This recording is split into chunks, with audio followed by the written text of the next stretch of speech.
Some post for you, Poirot. Mr. Hercule Poirot, you fancy yourself, don't you, at solving mysteries that are too difficult for our poor thick-head British police. Let us see, Mr. Clever Poirot, just how clever you can be. Perhaps you'll find this nut too hard to crack. Look out for handover on the 21st of the month. Yours extra, A, B, C. Oh, it's some sort of joke. Maybe. But please remind me to inform Chief Inspector Japp.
It's here, Poirot. The murder took place in this street.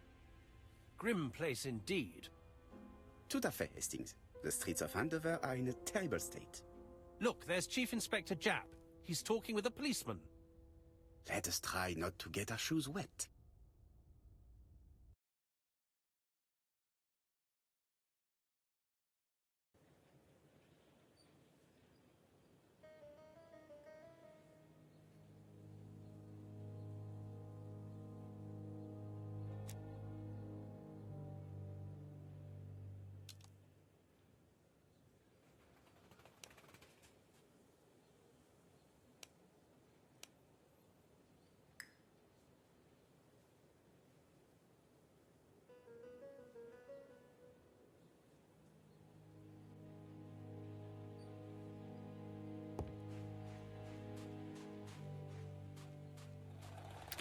Dash!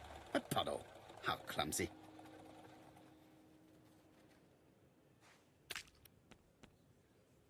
Over here, it's Hastings and Poirot. You missed the 9 o'clock train? We took the 10:30. Luckily the service is good to Andover. So, Chief Inspector, what do we have? The victim is called Alice Asher. She owned this tobacco shop. She was killed yesterday with a blow to the back of the head. At what time? Let me just check.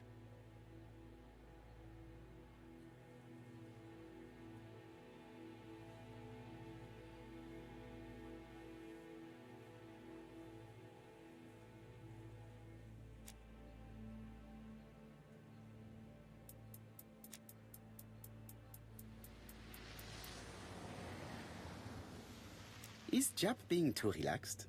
Let us find the clues that prove it.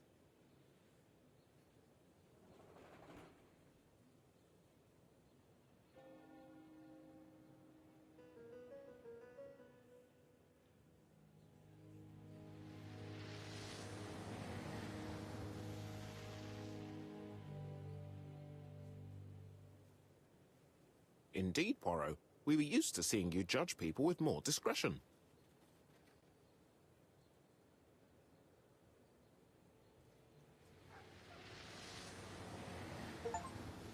Japp is in a good mood. I bet he thinks he's already caught the culprit.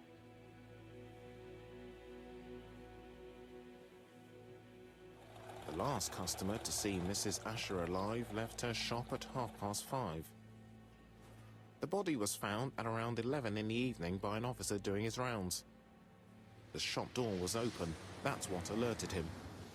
Had anything been taken? A little tobacco maybe, but you'd hardly murder for a few smokes. There's nothing of any real value in the shop. What type of woman was Mrs. Asher? In her 50s, married but separated, no children.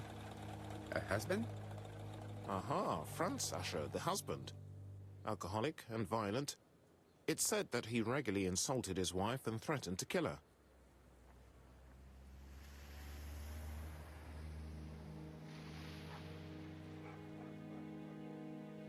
Do you think he's guilty? We'll look for Franz Ascher. If he doesn't have an alibi, the case is closed. A very unoriginal murder. Peut-être. May I examine the crime scene? Of course, old chap. I'll be with you in a minute, Poirot.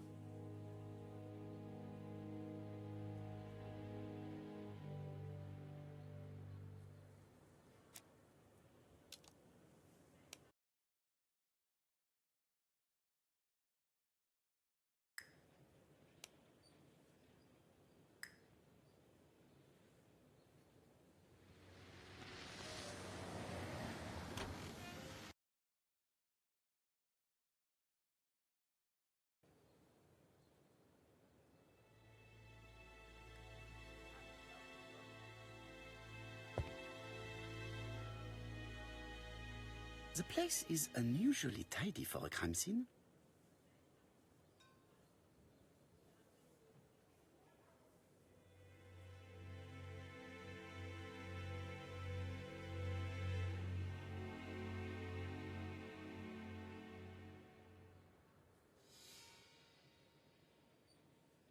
Nothing suggests any sign of a fight.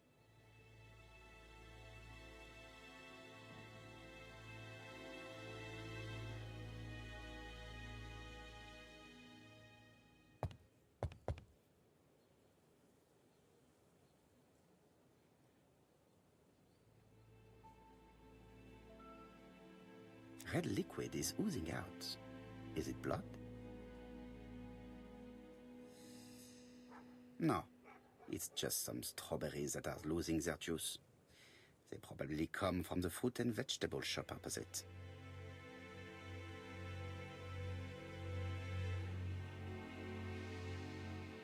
It's not just any railway guide.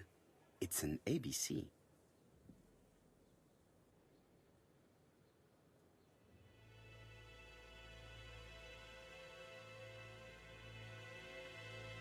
It's open at the letter A.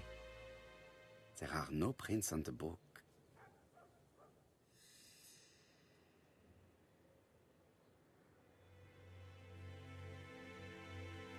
The counter is covered with fingerprints all on top of one another. Unfortunately, it will not be possible to use them.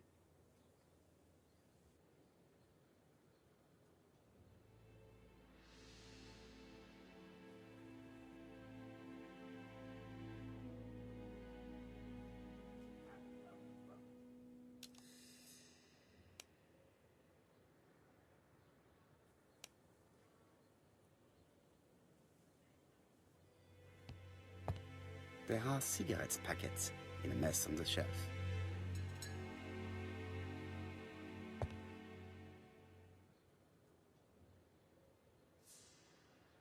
She has a packet of Play cigarette next to her hand. Did she drop it when she fell? This poor woman's head is resting in a very even-shaped pool of blood. This poor woman... She just has one wound on the back of the head. There are no other wounds or signs of a struggle. The body is hidden by the counter and is not visible from the tobacco shop door. Many customers might have thought that Mrs. Ascher had popped out.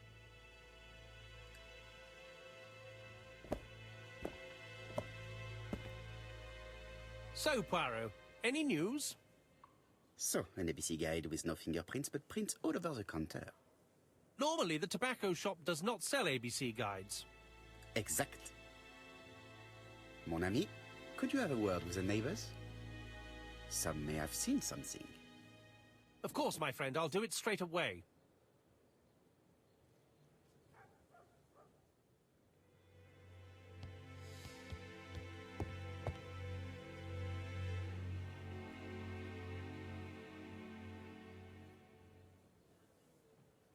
I can't see any other mark on the floor.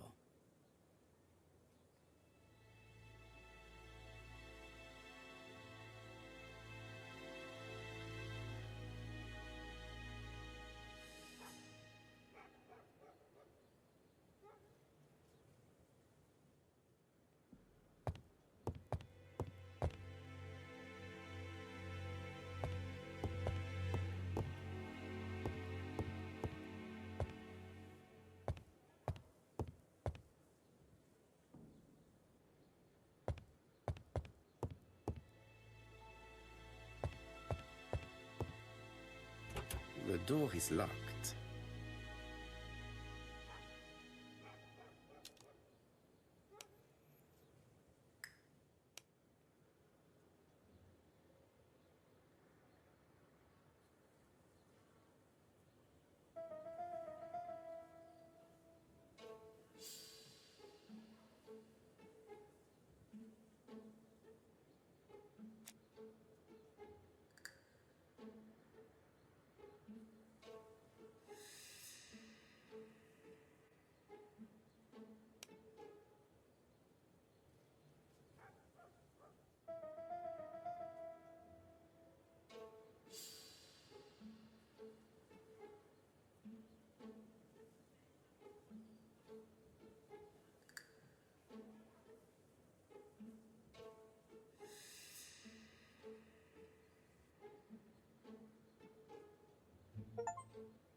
Mrs. Asher was killed here.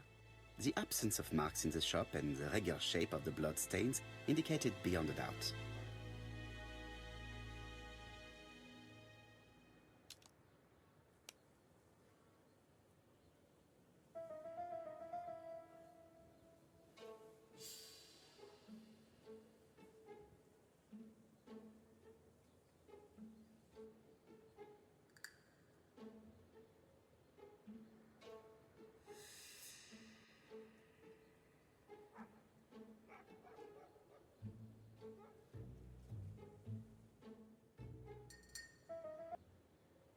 The murderer deliberately left behind this ABC as a signature.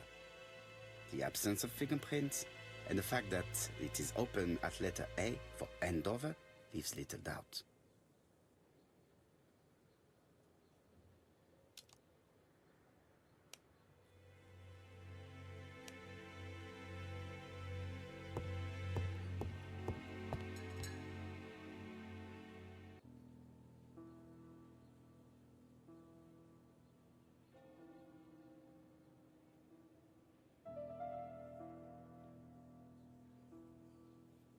The till does not appear to have been touched.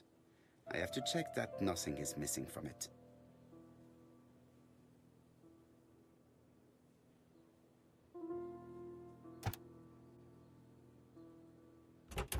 Something is preventing the drawer from opening.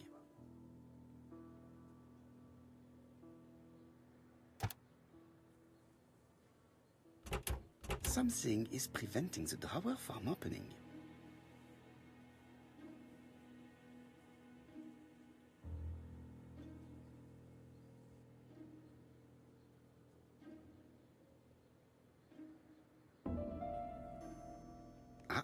A mechanism has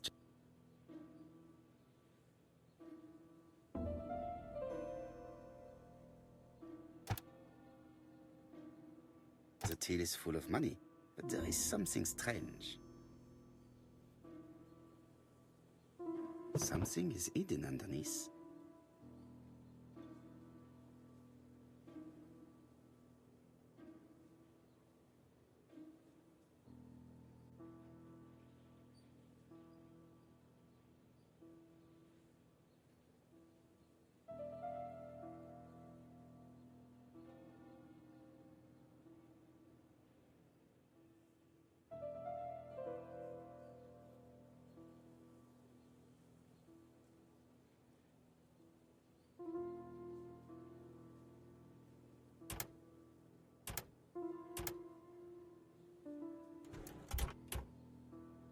This must be the key to the back of the shop.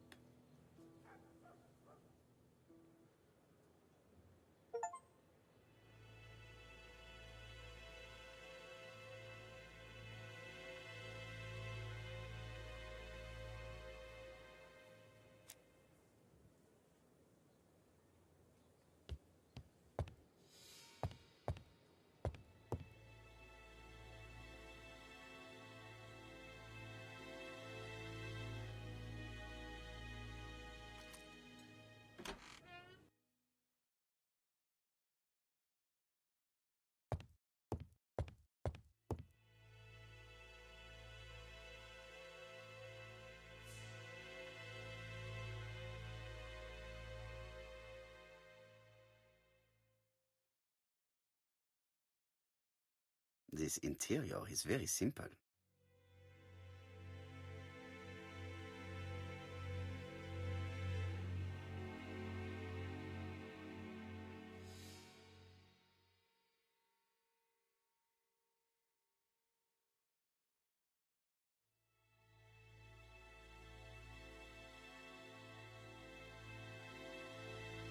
Mrs. Asher lived very simply.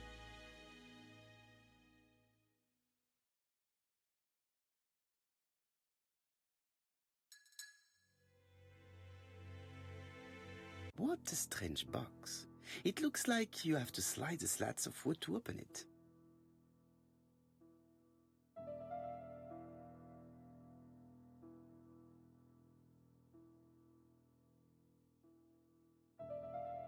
It is blocked.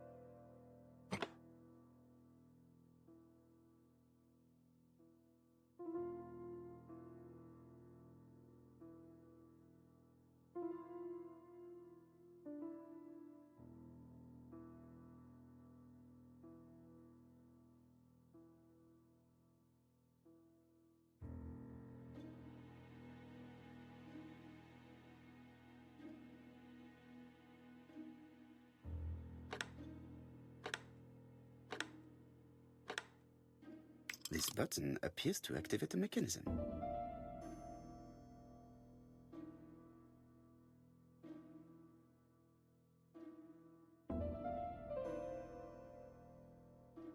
It is blocked.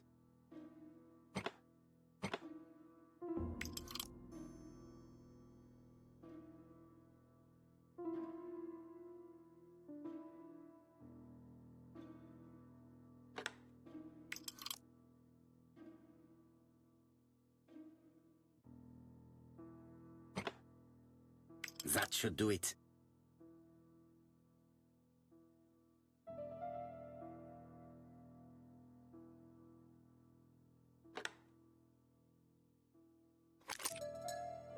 Who is this young woman?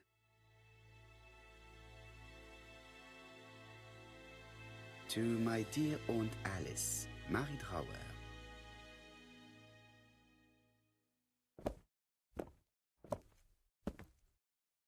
Have you found anything? The victim has a niece. We must find her.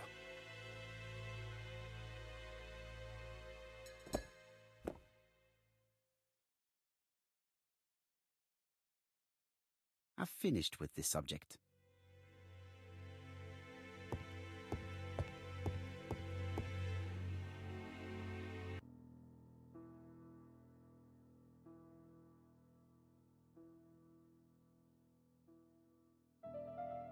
Such a pretty decoration should be at the center of the motif to respect the symmetry.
I heard a faint sound as if something was unlocked.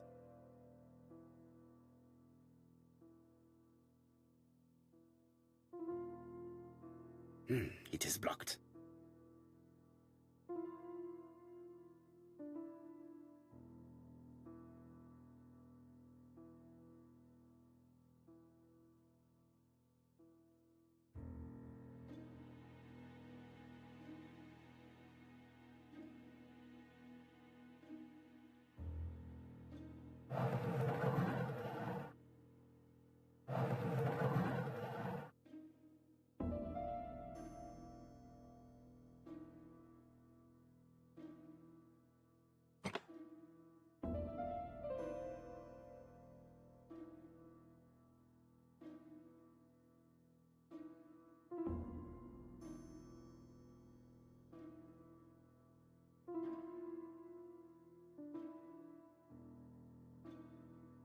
It is blocked.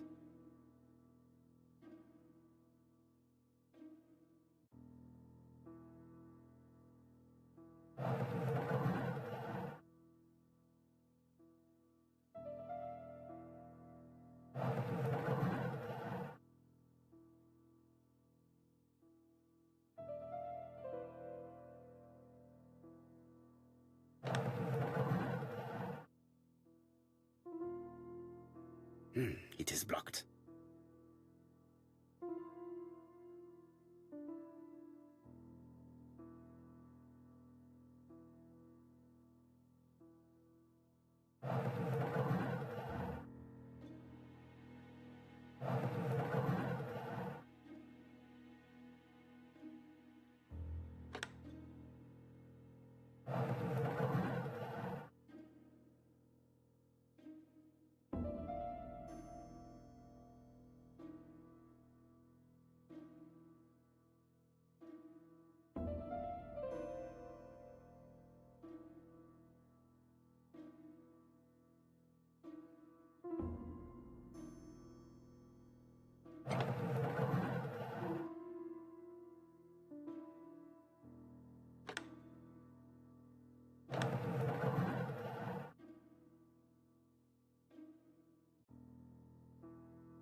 Medicine. Laudanum-based cough medicine, Mrs. Asher, and Dover Morley Laboratory, London. It's strange to find such an elaborate medicine from a leading London laboratory in the home of such a modest woman.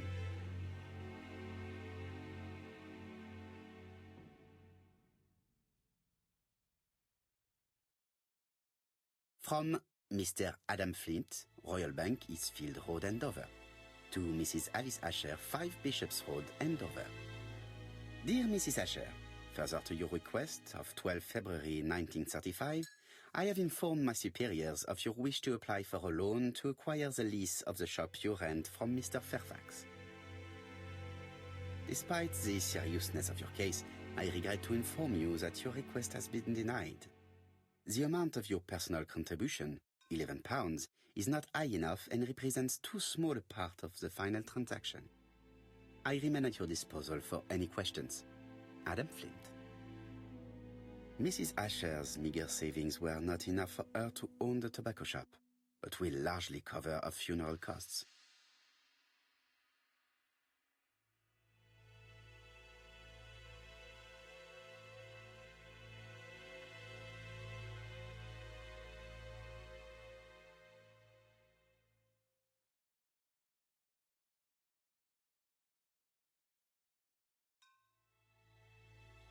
Did Alice Asher suffer from nosebleeds? Blood.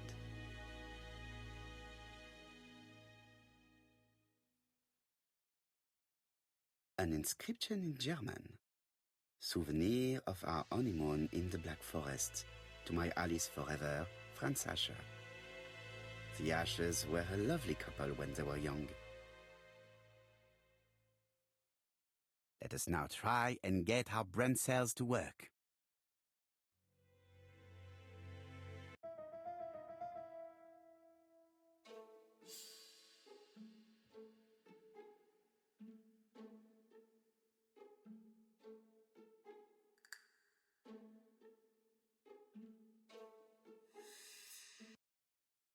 The motive is definitely not financial gain.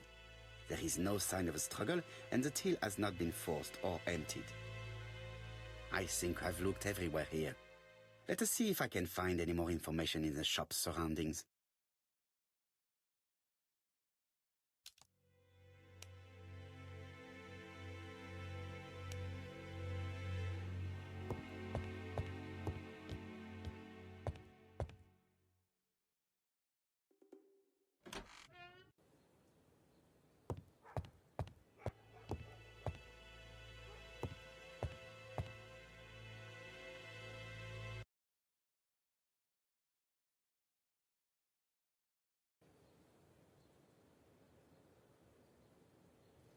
£4 a lettuce, a lovely large lettuce, £4 only.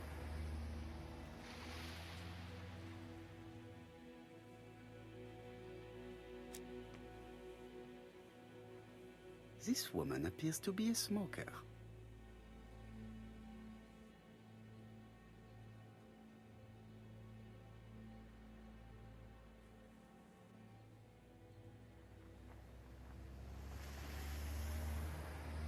She's a big smoker. She must have been a customer at the tobacco shop.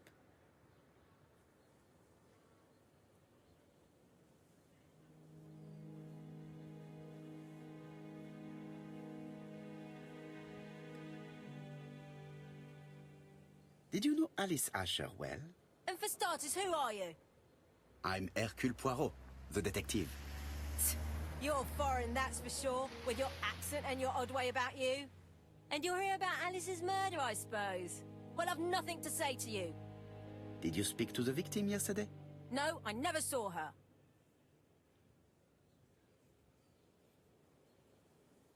Please try and help me, madame. Why should I help you? For your beautiful moustache? Heh. Come on, move along now. You're scaring away my customers. Please, do not be ridiculous.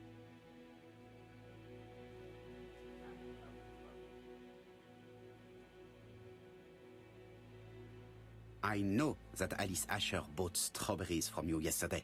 Well, you know more than I do, then. Run along now. I have work to do.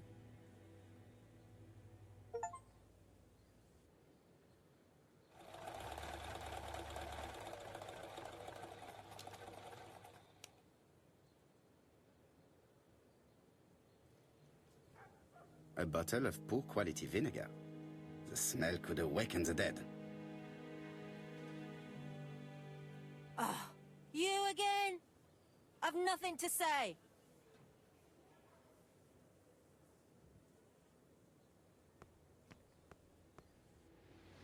Hey, Poirot. Is the greengrocer causing trouble? I'll sort her out. No, please, leave her, Chief Inspector. I'll get her to talk later. I found the victim's niece. She's waiting for you in the back of the shop. Thank you, mon ami. I'll question her.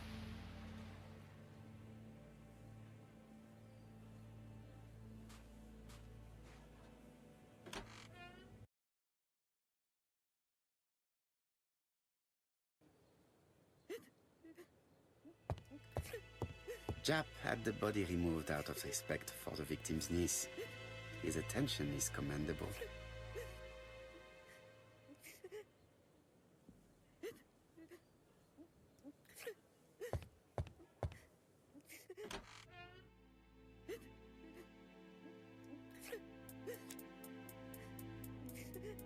Is her grief sincere?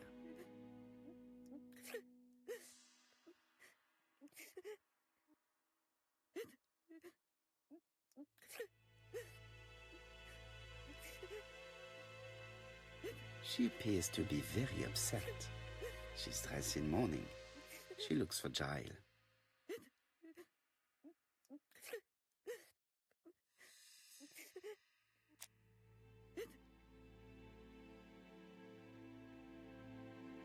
You are very fond of your aunt, am I right?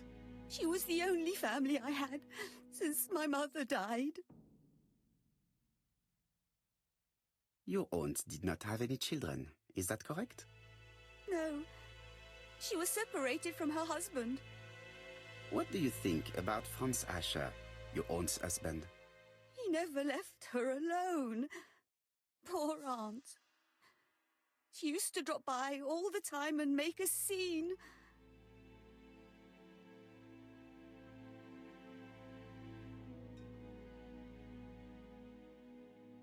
Was your aunt afraid of her husband? He shouted a lot, but she wasn't afraid of him. Why, he used to slink away when she turned on him.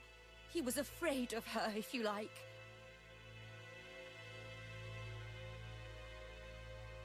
Did your aunt enjoy good health? She had a bad throat, but she was well cared for by a doctor in London.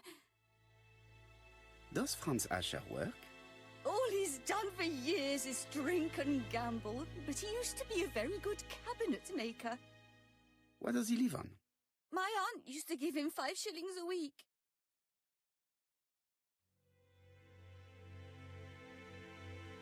Why did she support such a goods for nothing? He was a husband. She couldn't leave him with nothing. I understand. You have been of great assistance, mademoiselle.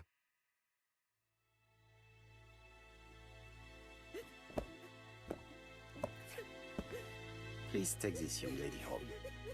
My pleasure. Well, this Franz Asher does not seem to be quite so dangerous as Jap says.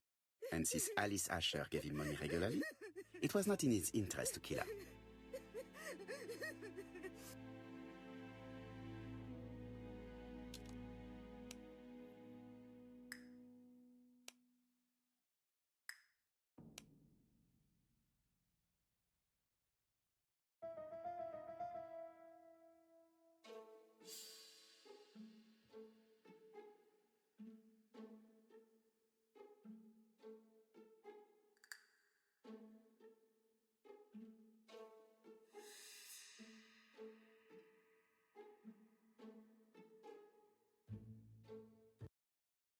The murderer probably pretended to be a customer.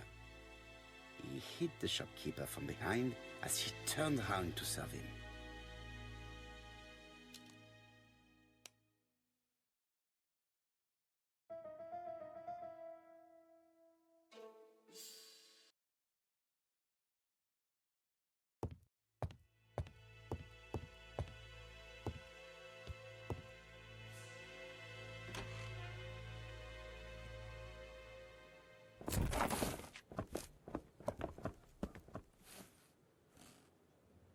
We have to wait for him to sleep it off. He's all yours, Poirot. There are a few things I need to check. There must be some way of sobering him up. I wonder what his wife used to do. He must have scared the customers away.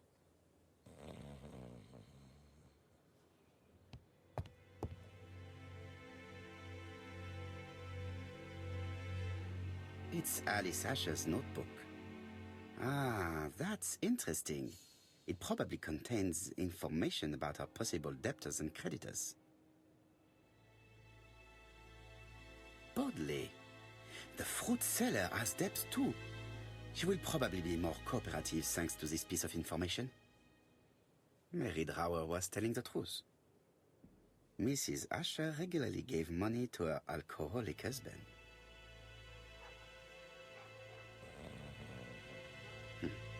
A box of new stockings.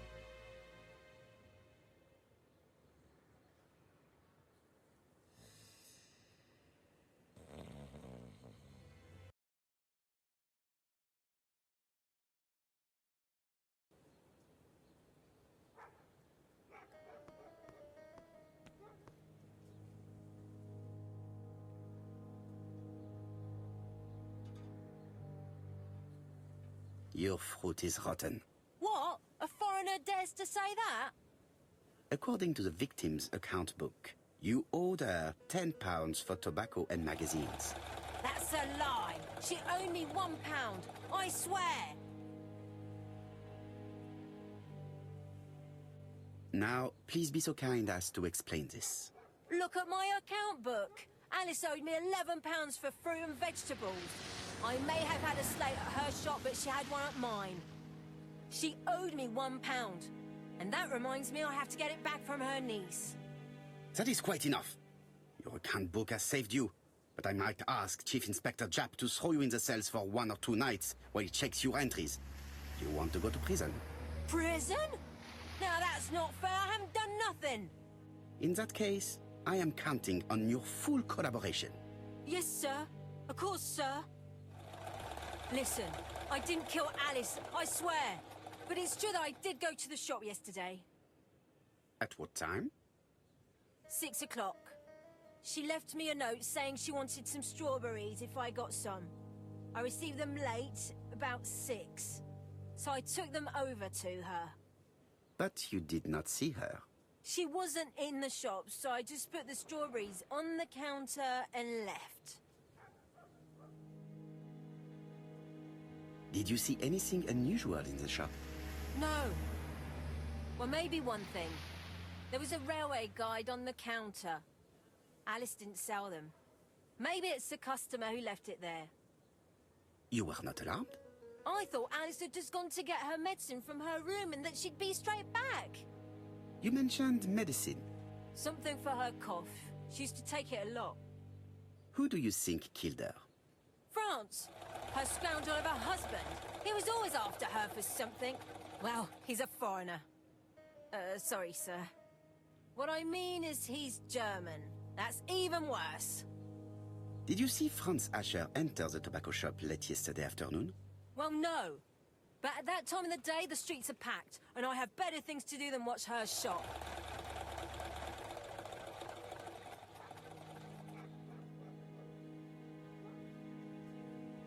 I'll just borrow your bottle a moment. Take it. It's what Alice used to sober up her husband. But try not to empty the bottle. Let us.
He's not in any condition to be questioned. I have to find a way to sober him up.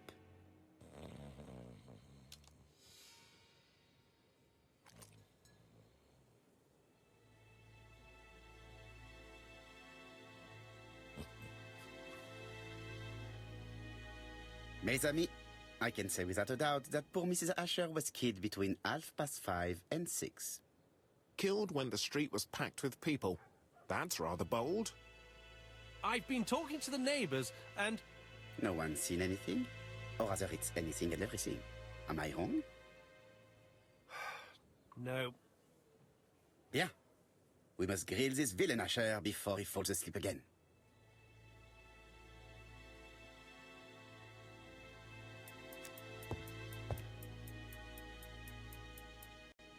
This man is in rather a bad state.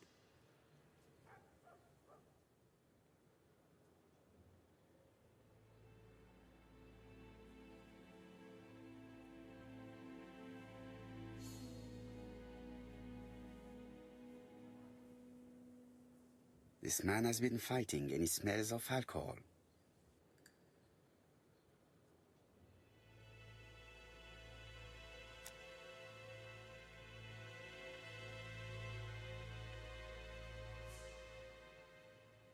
What were you doing yesterday at the time of the crime?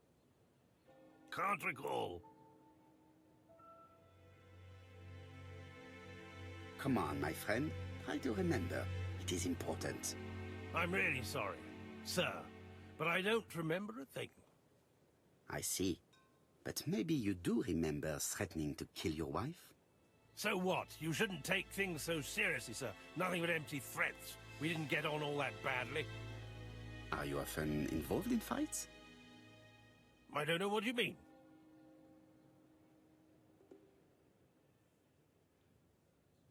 Asher, look me in the eye and tell me that you were in a fight. I'm looking. No, I wasn't in a fight. You are right. Looking at the state of you, you did not defend yourself. So someone gave you a good beating. A beating? No way. All right, he tore my coat and gave me a black eye. You see the state of him? Very interesting. Who is the other that you struck? Probably best if I tell you everything. Yesterday afternoon, I met Roderick Tanner. We'd bet on a dog fight together. An illegal bet, naturally. Yes, sir. Our dog won. Roderick got the money, but he refused to give me my share. And you fought about it. What time was this? In the evening, about 6, I think. We were on the other side of town. You see, I couldn't have killed my wife.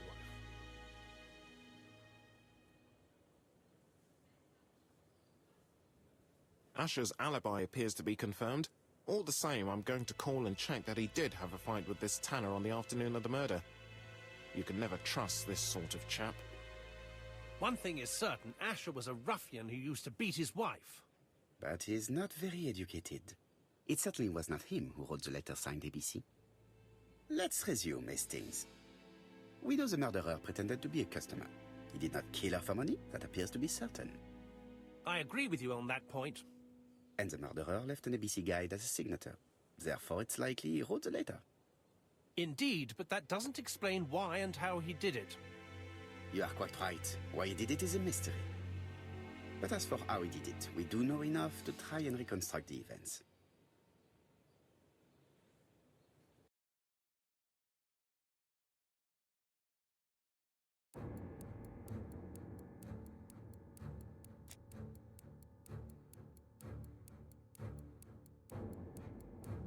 The killer enters the shop.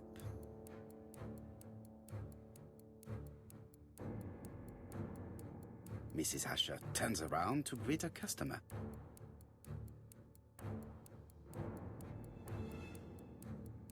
The murderer asks her for some tobacco. She turns her back to him. He seizes the opportunity to strike her.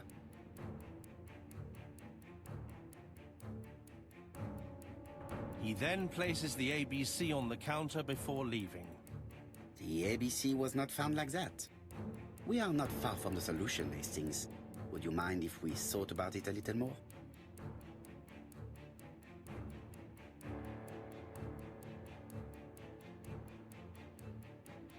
The killer enters the shop.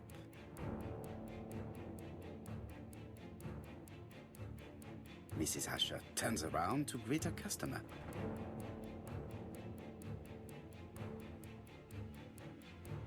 The murderer asks her for some tobacco. She turns her back to him. He seizes the opportunity to strike her. He then places the ABC upside down before leaving.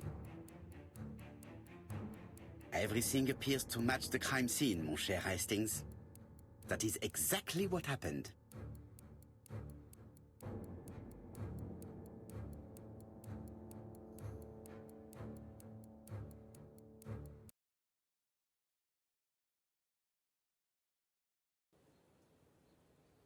Asher has a strong alibi and we don't have any other suspect. But what was the point of this crime? She had no debts. She gave Franz Asher money regularly.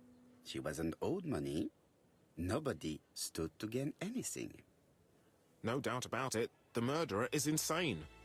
And I fear that we had not heard the last of him. I hope you're wrong for once. Bien, let's go back to London. If we hurry, we should catch the 7:02 train. Are you coming? No, unfortunately, I have to talk with Andover Police. See you soon, then. Are you coming, Hastings? Let's go home, there's nothing for us here.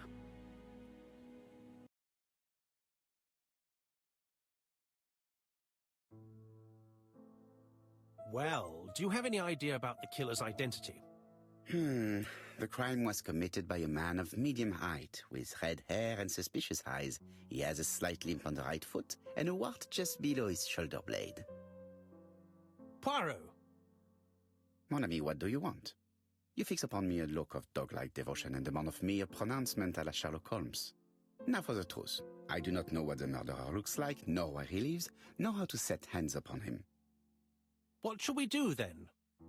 Nothing. Nothing? Do not be so impatient, Hastings. The killer will manifest himself soon enough. I thought I heard the postman. Maybe there's some news. I will go and see.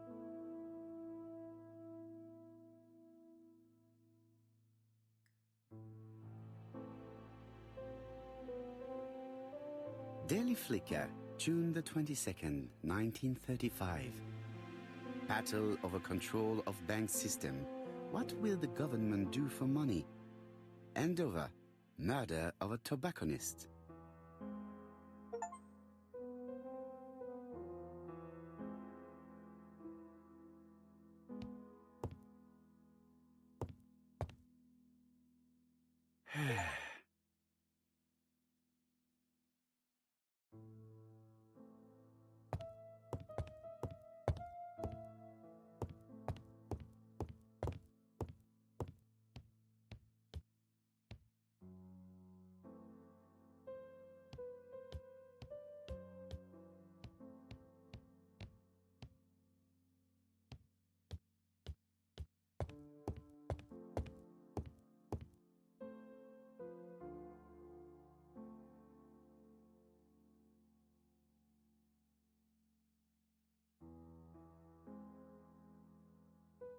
Stream elements. Said. Stay moist, my friends, hydrate.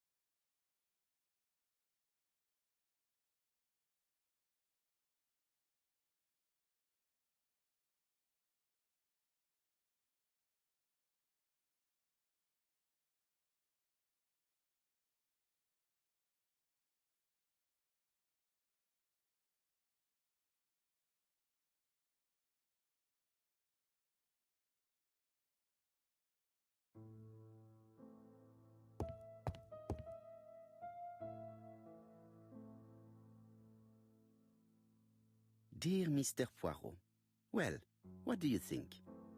I believe that I won this round. The Andover affair went like clockwork, don't you feel? But the fun has only just started. I would like to draw your attention to Bexhill-on-Sea on the 25th of this month. We're having a crazy time. Best wishes, ABC.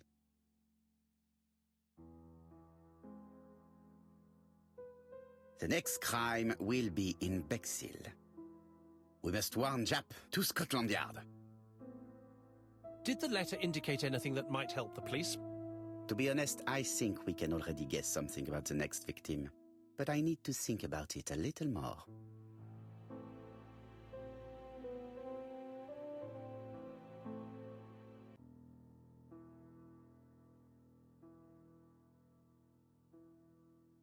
Let us examine this more closely.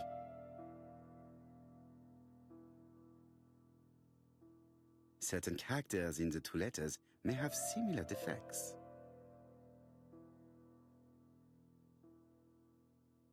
Yes, this I is weird. Yes, the I characters in the two letters do indeed have the same defects. I have to find some other similar defects to confirm my theory. Yes, the A appears to be quite unusual. That's right. The A characters in the two letters do indeed have the same defects. I have to find some other similar defects to confirm my theory.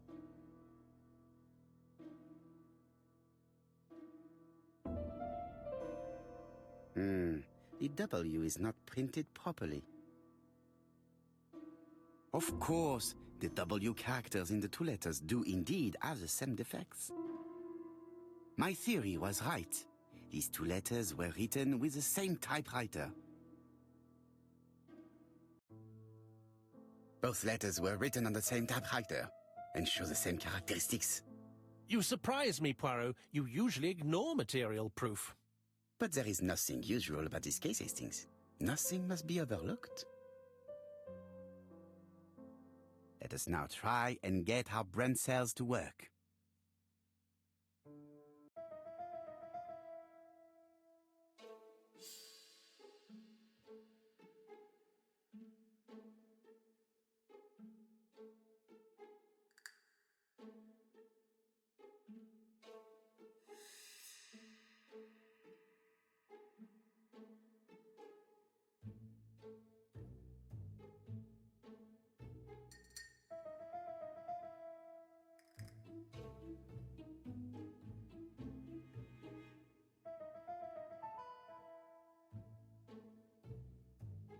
The comfy fox den said, "Hey Jade." Hello, Marianne. Welcome on in. I hope you're having a fantastic existence. That headpad did not pop up, did it? I don't think it did. It didn't, did it? Is the headpad still not working? I may have to actually go and look at that. Second day in a row it's not working, so that's nice. Sorry about that. I don't know why they wouldn't work. I know it's not trigger fire, because if it was trigger fire, it would be that right there. So it's got to be something with Twitch, maybe? That's the only thing I can think of. Welcome on in. I hope you're having a fantastic existence. We are just solving a little murder.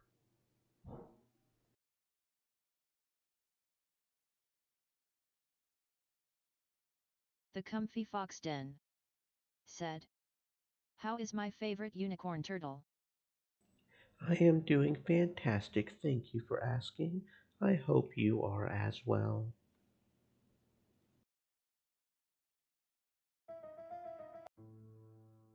So, Poirot, have you found something? Oui, I believe so. But I am afraid it is not enough to stop the murderer. Let us go and see Chief Inspector Japp. I will explain there.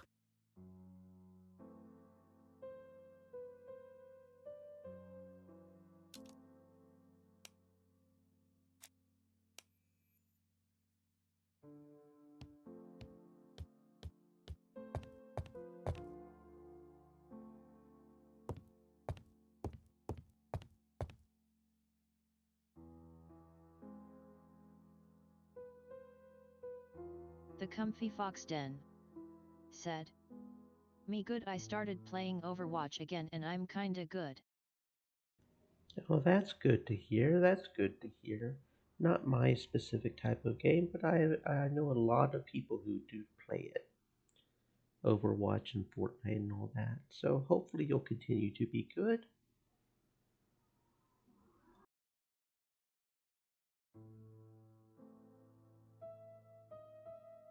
Andover, Hampshire, population 31,200 inhabitants.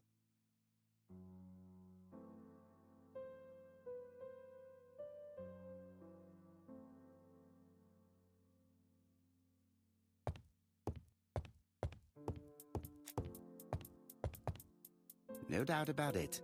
Hastings is going bored. It may be time to go to Scotland Yard.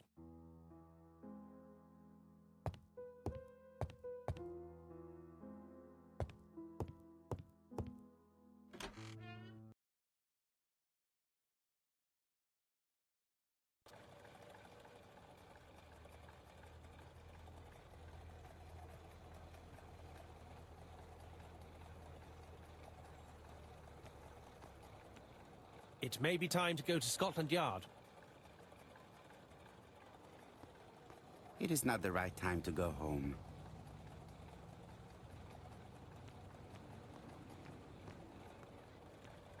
To Scotland Yard, please.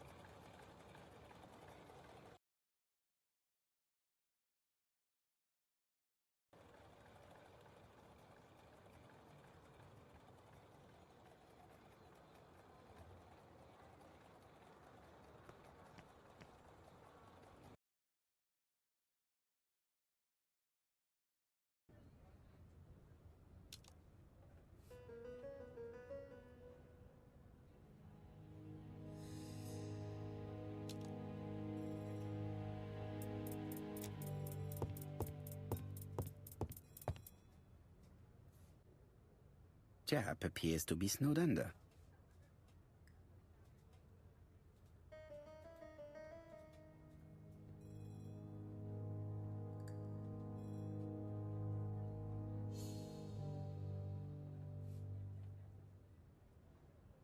Jap appears to already be overloaded with work. My news is not going to improve matters. Bonjour, Chief Inspector. I am afraid we have some bad news.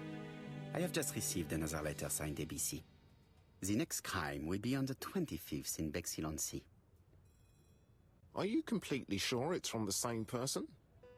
I have compared the two letters. There is no doubt about it. I suppose you think he's going to carry out his threats. I fear so. Good God, Poirot. Bexhill is very busy at this time of year, and we have no idea who the next victim will be.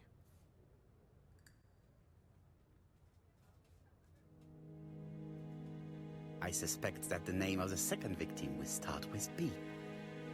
What on earth makes you think such a thing? I thought about it when I saw the name Asher clearly written over the shop door of the unfortunate woman who was murdered in Andover last month. When I received the letter mentioning Bexhill, I deduced that the victim, like the town, might have been chosen by alphabetical order. So it's an alphabet fiend. I'm going to have a list drawn up of all the people whose name starts with B. I hope there aren't too many of them. Bien. We should leave you to work, Chief Inspector. You have a few days to prepare yourself. Thank you for coming, my friends.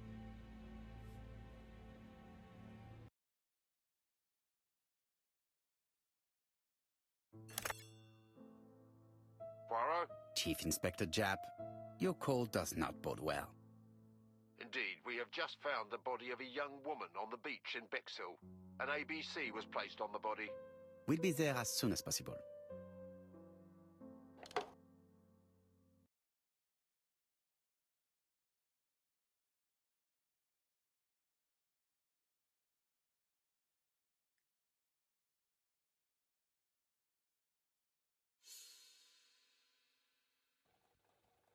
Bexhill is a delightful town.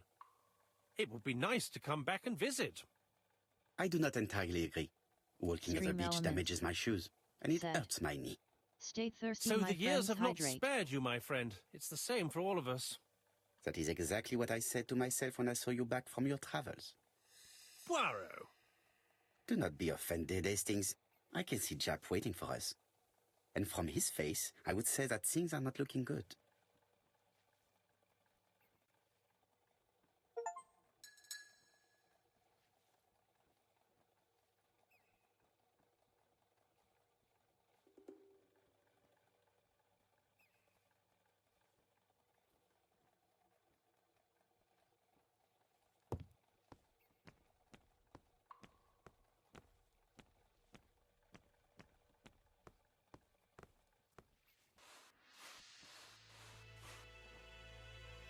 How do you do, gentlemen?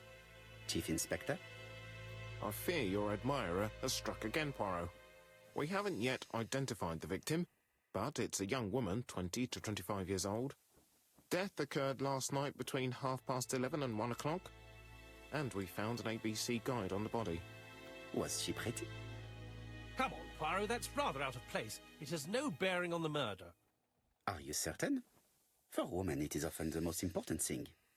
It often decides their destiny. The body hasn't been moved. You can see for yourself. Has the press been informed? Not yet, but I'm planning to. I haven't yet informed them about the presence of the ABC guide in Andover. Nobody has reported a young woman missing? Not for the moment. No witnesses, I imagine? Indeed. We've asked everybody who may have met a young woman fitting her description last night to come and see us, but I have little hope of gaining anything from it. It's early days, Chief Inspector, and the news may not have spread around the town yet. I hope you're right, Hastings.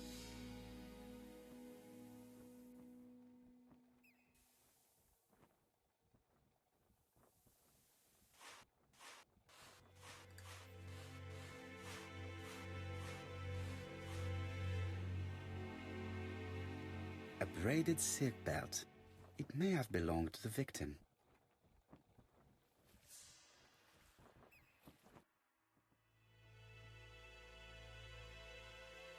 The guide is open at the page for the Bexhill train times. This key is too small to be one for a house.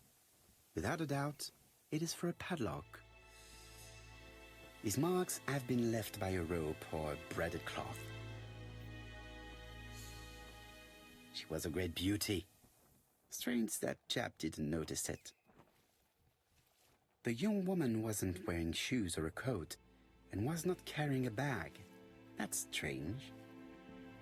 Either the murderer stole her belongings or she put them somewhere safe. Maybe so that she could bath.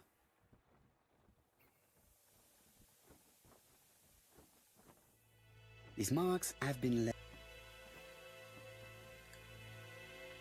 This key is too small. Apart from the marks on her neck, there are no signs of the struggle. She didn't manage to hit her assailant. Let us now try and get our brain cells to work.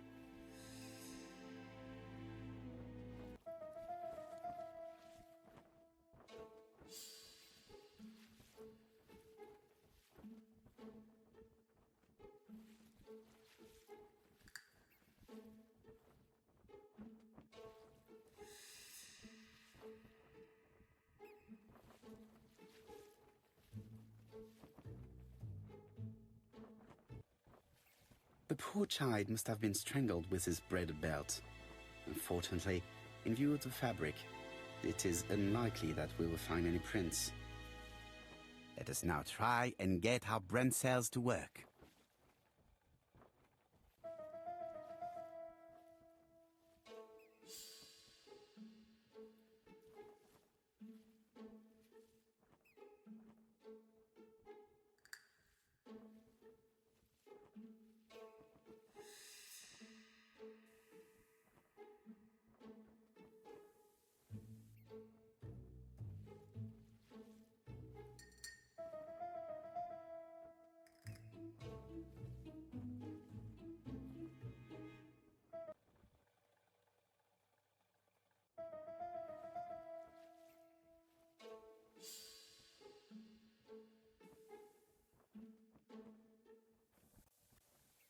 The medical officer should confirm that the victim was strangled with her own belt. That's what I thought. She shows the usual signs of strangulation. With a little luck, we'll find prints this time. You are too optimistic, Hastings. Our killer is far too meticulous for that.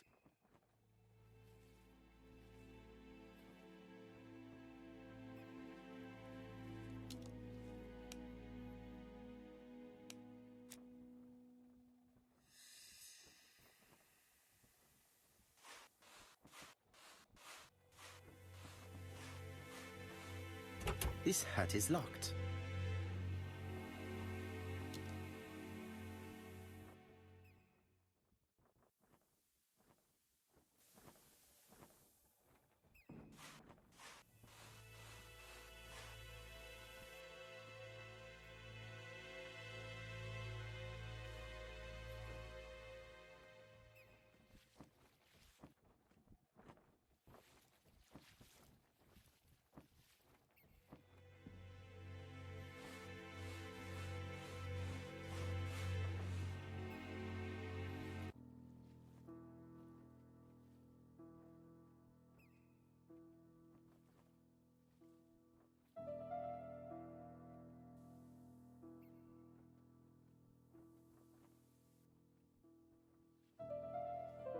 dual locking padlock.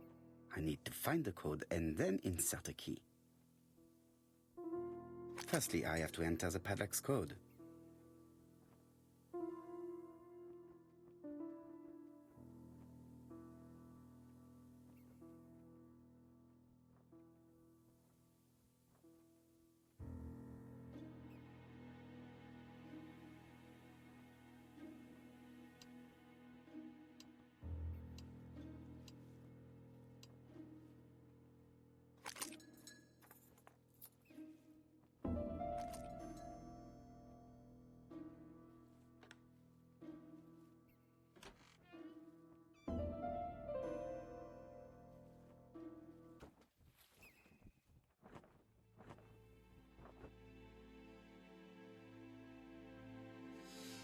Betty's first day at work. Mom is very proud of you. Elizabeth Barnard, 7 August 1931. So, the young lady did have a name starting with B, and she worked as a ginger cat, an establishment that must be slightly further along the beach.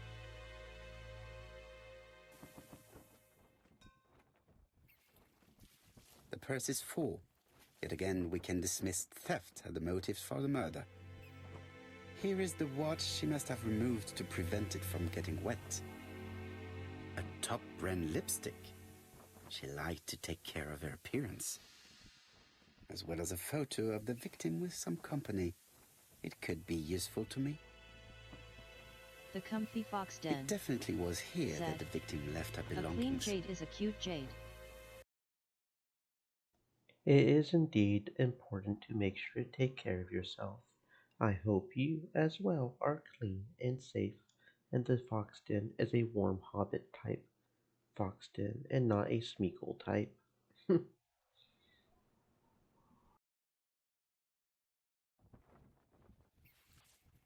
Jap has gone to the police. The victim has been identified and her family had reported her disappearance. She was called Elizabeth Barnard, mainly Betty. She worked as a ginger cat at the cafe slightly further along the beach. But Poirot, how on earth? Never mind. Do you have her address?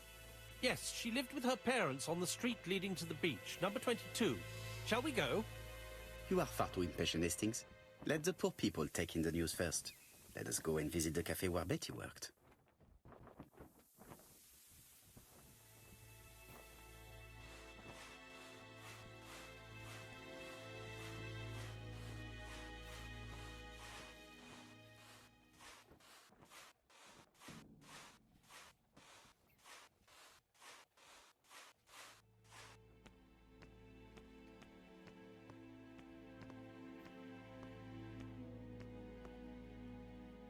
Could it be the same buildings as on the victim's photo?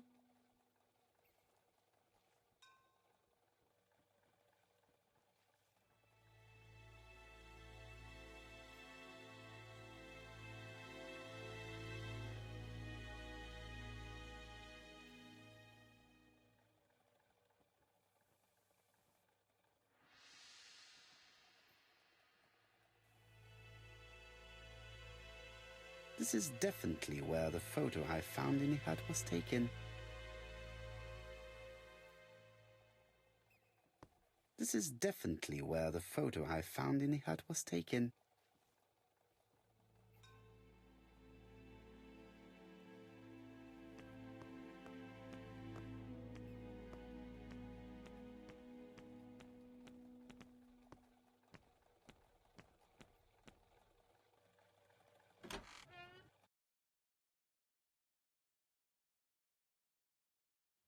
I'll be with you in a minute, gentlemen.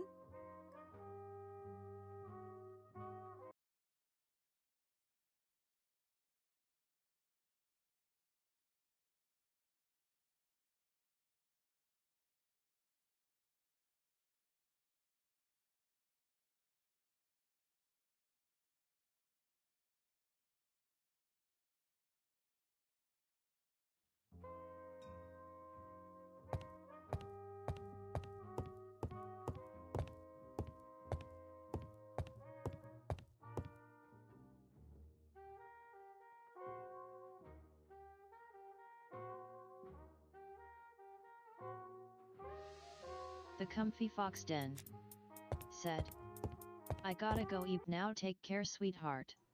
Okay, friend, thank you for coming by and saying hi. I do hope you have a good sleep. It is important also to get some good sleep. Stay safe, friend, and I will see you again when I see you.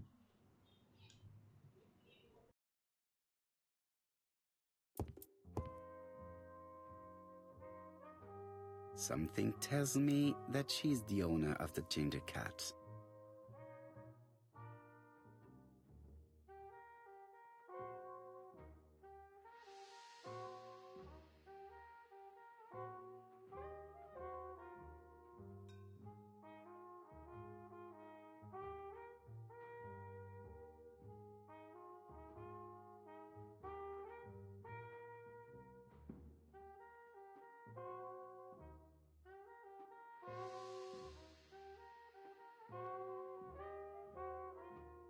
This woman must be the owner of the ginger cat.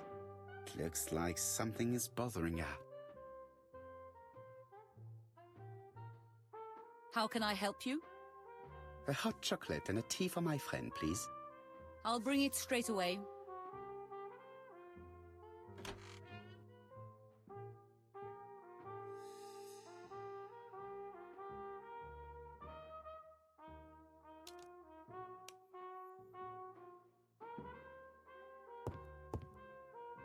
What a pity.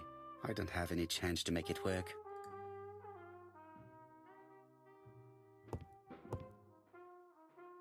I need to know the time range during which Betty was working on her own.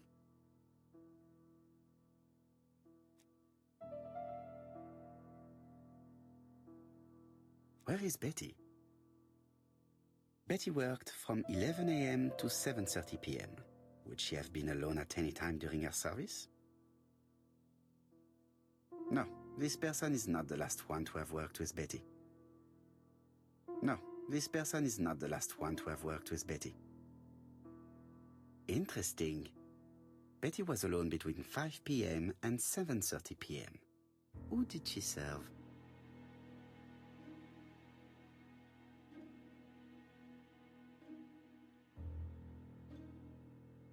Where is Betty?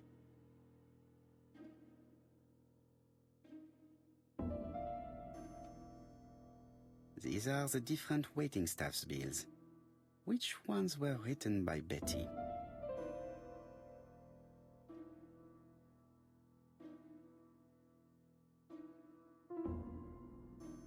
Where is Betty?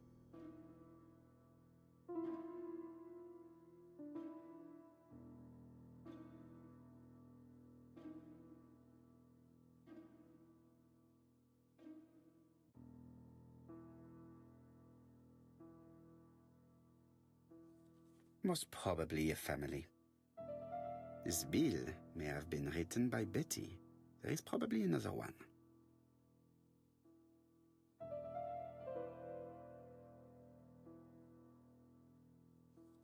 Most probably a single man, a whiskey lover.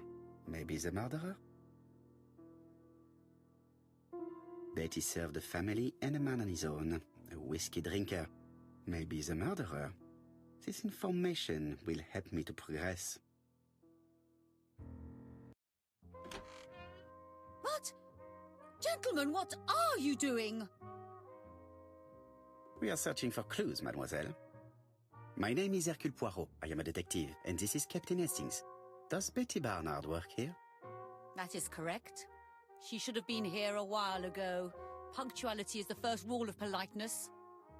I fear that Miss Barnard will not be coming today.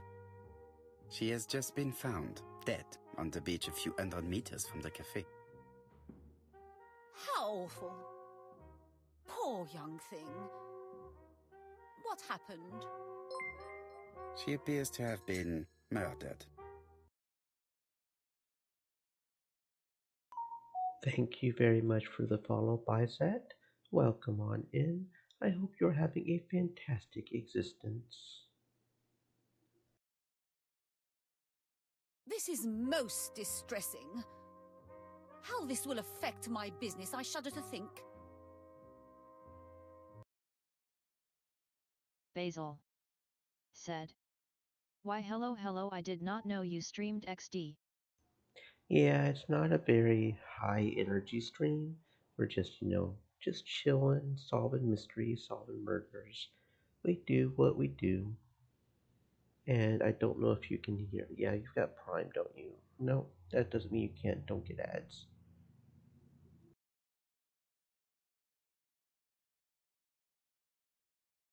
What can you tell us about Miss Barnard? Nothing, absolutely nothing. Miss Barnard was my employee. Her private life was none of my business. You did know at least that she had a young man. Indeed. This photo was found. Is this him? Yes, that's him all right. But I haven't seen him for some time. Basil said. Oh, perfect, haha, this looks very fun.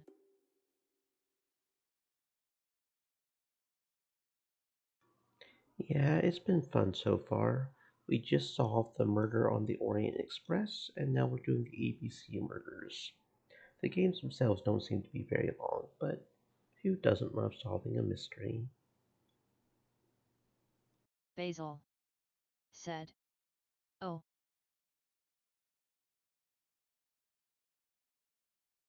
Do you think there may have been some problems between them? I'm not on those sort of terms with my staff. Now, please excuse me, I have work to do.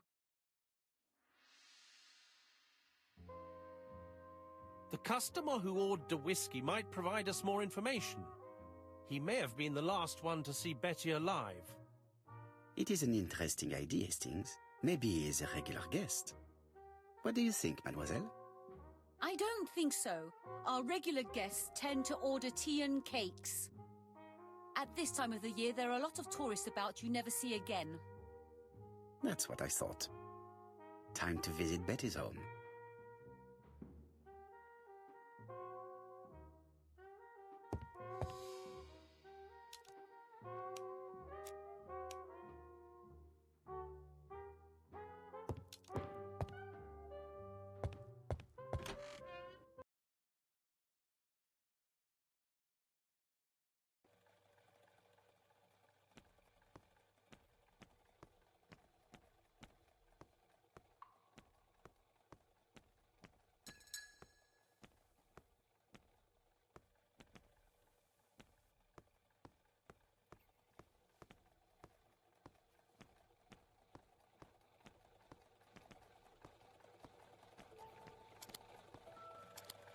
I fear that this case is far from being solved.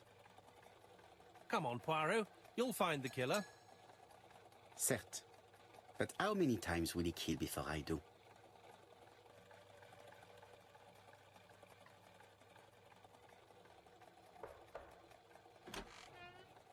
How do you do, mademoiselle? My name is Hercule Poirot. I know you. You're that detective we hear all about. I do not know if that is a compliment, but I will take it as one for now. You are Betty's sister, I believe?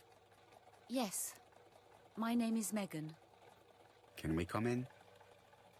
Please do.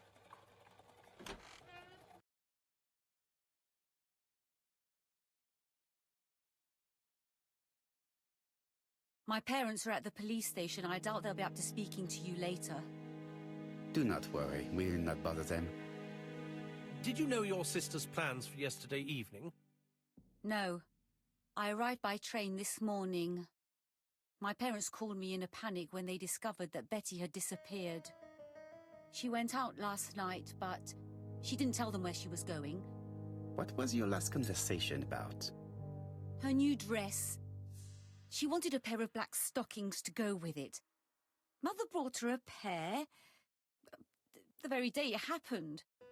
She was crying. And to think that Betty never even wore them. Poor Mummy.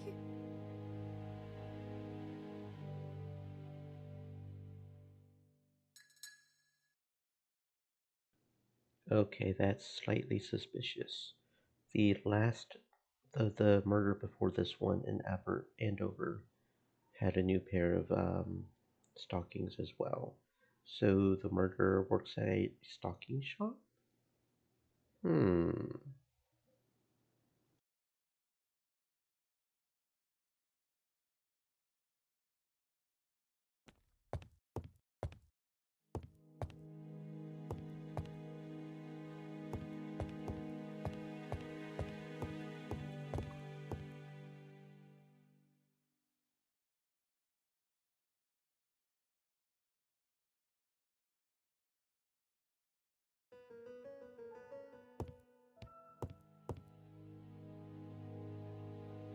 Barnard appeared to make music a priority in their budget.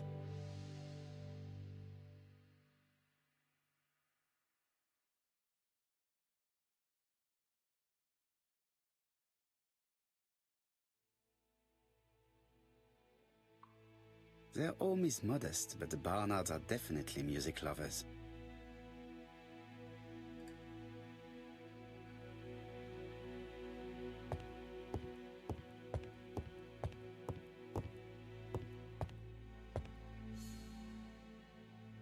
This gramophone is magnificent.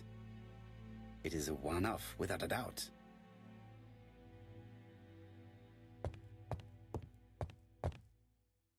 Family photos and files.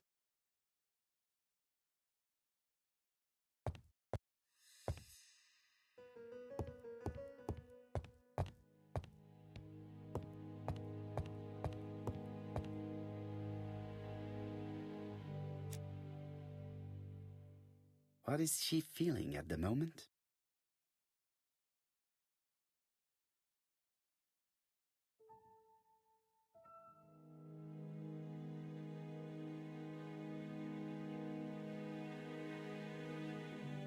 Betty's older sister is not just sad, she's angry. Basil said. I like the art style for the game, haha. It is kind of unique, isn't it? Basil I wasn't sure at first, but style. it is growing on me, sort of like a. It almost makes me think of a painting the way it's done. I'm not sure the style you would call it, but I feel like I've seen picture paintings done like in this style before, like Basil flowers and tulips and stuff. said. Yeah, Comic book vibe kinda. it is definitely interesting and different, isn't it?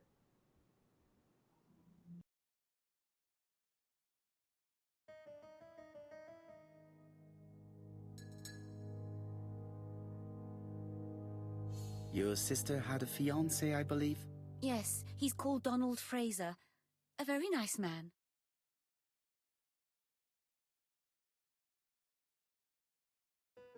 Do you know where we might find him? He works at the estate agent's, Corton Brunskill.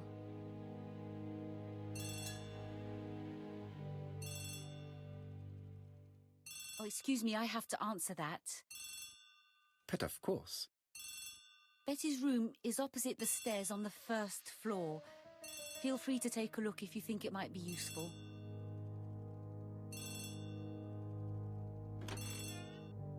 This young woman is far too clever not to have anything else for us.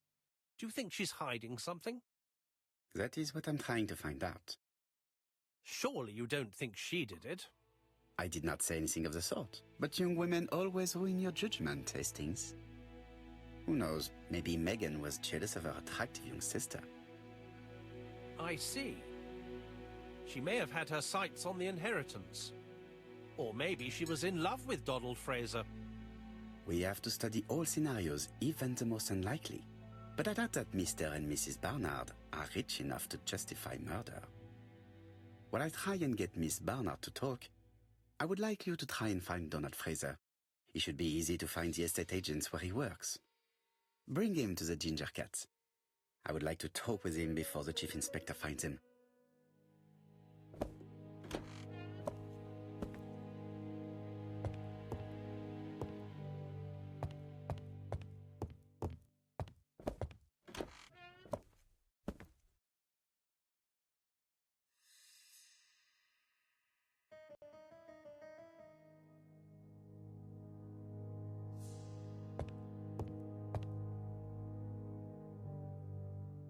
It looks like Betty was also a music lover, the same as her family.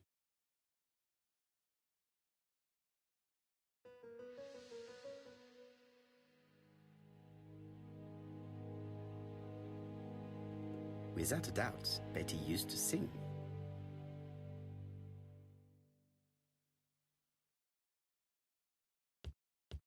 Looking at all the clothes she took out, Betty must have had a problem deciding what to wear. Maybe she had a date?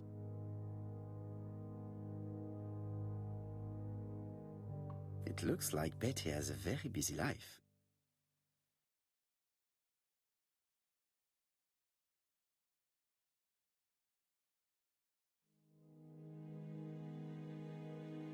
but he liked luxury and going out, and being as pretty as she was, she probably did not have any problem getting herself invited.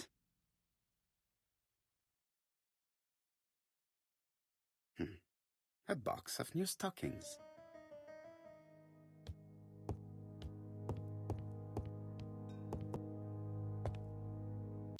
Something on this clock bothers me. Strange. A sheet of paper is blocked in the clock.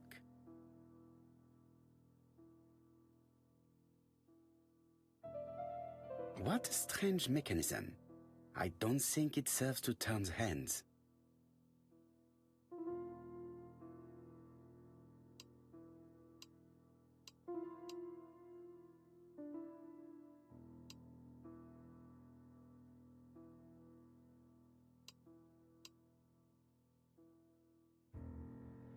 The cogs are blocked by these wooden panels.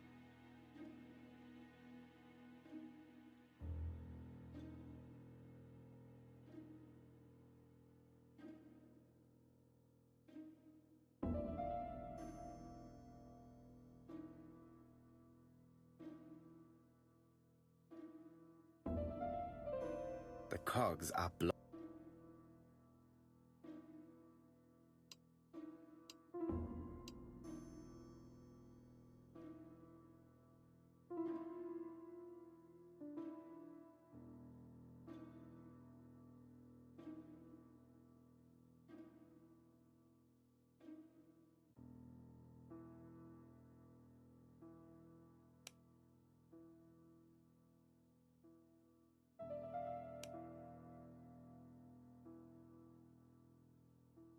This metal disc is stuck.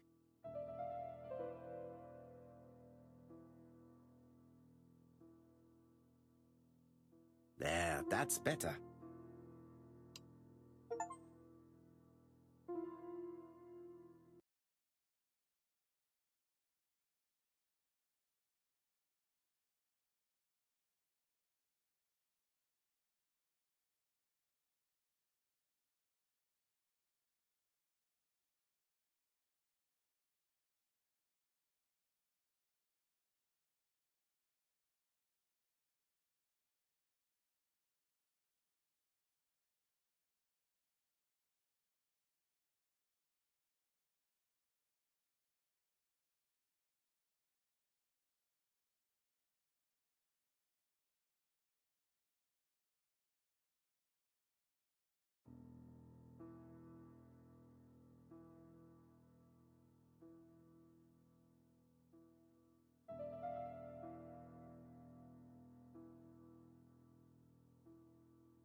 This wooden panel is blocked. I can't open it.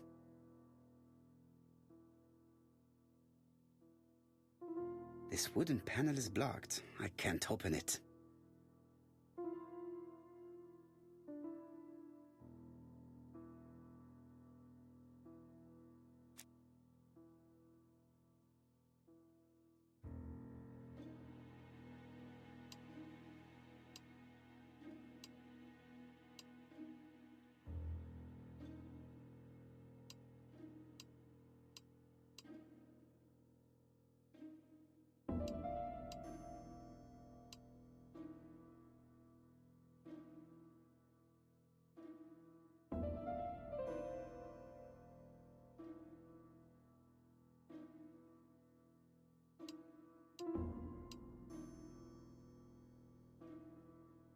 The cogs are blocked by...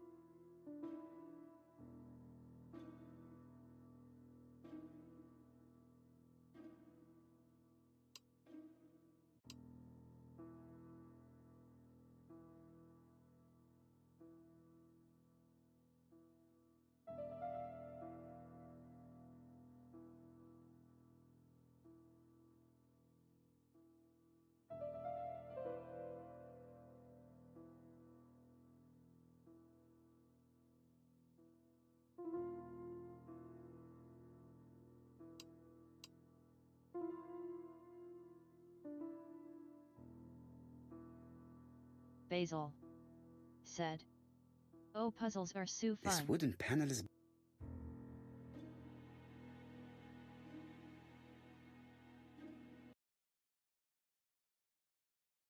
They can be, yes, even if I'm not always the best at them. Not really seeing a whole lot on this one as far as hints go. This metal disc is The stuck. metal Basil disc is stuck. said. Same haha XD. And there should be some... The cogs are We've blocked by... clearly got to get the switches into the proper positions, right? But how do I know what positions those are? The cogs are blocked by the wooden panels. I'm not seeing anything obvious about the wooden panels that are which position I should put them in. I'm not seeing anything on the clock that's saying where they should be. I'm not really hearing anything unique in the... The cogs are blocked by these wooden panels. I'm not sure here. This one's... This one's throwing me for a loop right now. This wooden panel is blocked. I can't open Basil said. LOL, it's like, okay, I got it. MR, This give wooden me panel one is moment, blocked. please. XD.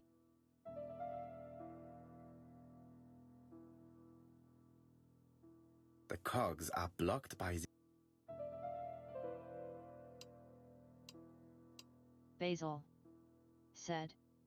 What's the lil things on the bottom corners of the clock? Basil said. Left side. Basil said. This wooden panel Looks is... like a button. Yeah, that's almost what I thought too, but they only seem to be on the one side. It's like that's how you open This wooden it, panel is... maybe? Basil said. AHH, okay. Yeah, see, they're right here too, so they're only on that one side of the panels. That's like how it opens up, maybe? I'm not seeing anything else to interact with. This wooden panel is... Yeah, it's not letting me push those, no, because it says the wooden panel is blocked. This metal disc is stuck. Is there a way to move the metal disc somehow? No. Metal disc is Basil just stuck. said. That paper can't be pulled out. That's This what I was wooden thinking panel is too, but blocked. I can't it doesn't open seem it. to be. Either there, I'm not clicking on it just right. This wooden panel is blocked. I can't open it.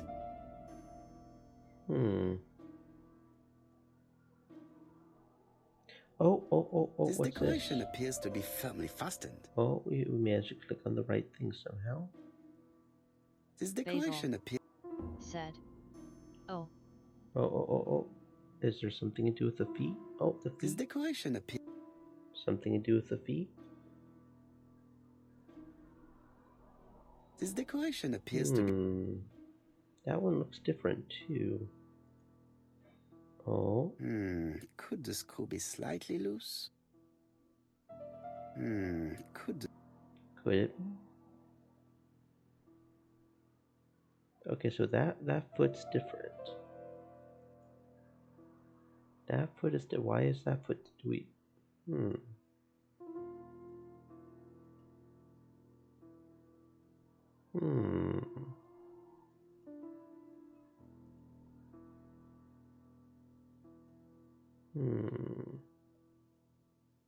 Why is that one different?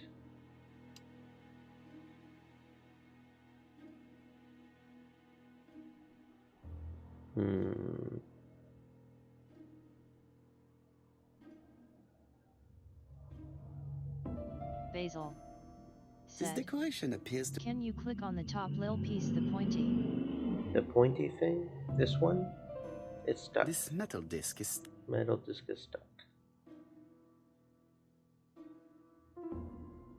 Oh! This decoration appears to be firmly fastened. Said. Maybe those are the screws. You might be onto something here. Okay. Basil. This leg is not well attached. Yeah, those. Those thingies. The leg is not well attached. This decoration appears to be... Seems to have the same dialogue as the others. This decoration appears to be firmly fastened. For some reason, that one over there is the only one that's not. This wooden panel is blocked. Okay, so what do Basil we do with that information? said. So something to do with that leg. Yeah, something to do with that leg. Basil said. Ha ha ha.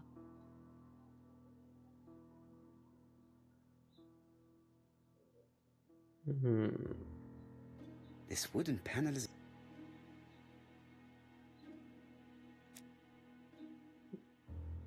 We have all the tools we need to solve it right now. This leg is not well attached. It's not well attached.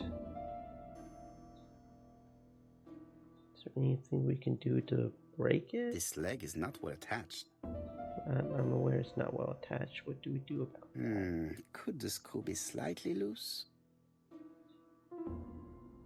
Oh, we turn it. There we go. We turn. Okay. We actually have to. Okay. Basil. Here we It go. should be possible to open the wooden panel. Nice. There we go. Now we can open the wooden panel. Look, a key. Okay, we're getting somewhere. Got some key. This could be useful. Got some sort of pattern over here. One. Okay, so that's probably the thing on top. 1, 2. Okay. I got this. So, first position, second position, third position. Okay, got it. Okay, now what? I definitely need an object. We need an object. Oh, right, the key. No, the key. The key does not fit the cog. Okay. Okay, so the key can only fit these cogs. Got it. Understood. Blink. There we go. I definitely need an object. Okay, I thought we had to zoom in on it first. Ah, there we something go. clicked on the front there of the we clock. go. We're getting somewhere. A new lock has appeared. New lock. Okay. Doink. Basil said. XD. We get there eventually. This could be useful. Yes, he was taking up the whole thing, so there's no way we could pull it out. Betty, I enjoyed a wonderful evening in your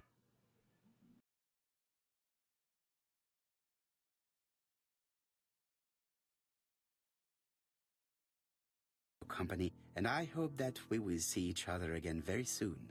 D. My dearest Betty, I know that your art is already spoken for, but you are the most beautiful dancer I have ever had the pleasure of meeting, and I am impatient to see you again. Adrian.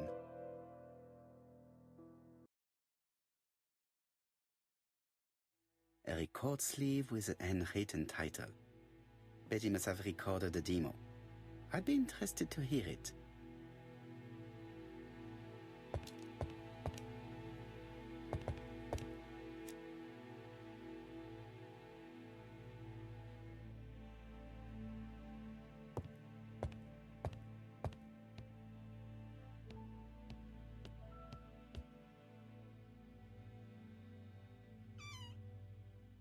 This small key should be useful to me. Medicine to prevent voice loss. Did Betty have problems with her voice?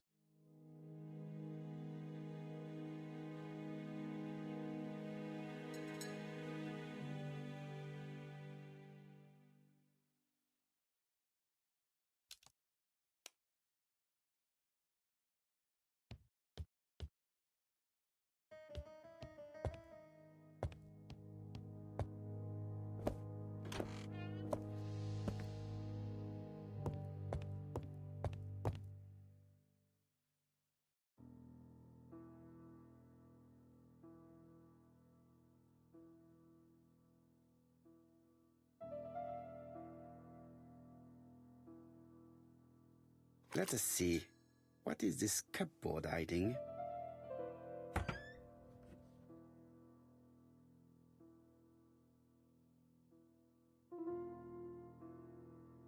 This looks like solfège.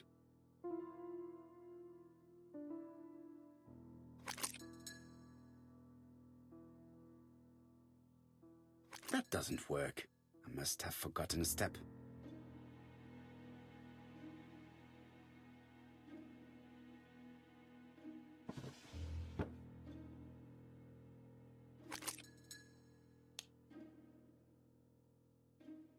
There is bound to be a clue somewhere.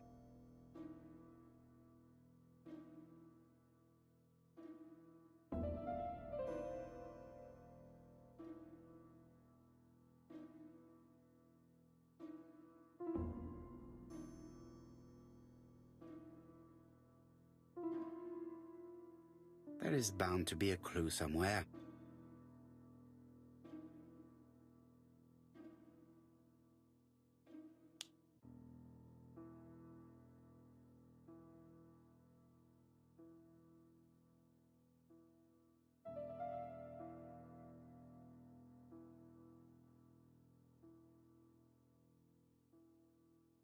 There is bound to be a...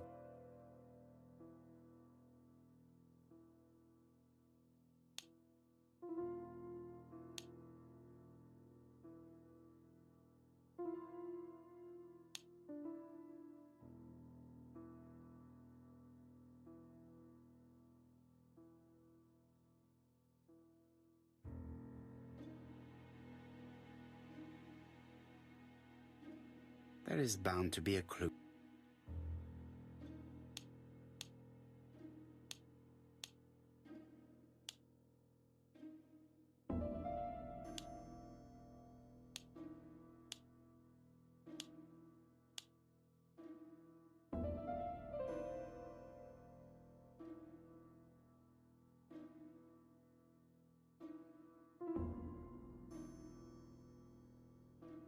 I cannot open it.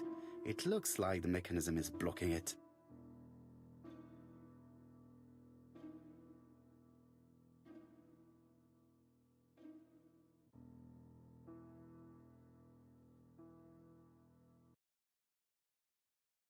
Okay, that looks like the thing for 4, but... Because it was this symbol, right? And that's the symbol for 4. The upside down is 1, that's 2. So we would need 3 numbers to get to a 4. Which would be like a 2 plus a couple of 1s, right? So it'd be like an upside There is down bound to be a... and a right side up, right? But why is that not working? Is it specific about which one has to be the right side up and upside down?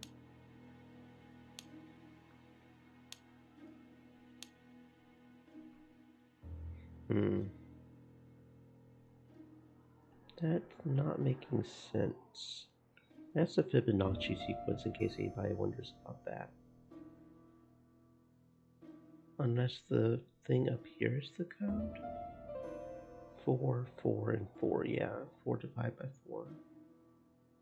Because that's 1, that's 2, that's 4, that's 8. You start off with 1. Unless that's 32 at the top. Oh, that might be 32 at the top actually. This might be 16. In which case we need 3 numbers that make up 16. Unless it wants it in the order that it goes in up to do it, in which case it should be a 3, a 2, and a 1. There is bound to be a... 3 and a 2 and a 1. No, okay, so if that's 16, we need 3 numbers that would add up to 16, which would be an 8 and 2 4s, which would be a 1 and 2 2s.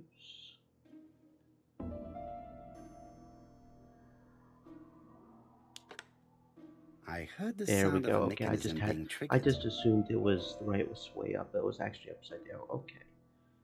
Normally I'm pretty good. Okay, and there's an ad break. While the ads are playing, I'm going to go get some more water. Basil. Hold on.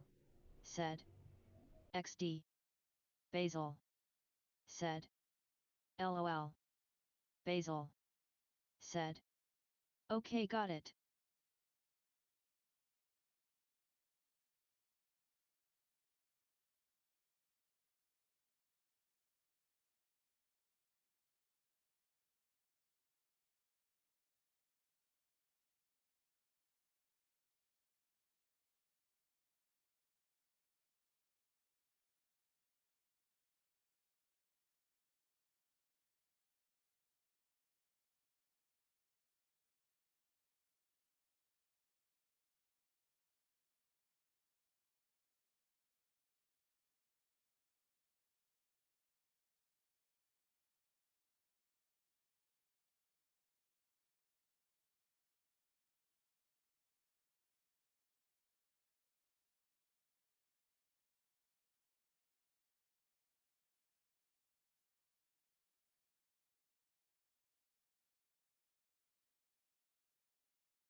stream elements. Said. Stay moist, my friends, hydrate.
It is important to stay hydrated. Okay.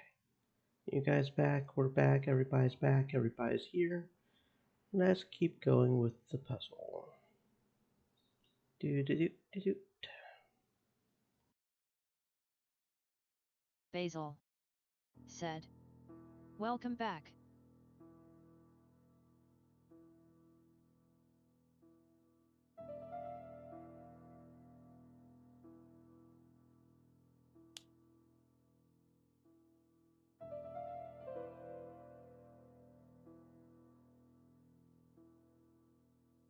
It looks like something goes in here.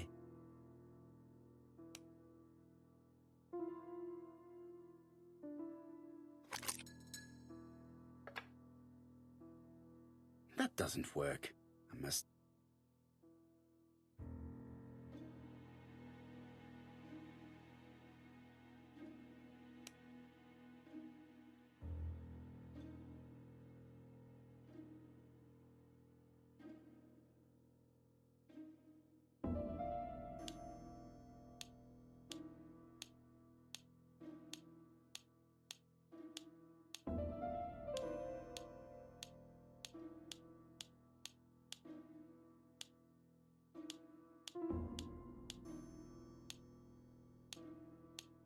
I just have to put the record on the gramophone and start it.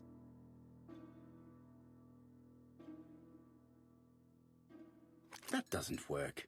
I must have forgotten a step.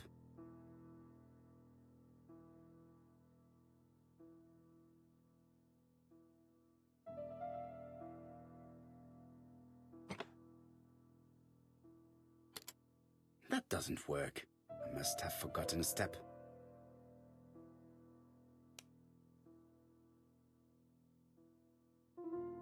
That doesn't work. I must have forgotten a step.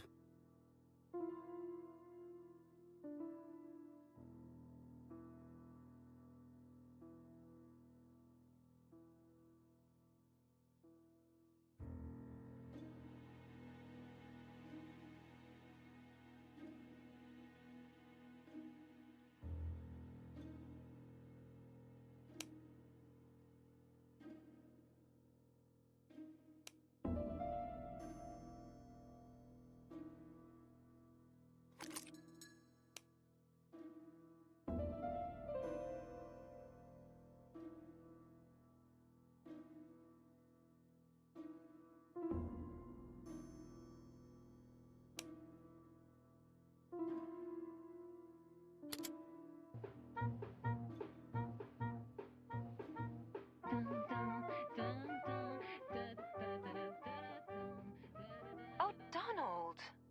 We're in the middle of recording. Sorry, Betty, but it's not wise. The doctor said you should rest your voice. You're such a killjoy sometimes.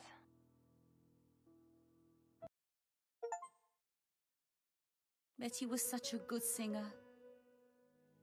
It's true. Did she have any problem with her throat? Yes, she had to be careful with her voice. Of course, she didn't follow the doctor's advice. If Don didn't insist, she... Well, it's too late for all that now.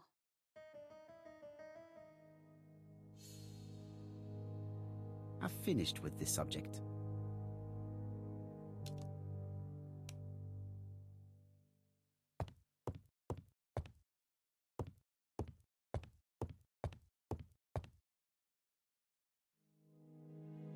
It looks like this woman is single, but she has feelings for someone.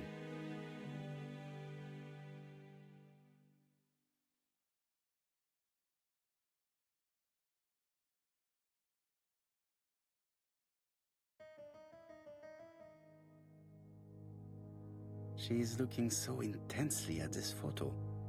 But is it really a sister that she's studying in this manner?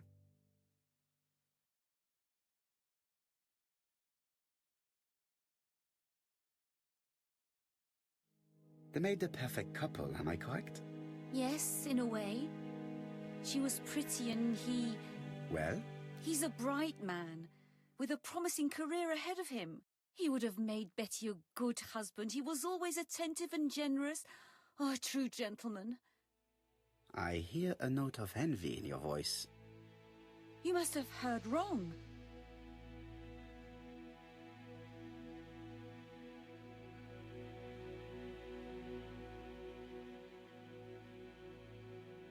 You have not mentioned Donald's jealousy. There's nothing to say. I am not your enemy, Mademoiselle Bernard. And you are not my friend either, Mr. Poirot, sir. Yes, but your lies are not helping Mr. Fraser, or you for that matter. This case is much more complex than you think. It would appear that your sister's murder is the second in a series that we have to stop as quickly as possible. The first was in Andover, and the same as your sister, the murderer sent me a letter informing me that a crime would be committed in that town. Now can I count on your honesty? Yes, you have my confidence, Mr. Poirot. Don is a quiet and sensitive young man. Slightly reserved, too. And as is often the case with reserved people, when he flew into a temper, he completely lost control. He could be so violent. Betty was frightened. And when was this? The first time was about a year ago. But they rowed more recently. Donald found out that Betty had lied to him. She said she was going out with a girlfriend, but she went out for dinner with a married man. It was an awful scene. She told him that until they were married, she was free to go with whoever she pleased. Donald turned quite pale and started shaking and kept saying one day. Well? He'd commit murder.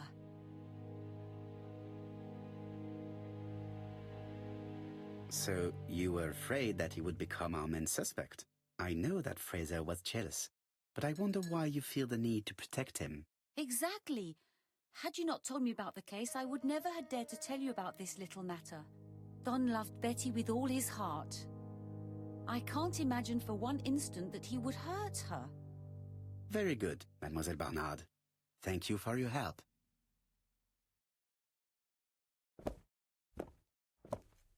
Fraser is at the Ginger Cat. The police haven't spoken to him, but they want to. Très bien, Hastings. Let's see him now. Au revoir, mademoiselle. My deepest condolences to your parents. Of course, Mr. Poirot. And don't be too hard on Don. He's more fragile than he looks. If you say so.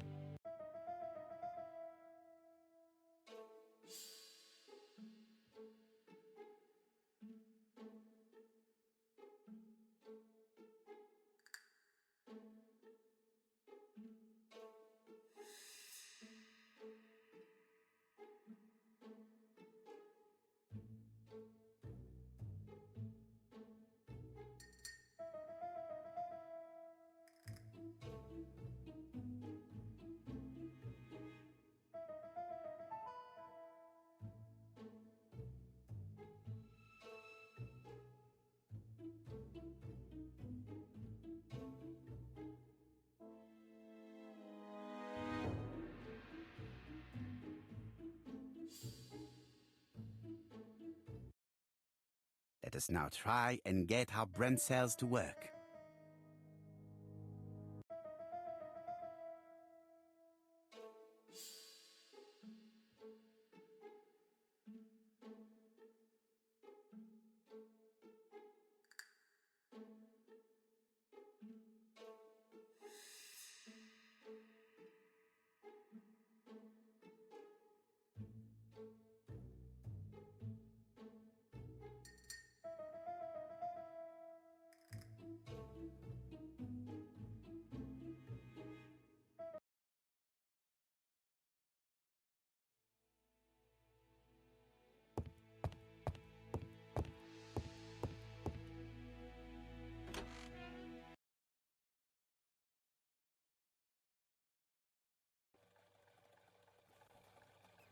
You've seen Fraser, Hastings. What is your feeling? He's a big chap. Fragile isn't exactly the word that springs to mind. I talked to his landlady before seeing him. She went to bed at 11. Fraser wasn't home yet. Bien. Megan Barnard said he is a reserved character but with a nasty temper. We will see if this is the case.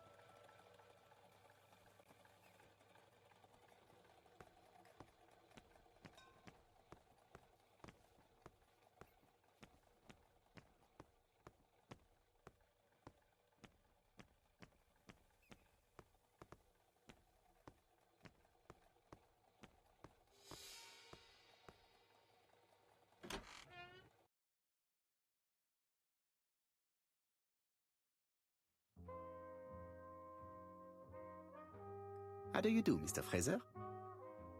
You Hercule Poirot. Mr. Hastings said you wanted to speak to me. Yes. I know that it may not be the right time, but I would like to ask you a few questions.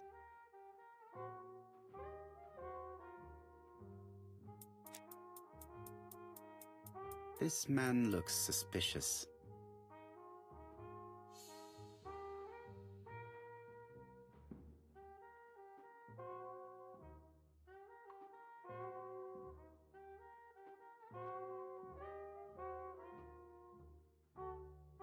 Donald Fraser is in a terrible state, as if he hadn't slept all night. And he's drinking White Horse. Leave me alone. tell me that it's a mistake, that Betty isn't dead. Sadly, your lady friend has been murdered, Mr. Fraser. Oh, Betty, if only you'd listened.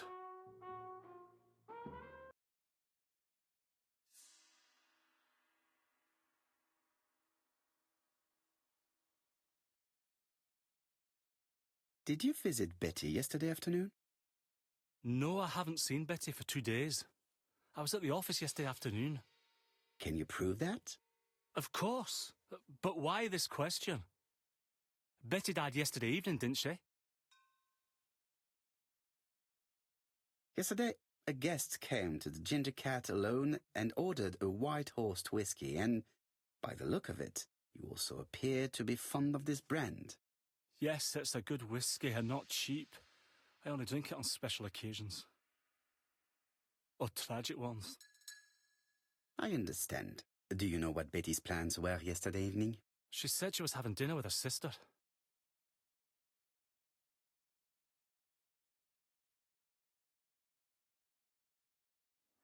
Yet, Megan only returned to Bexhill this morning, Mr. Fraser. I didn't know. Right. May I ask you what you were doing yesterday evening? I spent the evening working. Your colleagues can confirm this? No, I often take work home with me. Therefore, you have no alibi, Mr. Fraser. That's right. But that doesn't make me a murderer, Mr. Poirot. I would like you to leave now, please.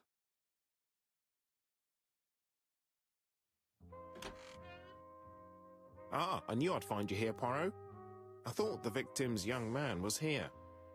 Yes, is all yours, Chief Inspector. Let us now try and get our brain cells to work.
Fraser doesn't have an alibi and he's extremely jealous. You are very skilled at summing up. And yet you haven't asked Japp to arrest him. It is too soon. But I agree, without the letters announcing the crimes, Fraser would already be behind bars. Bon, I think we have enough elements. Let's reconstruct the events at the scene of the crime. I can't imagine how the murderer wasn't seen, though. Surely she must have struggled. Let us try and imagine the scene.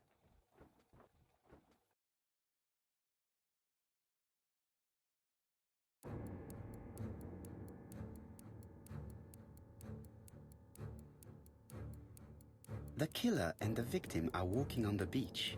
Miss Betty has a bag, a belt around her waist, and carries her shoes in her hand. Both of them walk slowly to hut number 5.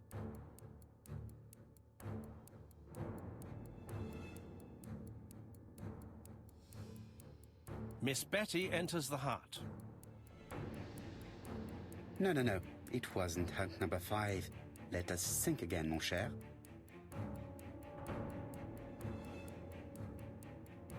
The killer and the victim are walking on the beach.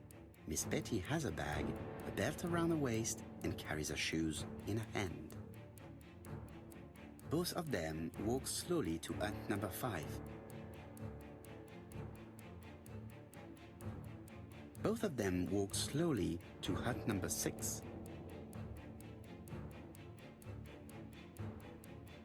Miss Betty enters the hut. She leaves without her belongings. Then she hides a code.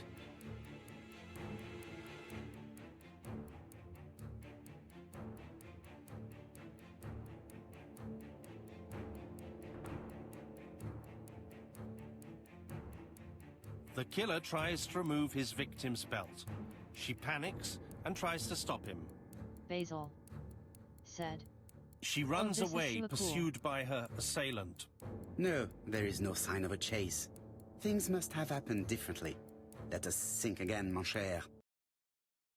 Okay, I thought that was Betty taking off her belt, not the killer. Not cool that you wouldn't specify that, but yeah, I like this kind of thing, just recreating the scene. This game is pretty cool so far.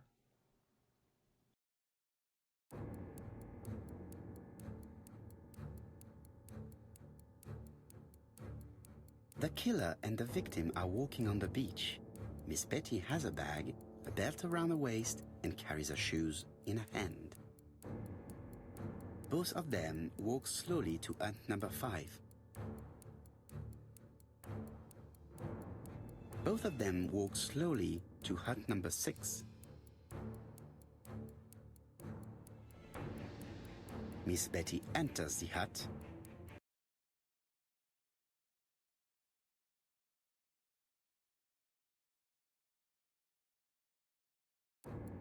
She leaves without her belongings. Then she hides a code.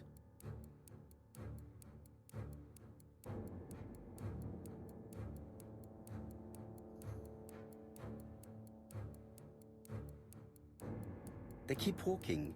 Then she removes her belt. The murderer moves behind her and then attacks her by surprise. The body falls, lifeless, on the sand. Everything appears to match the crime scene, mon cher Hastings. That is exactly what happened.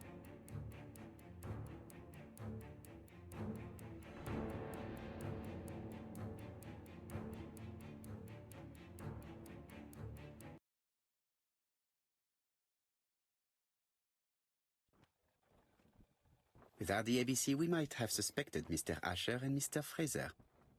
But by signing his crimes, the murderer is making sure he's accused. In a way, it is very generous of him.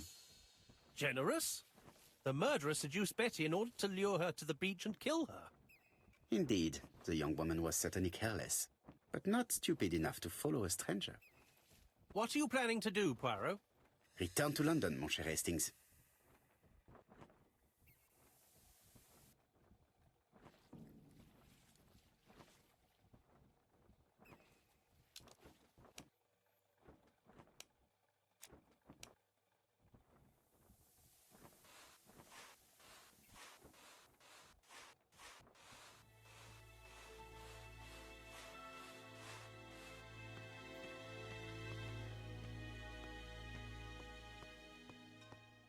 This is definitely where the photo I found in the hut was taken.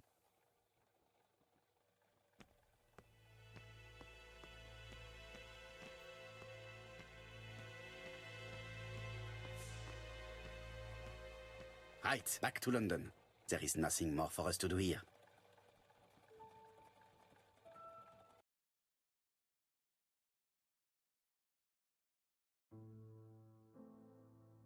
Japp has decided to reveal details to the press. The alphabet murder is now famous. It is not a bad idea. The more people who know, the greater our chances of finding out something of interest. Poirot, I have a bad feeling.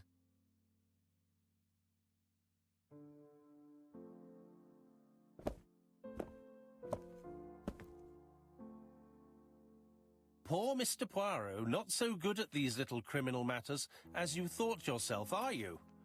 Rather past your prime, perhaps. Let us see if you can do any better this time. This time, it's an easy one. Churston on the 30th. Do try and do something about it. It's a bit dull having it all my own way, you know. Good hunting. Ever yours, ABC.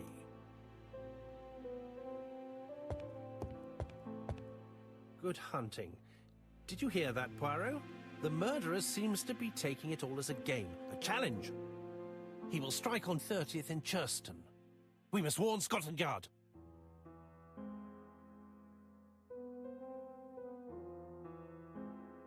By the way, Hastings, what day is it? Well, looking at the calendar, it's the 30th.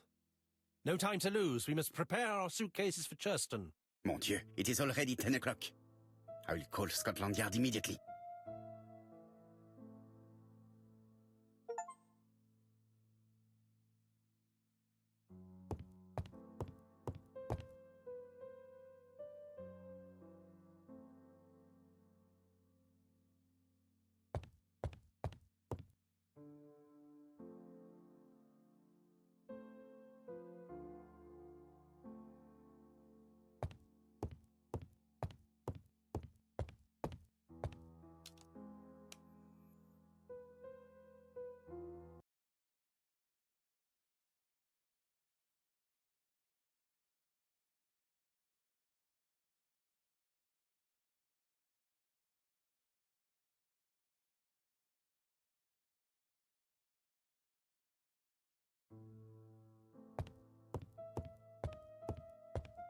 It is not the right time.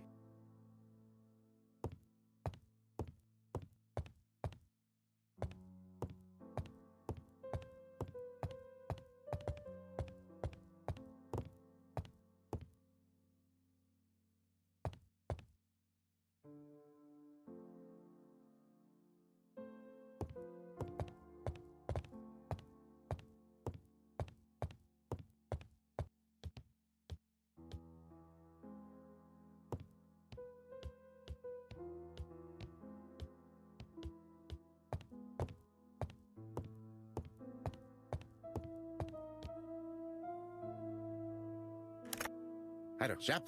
We received a new letter from ABC in the 10 o'clock post. Where and when? In Churston. Today.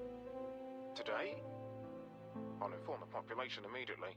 I'll check the train times. Call me back.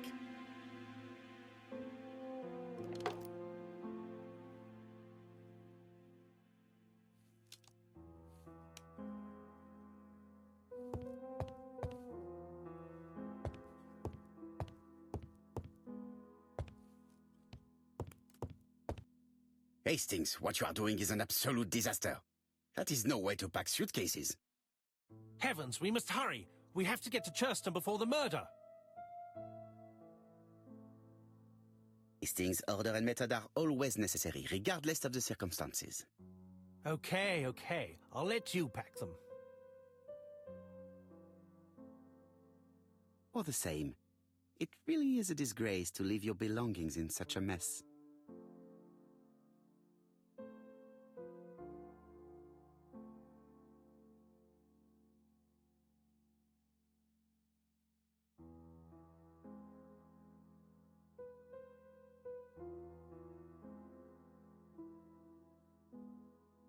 Voila. It only took a minute.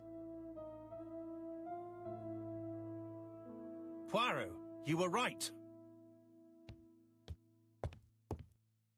I've just consulted the ABC guide.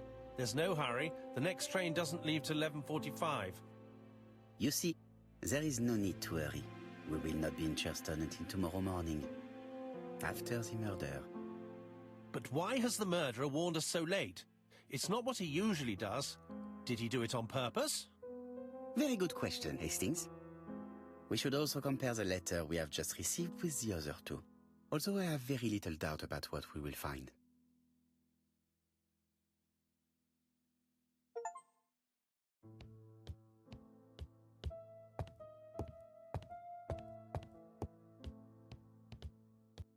It is not a good time.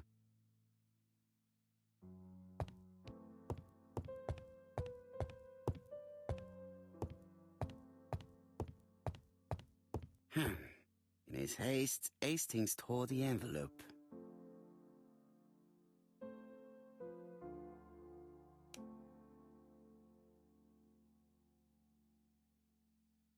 Poor Mr. Poirot. Not so good at these little criminal matters as you thought yourself, are you? Rather past your prime, perhaps? Let us see if you can do any better this time. This time it is an easy one. Cheston on the 30th. Do try and do something about it. It is a bit dull having it all my own way, you know. Good hunting. Ever yours, ABC.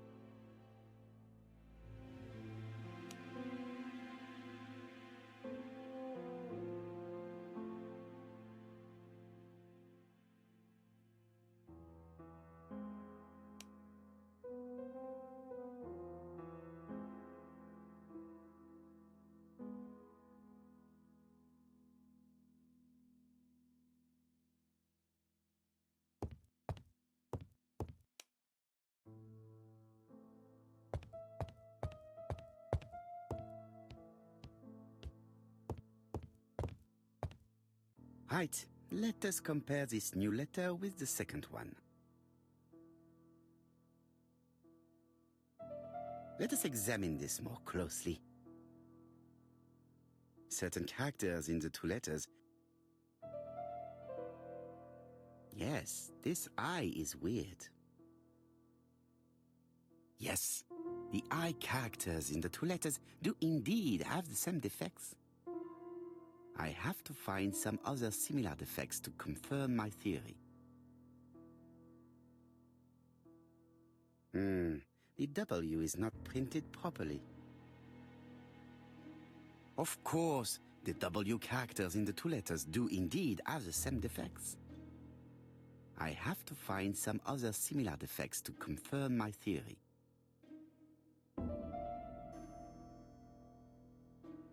Yes, the A appears to be quite unusual.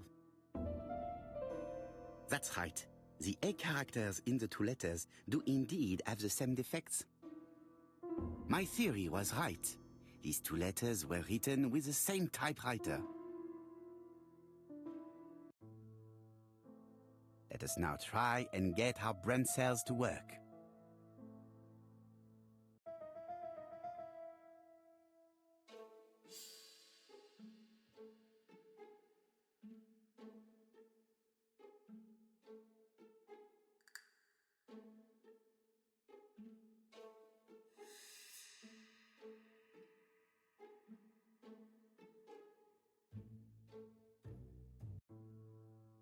The letter should have arrived in time. The postmark shows that it was sent 3 days ago. However, our man made a mistake in the address, which explains the delay. All the same, the post office took their time correcting the error. Come on, Poirot. Your address is not quite as well known as that of Scotland Yard. Poirot, the telephone. It must be Jap.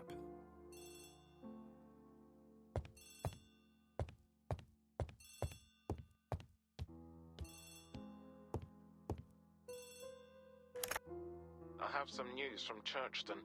Bad news, I'm afraid. Sir Carmichael Clark was murdered while out on his evening walk. Sir Carmichael Clark. The name is familiar to me. He was a famous throat specialist, one of the best in London. A wealthy man, he retired to Combside, a beautiful house by the sea. He collected antiques. Are you going there? Yes, let's meet on the train.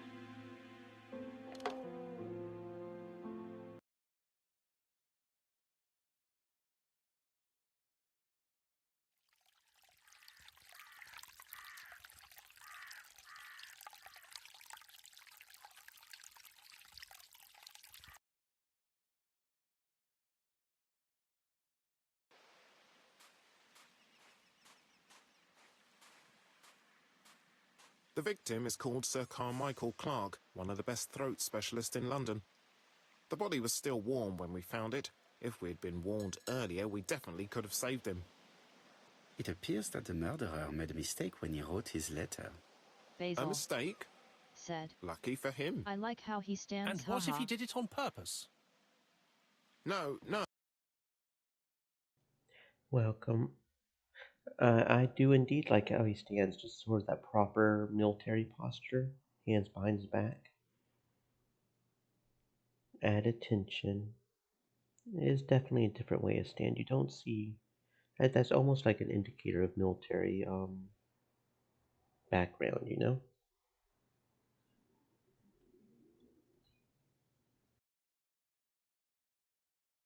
Basil said. Oh no, no, the inspector, haha. Oh, the inspector. Wasn't paying attention to the inspector.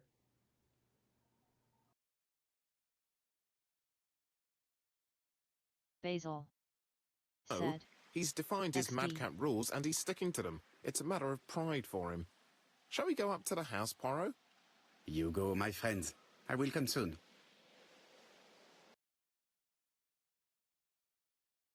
Yeah, no, the inspector, the guy in the trench coat, right? The one with his arms behind his back. Yeah, that guy. Something like that.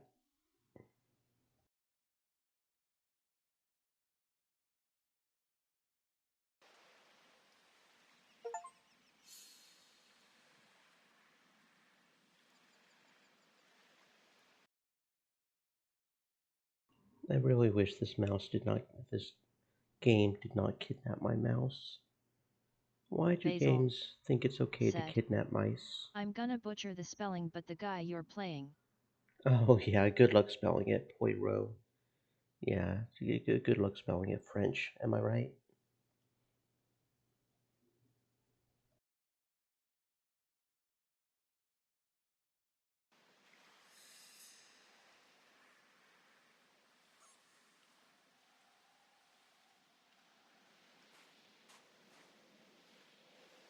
Jap has emptied the victim's pockets and has laid out their contents on this piece of wax cloth.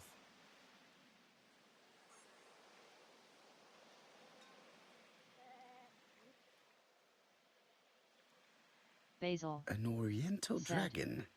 It's an XD, but old yeah, I piece, find his much older standing than the position pocket cute, watch in haha, which it looks was like he fastened. is driving a car, haha.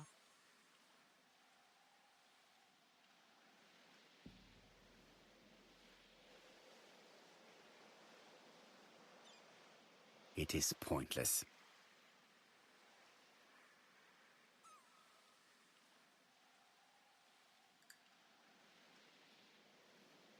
Nothing appears to be missing from this wallet.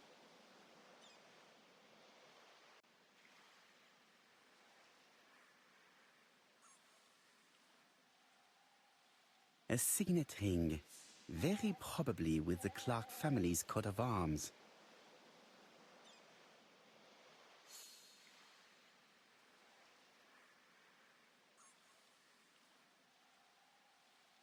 Sir Carmichael's throat was cut. It's a clean incision. And that is a little funny, actually, now that I think about it, considering Poirot does not drive. I'm pretty sure it's lore that he doesn't drive, right? So the fact that his hands look like he's driving a car, even though he doesn't drive, Basil said. I just thought about it. It just LOL. clicked in my head that yeah.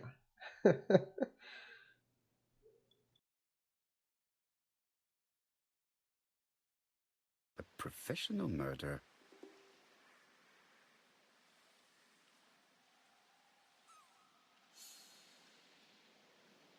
An ABC guide. The murderer's customary signature, covered in blood this time.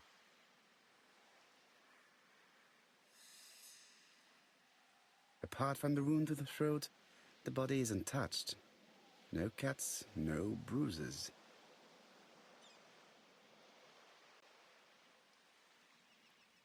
The gravel on the path has been sprayed with blood that covers a conical-shaped area, which starts at the body and becomes wider as it moves further from the bush.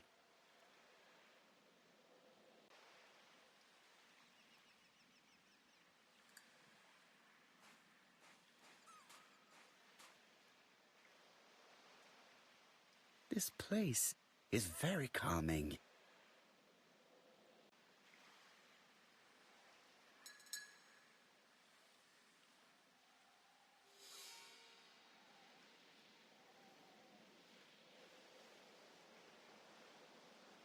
The site is exceptional. It is easy to imagine that Sir Carmichael used to enjoy stopping here every evening.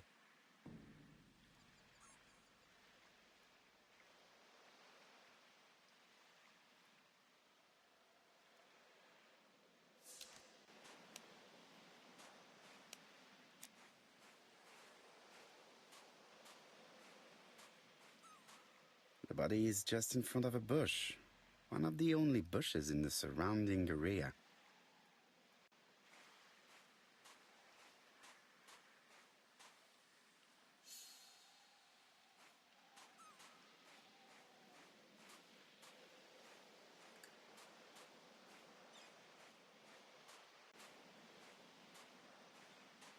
I'm not going to leave.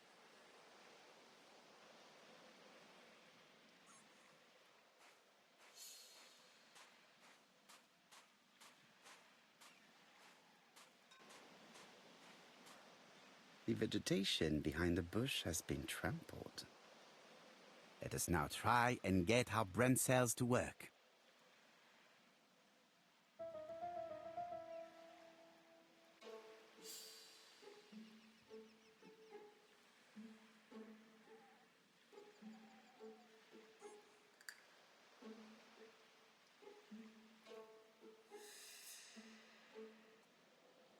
Sir Carmichael had his back to the bush when the killer cut the throat from behind. A fatal blow that sprayed blood over a range of more than 1 meter. Let us now try and get our brain cells to work.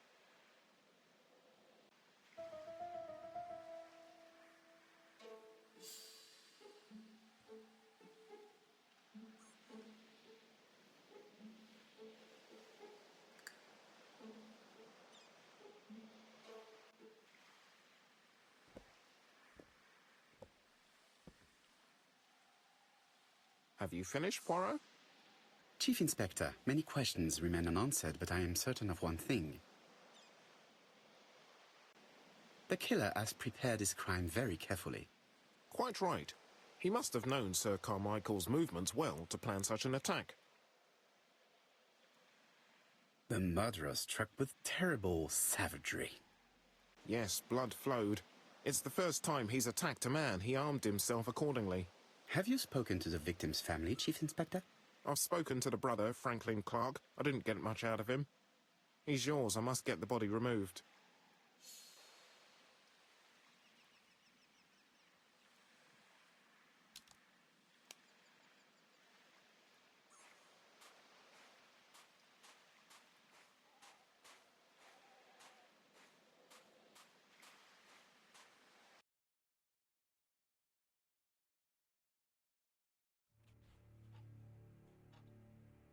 To be honest, this inspector seems rather obtuse.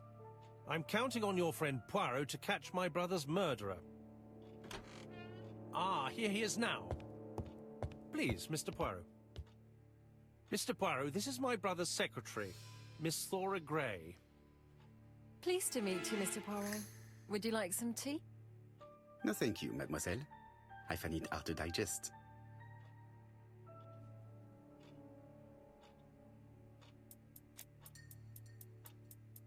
There is something elegant about her.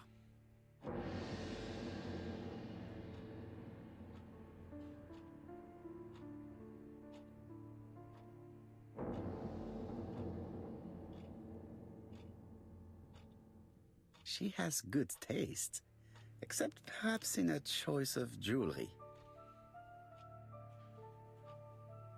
Please excuse me, I have to take care of Lady Clark.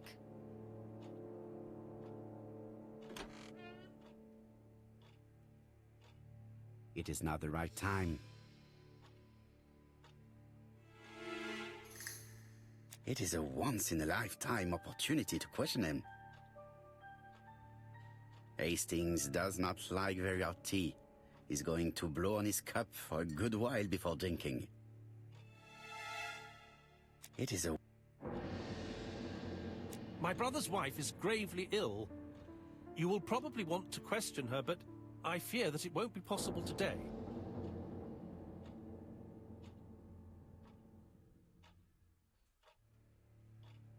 Of course, I understand. Someone set a trap for your brother. Who was familiar with his habits? Everybody knew he took his evening walk at 8:30, and that he always followed the same path. And did people of the village know Sir Carmichael's habits? I don't know. It's possible. What were you doing last night? After dinner, I went to my bedroom. At 11 in the evening, the telephone rang. It was the police. I went to look for my brother. Was it a dark night? It was a new moon. I took a lantern. So it was you who found the body? Yes, along with the gardener. Have you seen any strangers around the house recently? No. As far as I know, nobody has been near the house.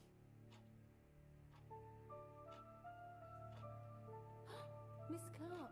Oh, Lady Clark must have fallen from her chair. I have to help Miss Grey get her up. Hastings, while our host is gone, let's examine the drawing room. But, Poirot, a gentleman shouldn't... I take full responsibility.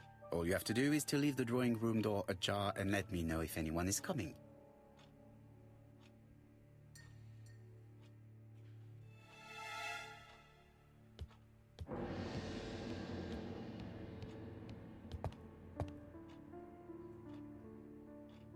Dragon, dragon, dragon. Sir Carmichael showed himself to be very consistent in his collection's theme. It is an emperor. His place at the center of the table is probably symbolic.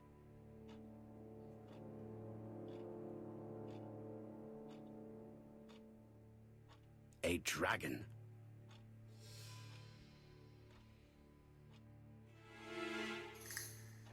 A turtle.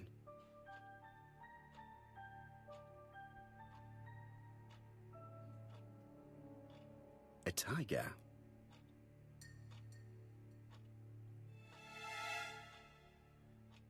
A crane?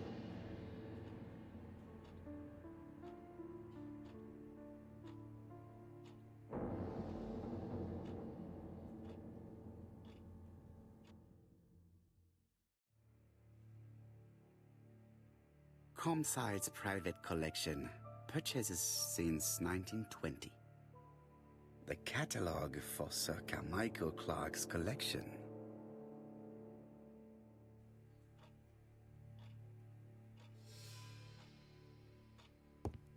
Sir Carmichael's collection could rival that of a major museum.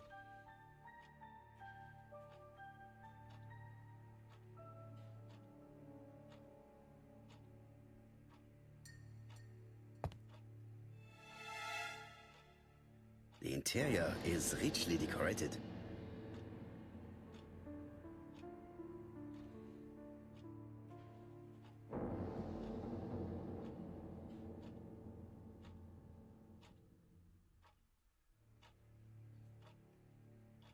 Dragon, dragon, dragon. Sir Carmichael showed himself to be very consistent in his collection's theme.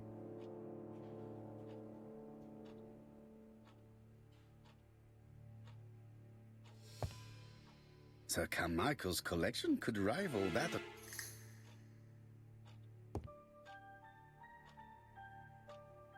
Dragon, dragon, dragon. Sir Carmichael showed himself to be very consistent in his collection's theme.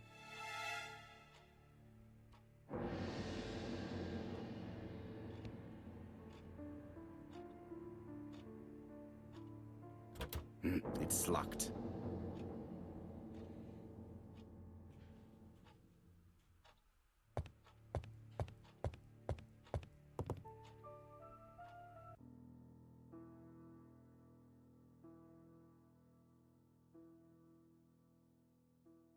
The cardinal points. This book could maybe help me. Each cardinal point is associated with one animal and one color. In the middle sits the imperial dragon, and out of respect, all the others are turned towards him. Each cardinal point.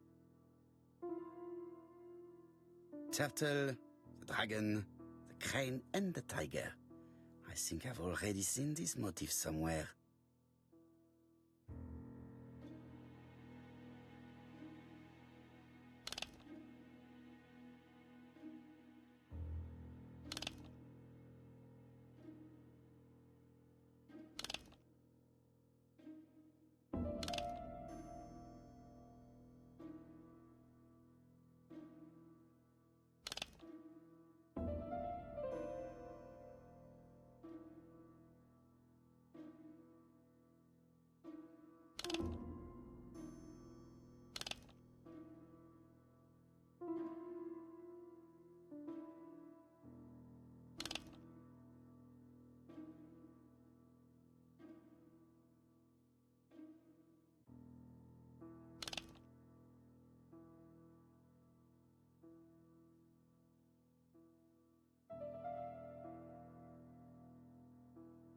It is blocked.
The position of each motif is correct, but they are not turned the same way as on the table.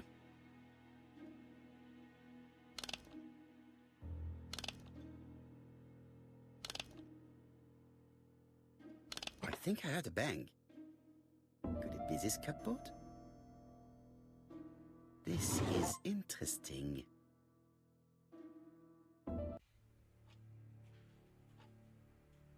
These daggers are only ceremonial weapons. I do not think that the crime weapon is here.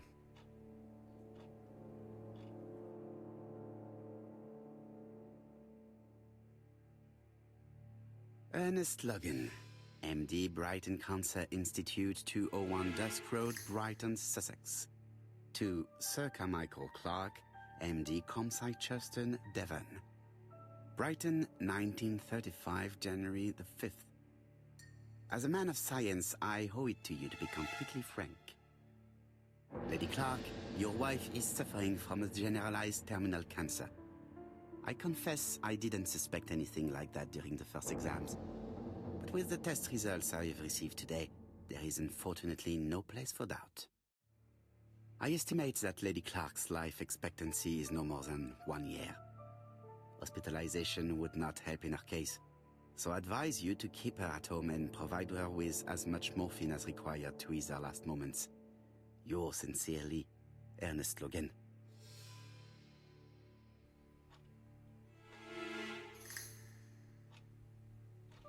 Here's Miss Gray. Sorry to keep you waiting. Lady Clark's condition requires regular care. I believe you want to ask me a few questions. Indeed, mademoiselle. This porcelain is remarkable. Is it old? It's about 3 centuries old, I believe. Wait, let me find the reference.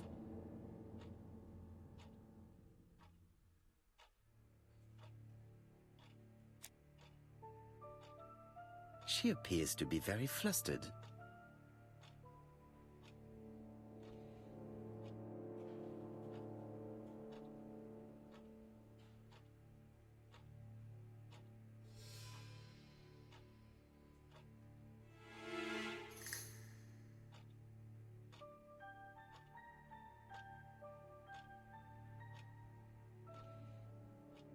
She's unable to hide her emotion, and her makeup has been disturbed.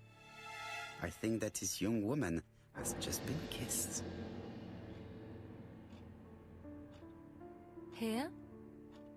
Teapot with black dragon, Gangxi period, end of the 17th century.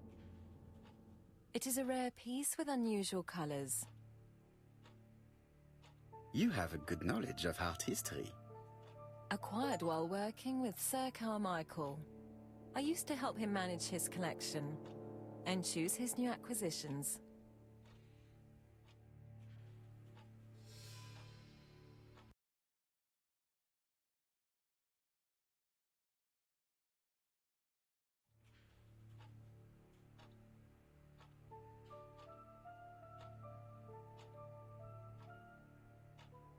And sometimes, he used to give you a piece as a gift. Is that right?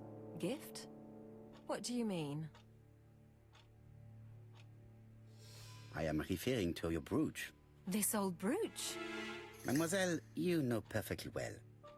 I am talking about the magnificent brooch you were wearing earlier. Yes, you're right. Sir Carmichael did give it to me. He valued my work. How could I refuse? He would have been offended.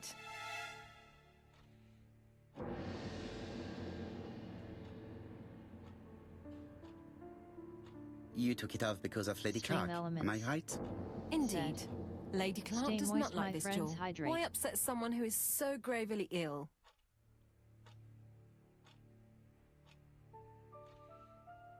I see. This jewel is sinister, do you not think?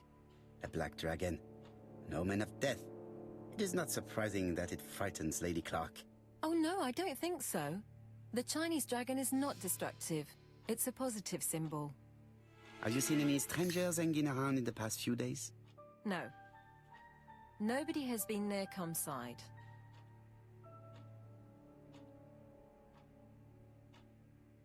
Tell me what happened last night. After dinner? Well, I did some sewing and then I went to bed. I was woken by the telephone at 11. I heard Franklin Clark speaking with the gardener. They left with some lanterns and they found the body.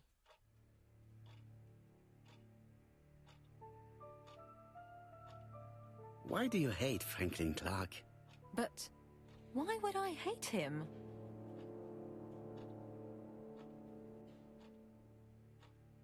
Miss Gray, if I may be so bold, please do not take offence.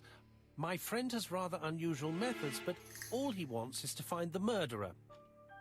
Yes, I understand. I must rest. Please excuse me. Earlier, you asked me to watch the living room door for you. I don't wish to be indiscreet, but sometimes a gentleman stumbles upon a secret without intending to. That is sometimes the case. And I saw Franklin Clark kissing Miss Gray at the foot of the stairs. Do you think this is a common occurrence? No, I saw emotion, intensity. I think it was their first kiss. Well done, mon ami. Well spotted.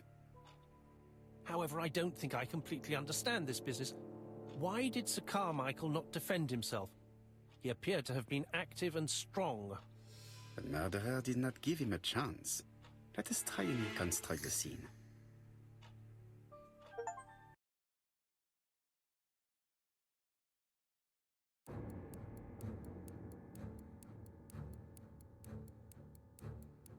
Sir Clark is taking his customary walk. Our killer is hiding behind a bush.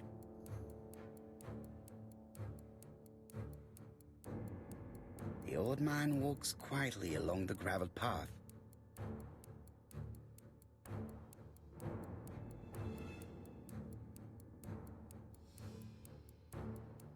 He then passes the bush and continues on his way to the house. No, Sir Clark used to gaze at the sea. Let us think again.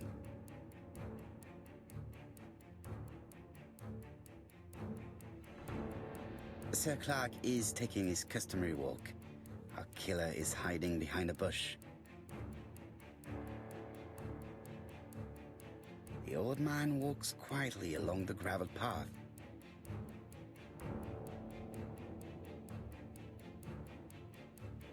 Then he turns towards the sea to gaze at it.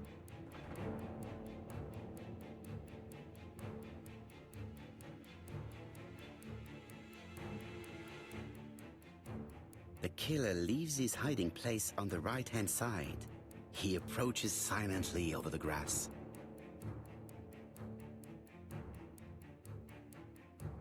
Then he throws himself on his prey and cuts the poor man's throat.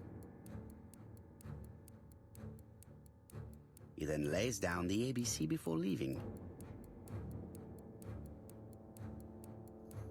Everything appears to match the crime scene, mon cher Hastings. That is exactly what happened.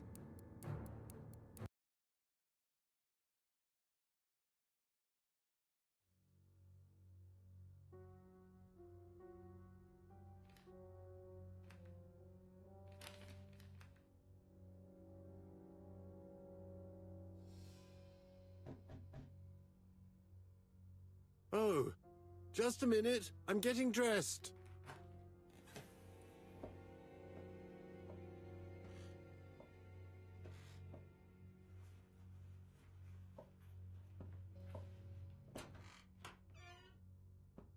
Mr. Kirst, have you recently returned from Churston? Yes. Indeed I have. Have you seen the papers? And to think that you might have rubbed shoulders with the killer. Imagine that. Mr. Kirst, are you all right? You don't seem well. My apologies. My throat is burning and my head feels heavy. It's ever since the war, you know. Since my injury, my head has never been the same.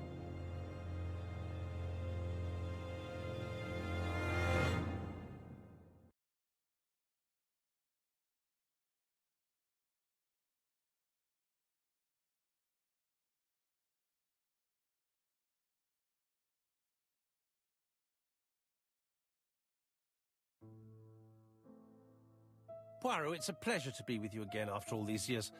I looked for a gift to thank you, and I found this propelling pencil. An authentic collector's item. You spoil me, mon ami. And you more so by sharing investigations. Do not underestimate the help you are to me, Hastings. Intellect is not everything. There is also goodwill, and you are not short of that. Later, I will ask you to help me tidy up the room and bring some chairs. Our guest will be here soon. Ah, is Thora Grey coming? Naturally. She is a fascinating young woman, n'est-ce pas? Oh, come on, Poirot. I'm a married man. And Miss Grey's already been courted by Franklin Clark. Poirot, our guests will be here soon. We must prepare ourselves.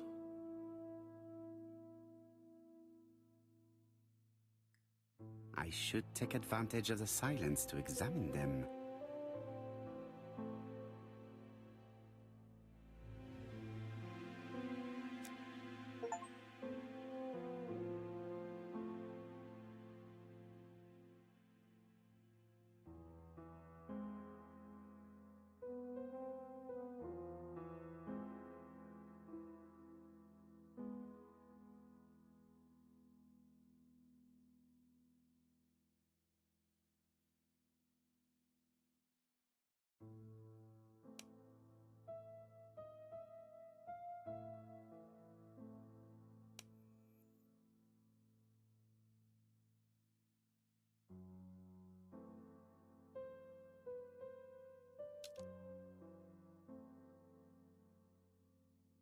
Sometimes I love a brunette, sometimes I love a blonde.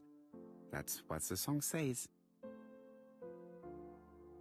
The song says, sometimes I love a blonde who comes from Eden by way of Sweden.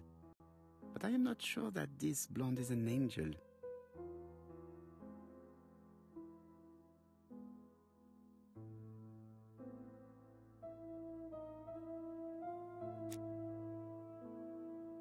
Donald is always on edge.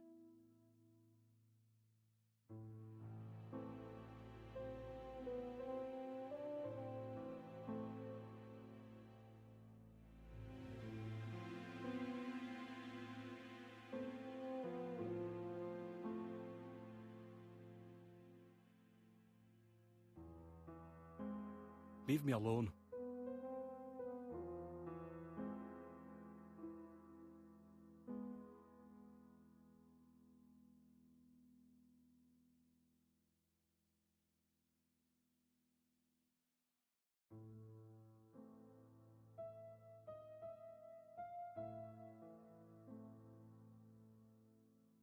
Donald Fraser is very nervous at the moment, even if he is trying hard to control himself.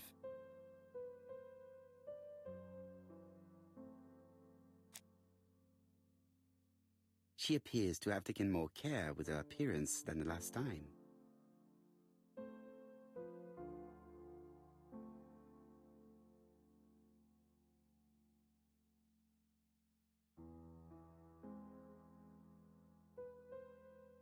She's looking at Mr. Fraser out of the corner of her eye. Did she make herself beautiful for him?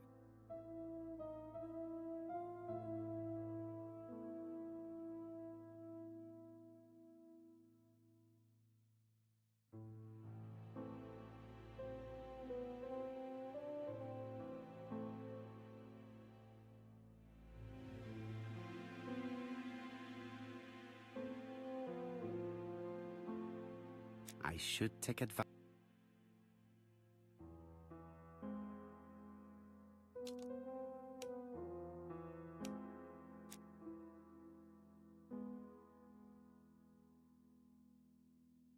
I ought to concentrate on my guests. Franklin Clark always seems at ease, regardless of where he is. Something that's unique to people who travel. I wish to thank you all for coming. I wanted to bring everyone close to the victims here in order to unmask the murderer. Get to the point, Mr. Poirot. What do you want from us?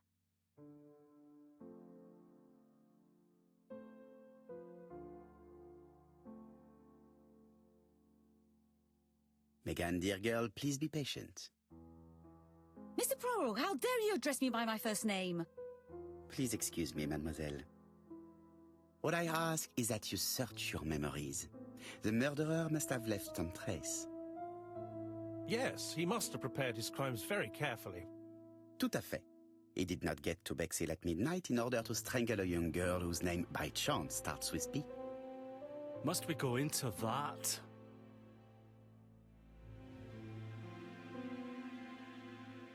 No, of course. Not if it makes you uncomfortable.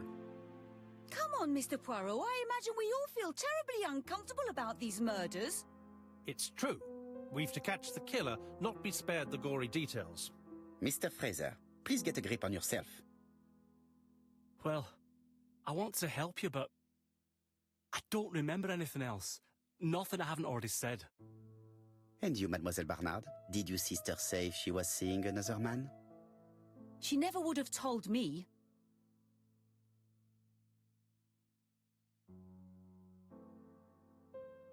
Why would she hide the fact from you? Betty knew I didn't approve of her behaviour. Her flirting was spoiling any chance she might have had. Tell me, mademoiselle, what did you talk about with your sister? Silly things. Her new dress. She wanted a pair of black stockings to go with it. Mother bought her a brand new pair. The day it happened, she was crying. And to think that Betty never even wore them. Poor Mummy. Your sister used to sing, I believe. Did she ever perform in public? She dreamt about it, but she had a very bad cough. It troubled her greatly. She had to cancel auditions and miss lots of opportunities. A pity. Yes, she sang well, but that doesn't tell us much about the murderer. Qui sait? In any case, we now have enough information to draw up a relatively precise psychological profile. Let us now try and get our brain cells to work.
So, ladies and gentlemen, we can now surmise without too much risk of error that our adversary is calculative, sure of himself, a seducer, of outstanding intelligence, that he has plenty of self-control, and that he likes railways.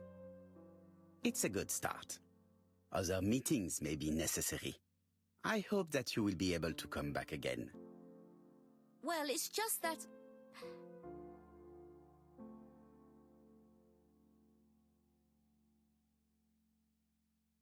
Is something bothering you, Mary? Well, Mr. Poirot, you see, I don't know if I can come to London just like that. It's normal that people helping with this inquiry should be reimbursed. Starting with you, Miss Trower. Please allow me to pay for your train tickets. Oh, sir, I cannot accept. But you must. Mademoiselle, I may not be rich, but my brother left a fortune which will be mine. Mr. Clark, that's very generous of you. Well, someone has to foot the bill. Mr. Poirot, would it be possible for you to come back to Devon? Lady Clark has expressed a wish to see you. We'll adjust her medicine so she'll not be too drowsy. But of course, I shall come the day after tomorrow if it is convenient. Thank you all for coming. We will meet again soon. The meeting was most fruitful. Really? Hastings, I believe now we have everything we need to find a common point between the victims. Now it is time for us to use our grey matter. Let us now try and get our brain cells to work.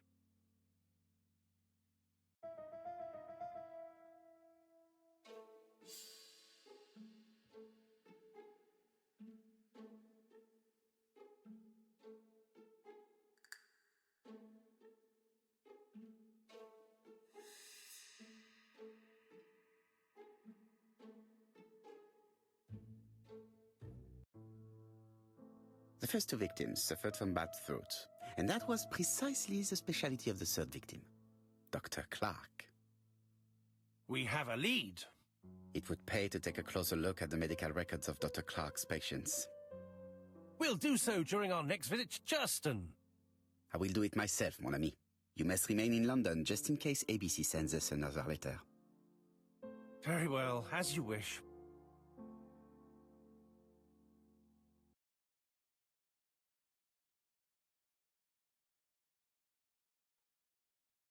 Thank you for coming, Mr. Poirot.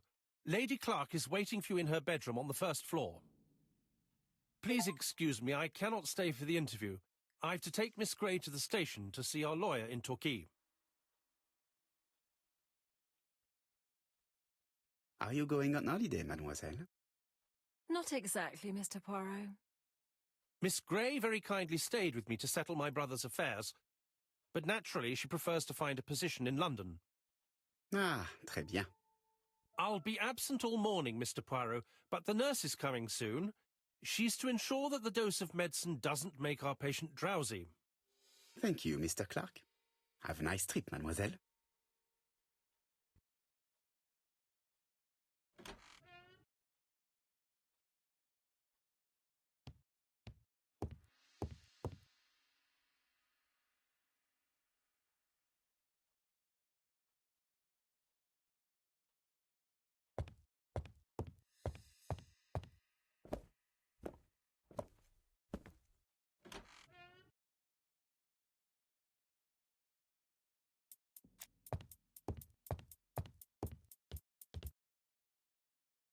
This poor woman is very ill.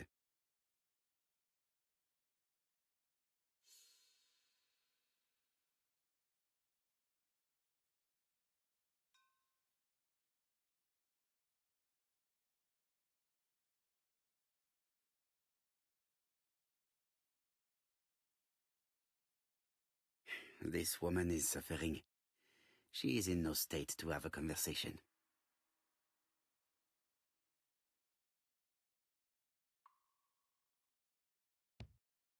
It would be rude to make Lady Clark wait any longer.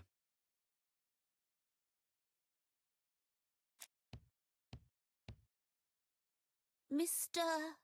Poirot? My respects, madame. Thank you for coming. Thank you. Have you seen the nurse? She should have been here by now. Oh, I'm sorry. The telephone in the hall is ringing.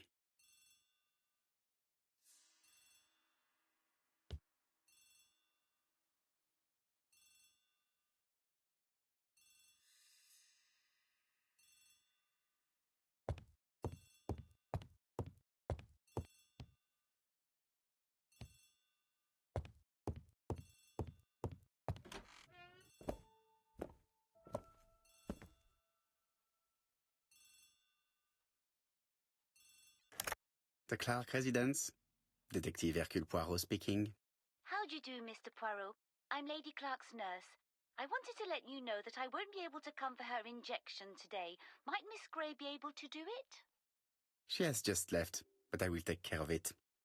Thank you. That's very kind of you. You'll find the skeleton key to open the medicine cabinet hidden in the lion trophy. You can count on me. Au revoir, mademoiselle. Oh, thank you kindly. Goodbye, Mr. Poirot.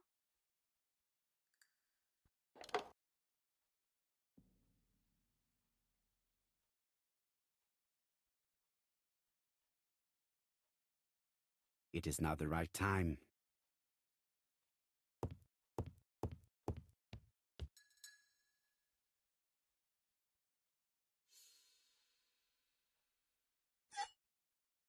Here is the skeleton key.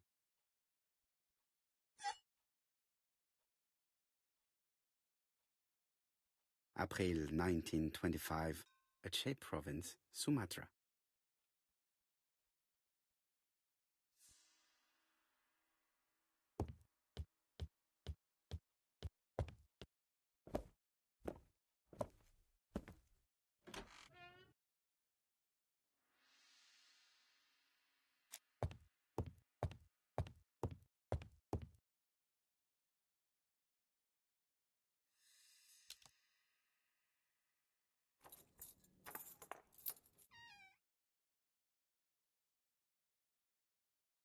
Ah, Mr. Poirot.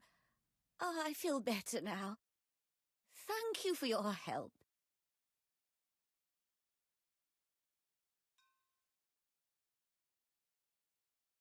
You asked for me, chère madame?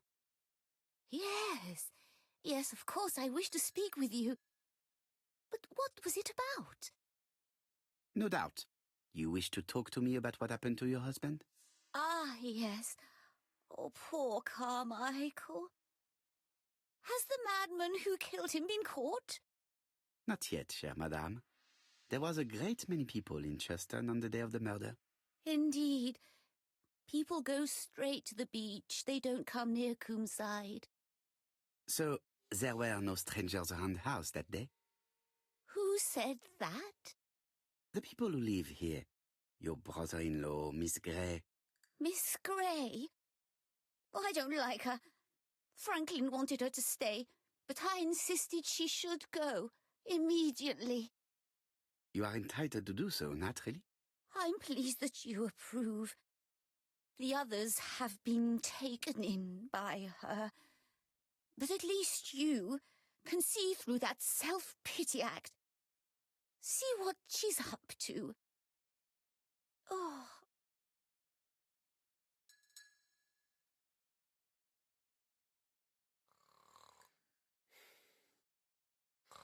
She is sleeping. I must find a way to wake her up gently. This subject will probably be useful to me.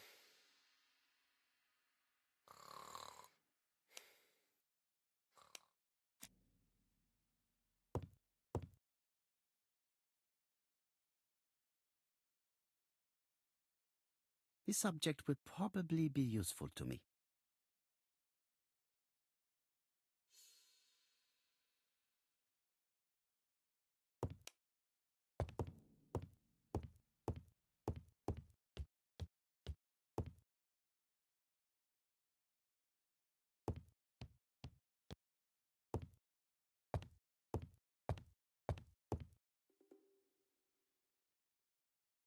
This couple appears to be having fun.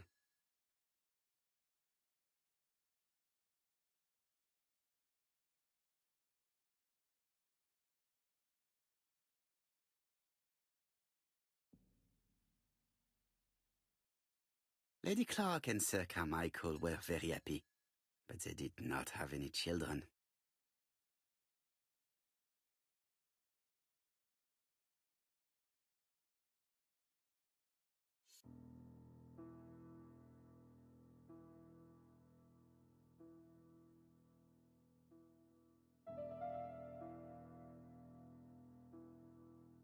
The mechanism appears to be broken.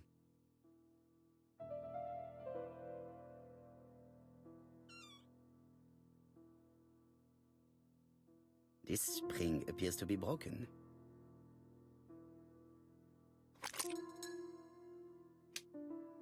I hope that Hastings will not be cross with me.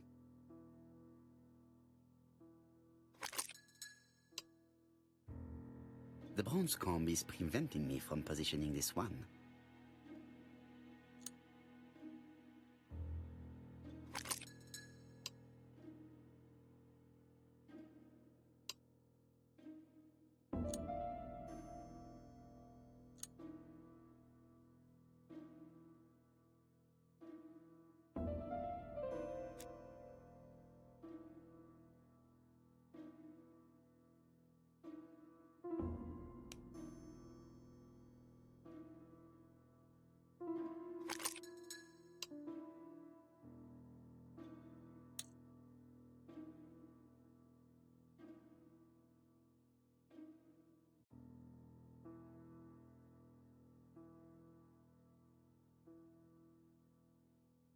This part appears to be working.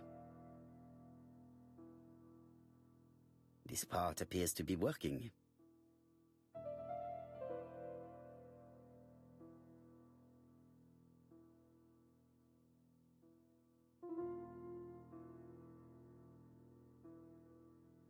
This part appears to be working.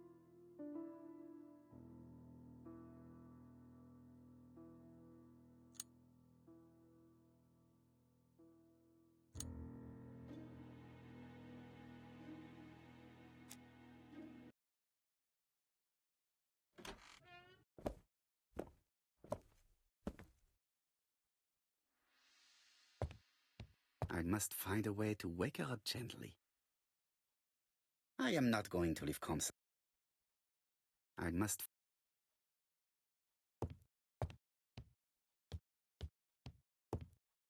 It is not...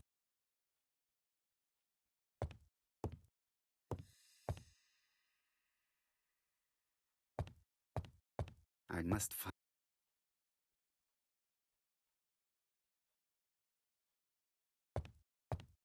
I must...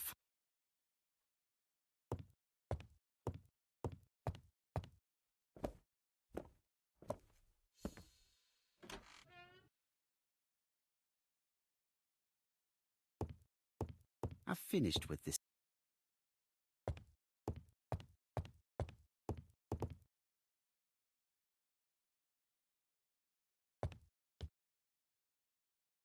Lady Clark and Sir Carmichael were very happy, but they did not have any children.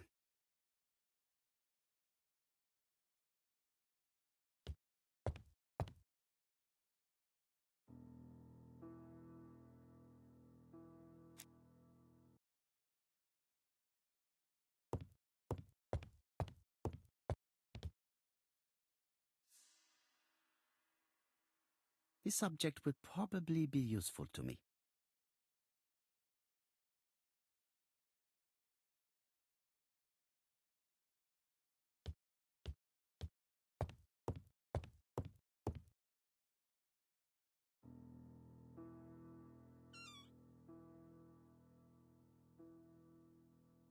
This is where the comms go.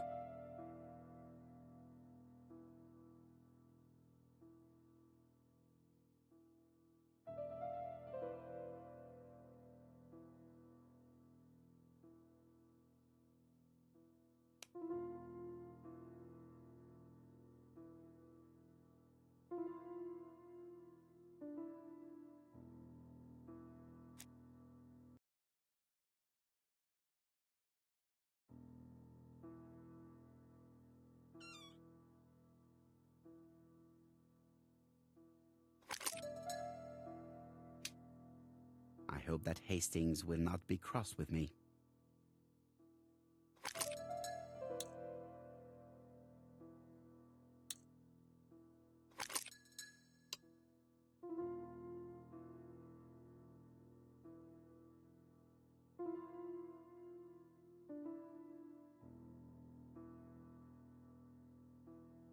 This part appears to be working.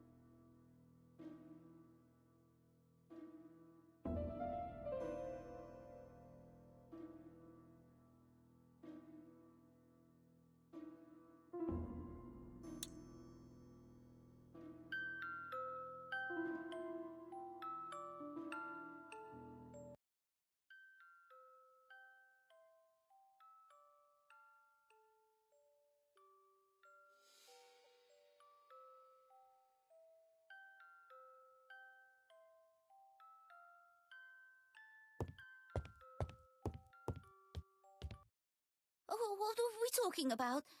Ah, yes, Thora Grey. Oh, Carmichael had great esteem for her, but for me she was nothing but a hypocrite.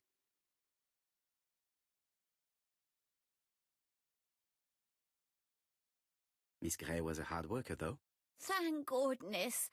Fortunately, she was good at her job. I don't see why you all think you should have to defend that girl. You are very harsh. Do not forget that the girl is an orphan. Yes, and she used the fact to get around men. Take Franklin. He's fallen for her sweet talking charms. Oh, he's a lovely boy, very plucky and sure of himself. But so naive. Oh, when it comes to women.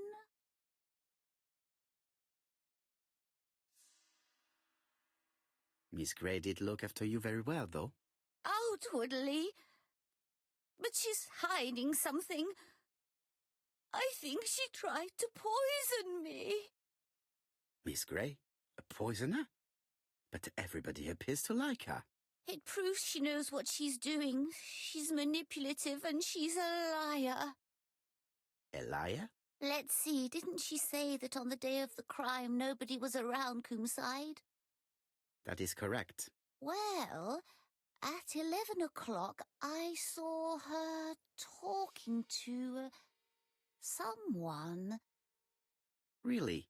And what was this man like? An ordinary sort of man with a very plain face. Oh, I don't remember well. Was he a gentleman?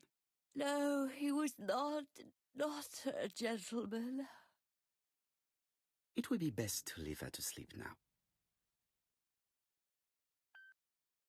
The telephone in the hall is ringing.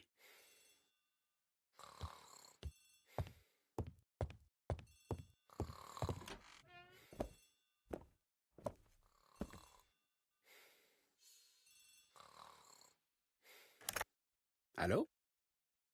Poirot, is that you? Hastings here. Thank you for calling. Have you received a new letter from the murderer? No, thank goodness. How are things in Churston? I questioned Lady Clark, but I will not leave until I have examined everything of interest to me here. Fortunately, Franklin is absent, and I have a skeleton key. Have you seen Thora Grey again? Briefly. But rest assured, I intend to summon her to London soon. She's a fascinating girl. But secretive. I would like to ask her a few questions. Poirot, she wouldn't hurt a fly. Each to his own, my friend. Yours are pretty often mind old ladies that have the maladies. Poirot, are you mocking me? No ill intended, rest assured. À bientôt, mon ami.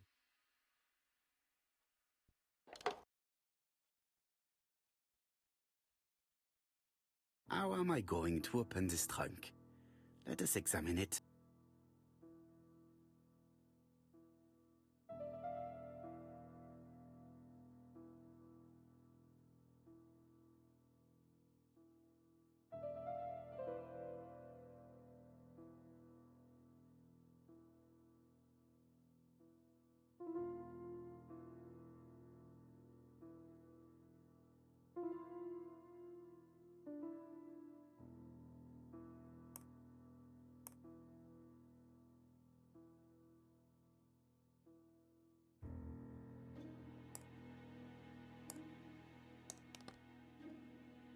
Leaving the code on the trunk. What a strange character Franklin is.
So, what is this sound?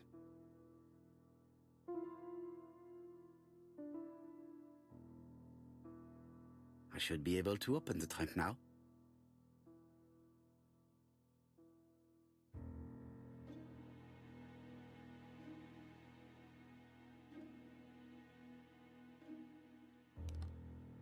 There we are.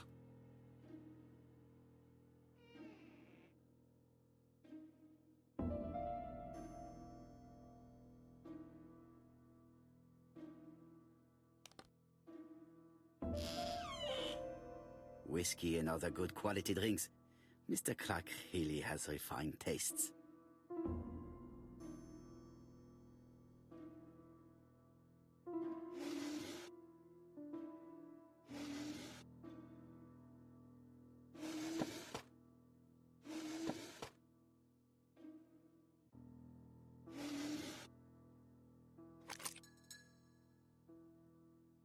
Why has Franklin put an Allen key inside his trunk? I'll borrow it for a minute.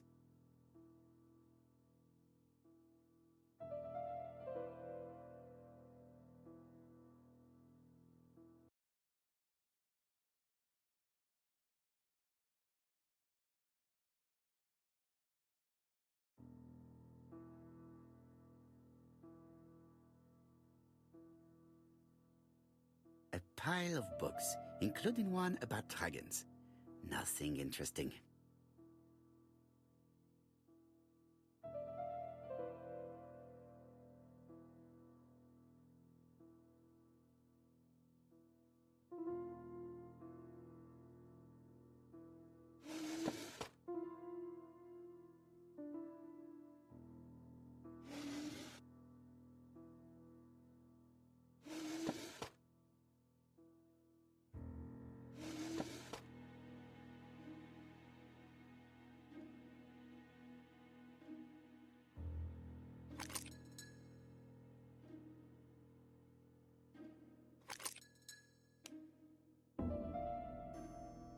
An Allen key. It can be used in 5 positions.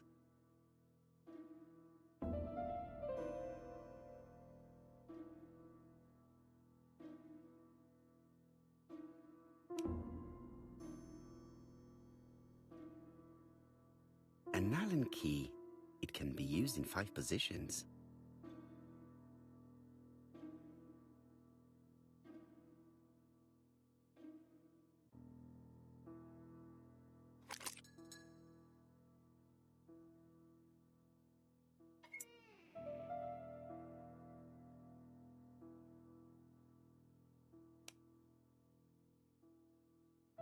An Allen key.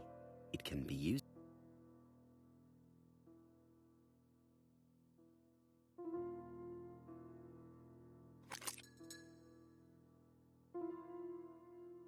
Another screw.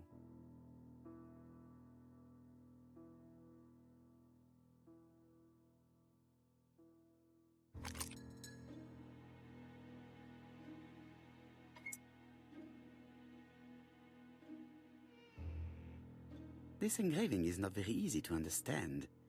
I need to sort it out.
It is blocked.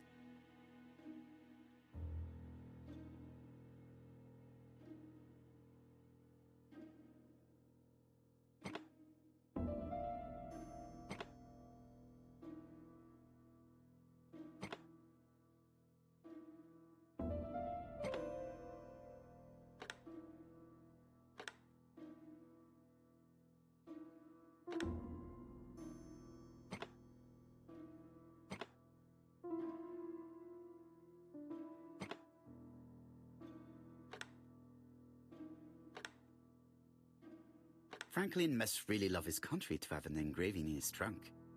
I think I heard the panel above release.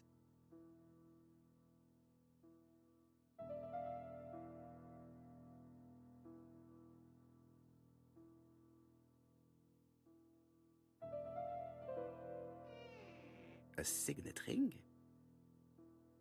A signet ring with a code written on it. 1587. It may be useful to me.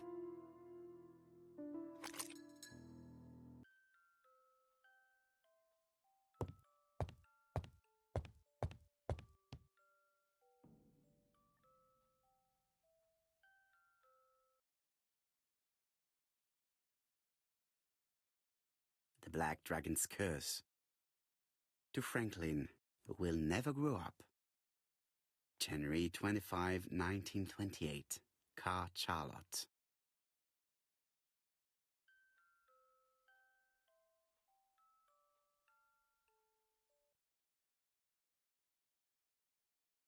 Miss Thorogray, Comside, Justin, Devon. Arsenic trioxide thallium.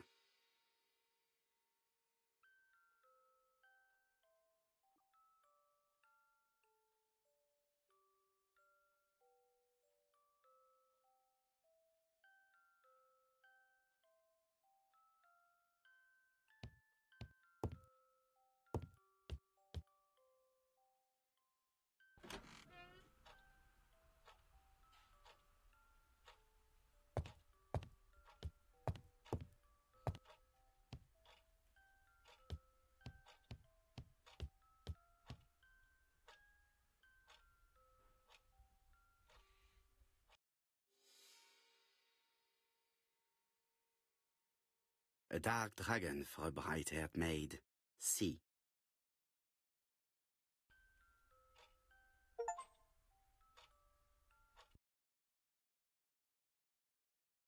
I've already seen similar daggers.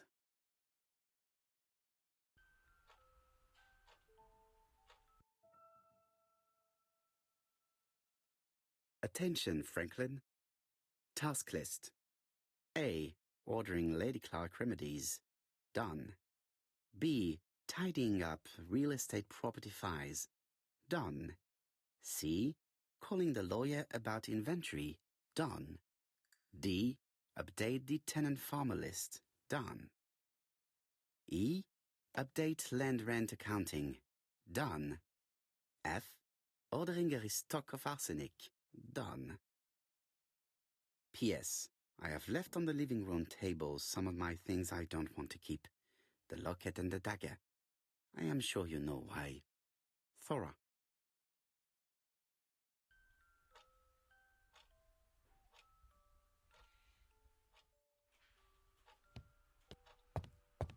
Order and method above all. Let us finish examining the mansion while no one is around.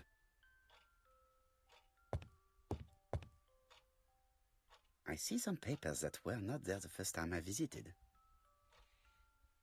These daggers are only ceremonial weapons. I do not think that the crime weapon is here. Valuers report property.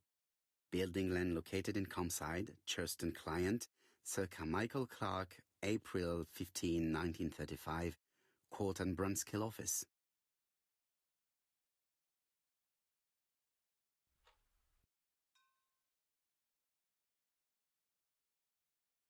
Court and Brunskill. The name is familiar. Is that not the name of the firm Donald Fraser works for?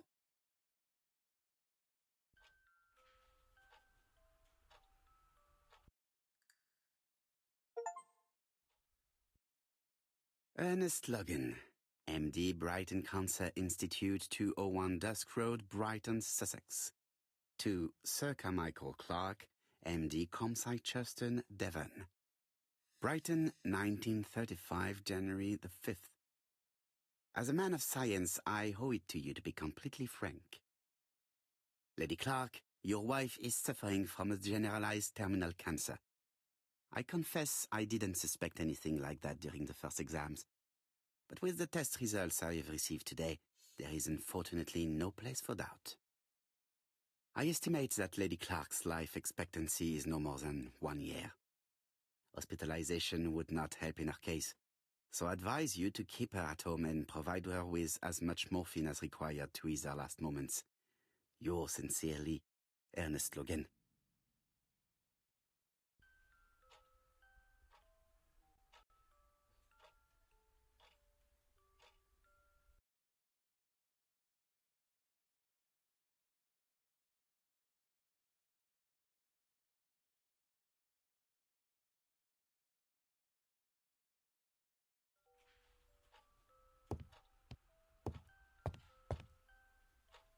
The door is locked.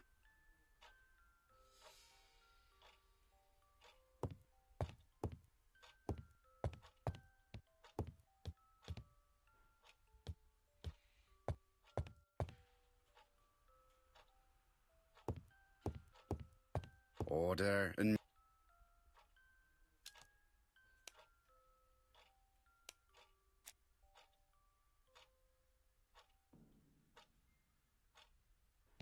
Sir Carmichael.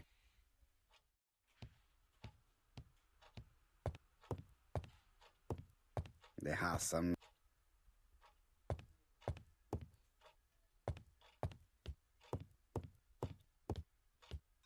Order...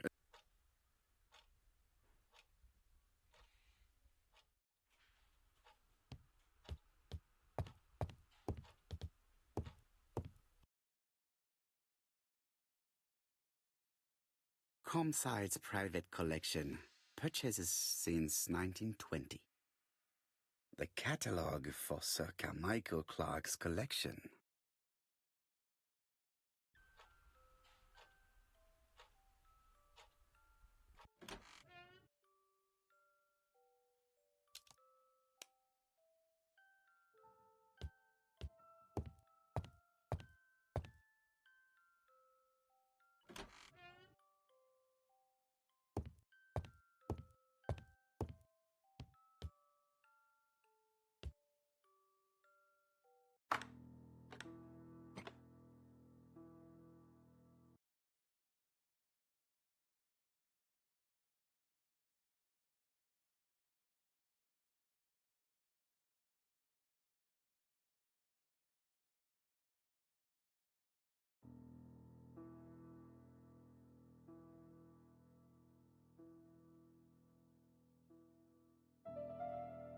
This plate appears to be able to move, but something is blocking it.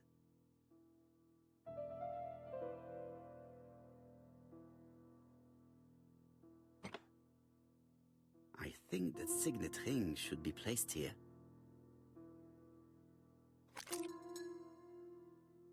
The plates around the picture appear to have unlocked. I think I've already seen these symbols on Franklin's trophies.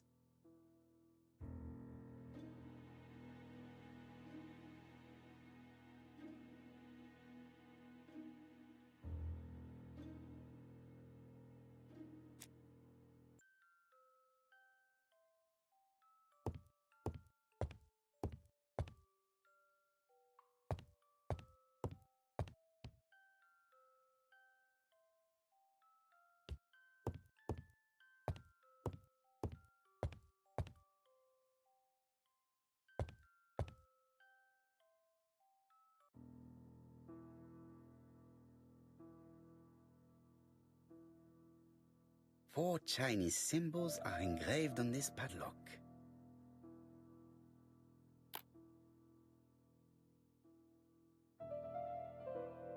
Well, well. The characters engraved on this disc resemble those engraved on the padlock.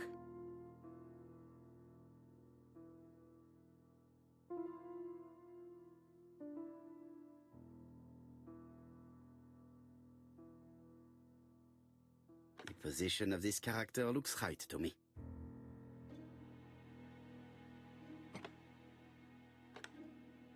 This character appears to be the wrong way round. Maybe I should look to the padlock again. The position of this character looks right to me.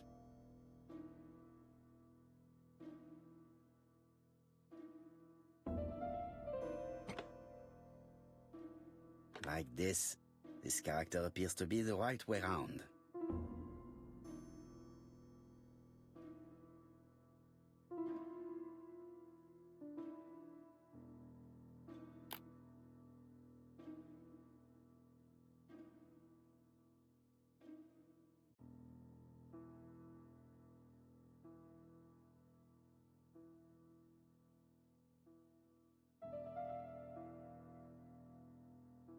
Like this character appears to be the right...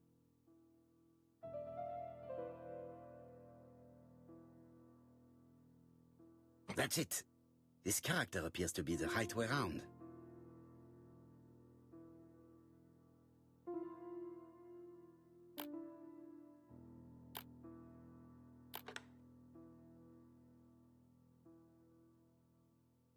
At last, the cupboard is open.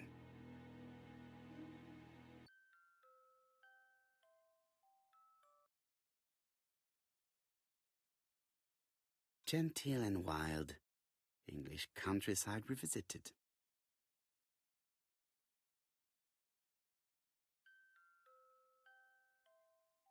The Railway Children, E. Nesbit.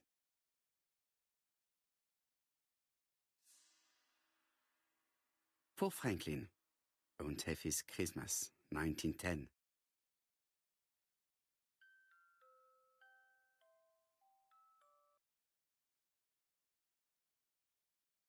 Traveling in China, a practical guide for English travelers.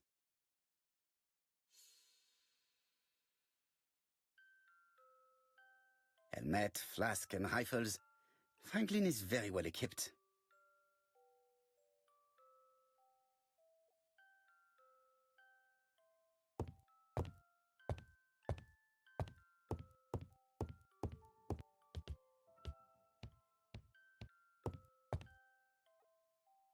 Franklin appears to be very active.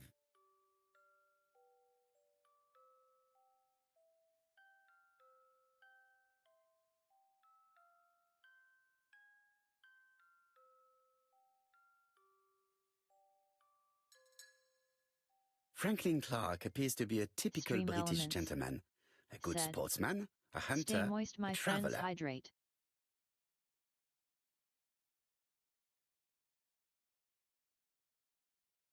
July 1920, Alaska Peninsula.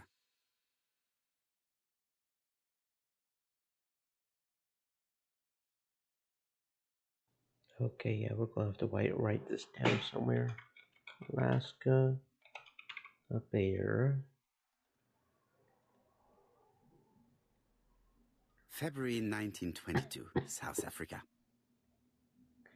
Africa for a gazelle.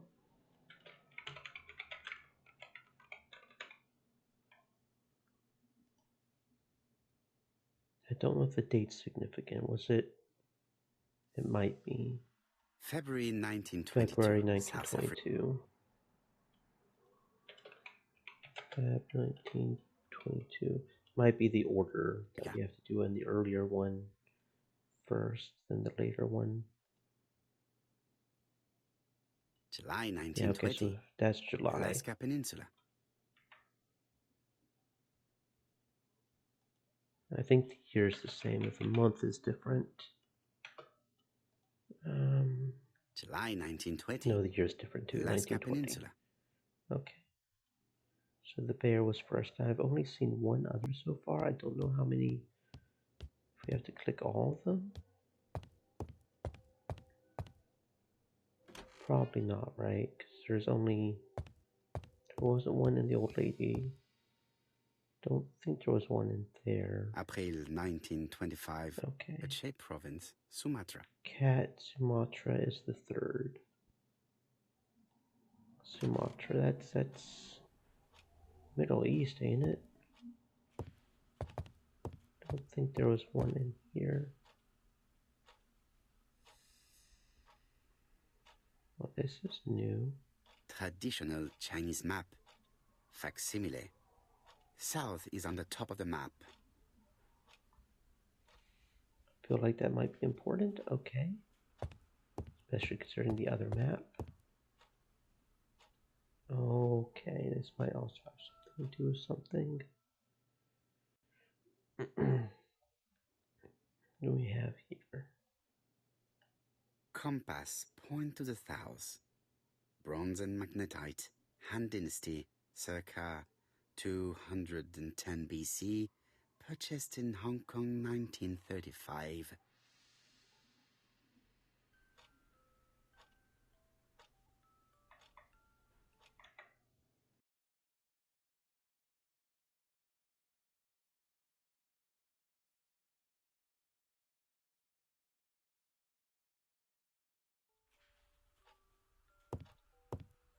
There are some very valuable.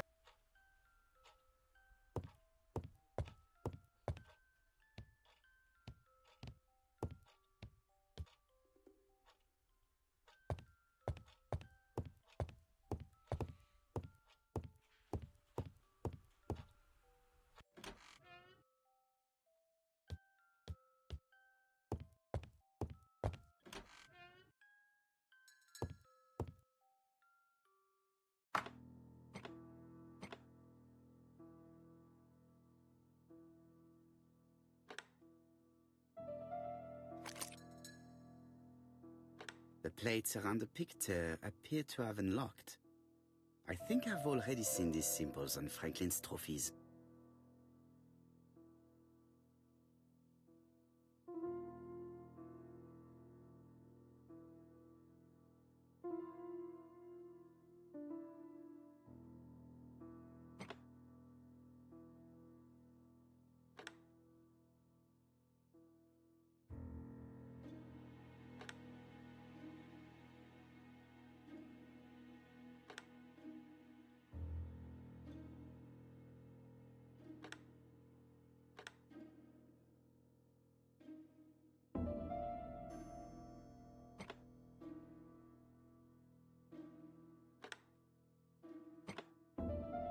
The Lion of Sumatra.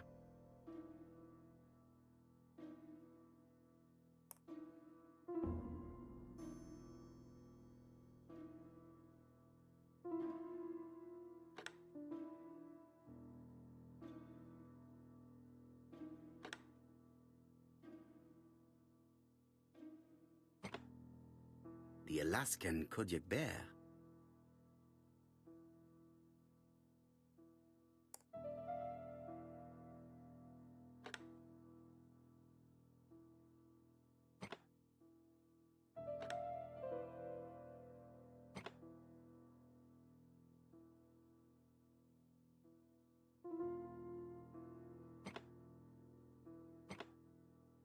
The African kudu.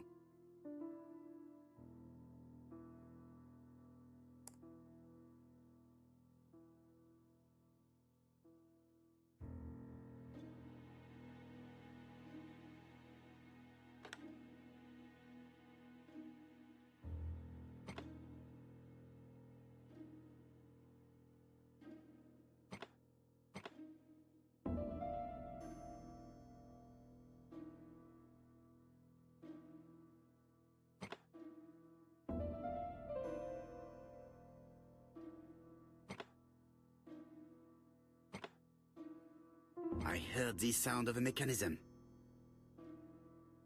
Strange way of protecting one's safe. Triangulating one's hunting sites on a map.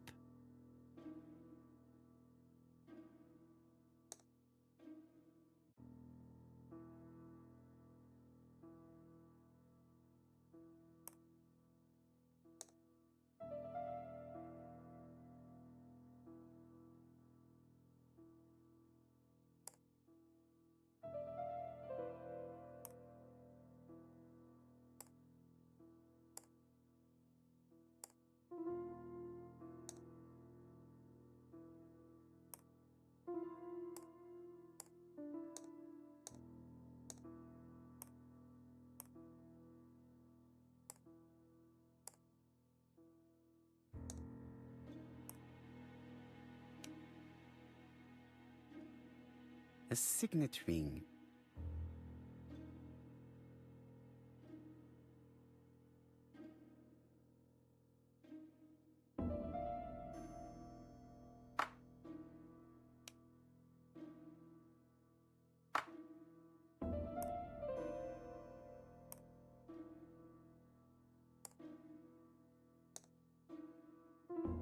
These documents are very likely going to help me for the rest of the inquiry.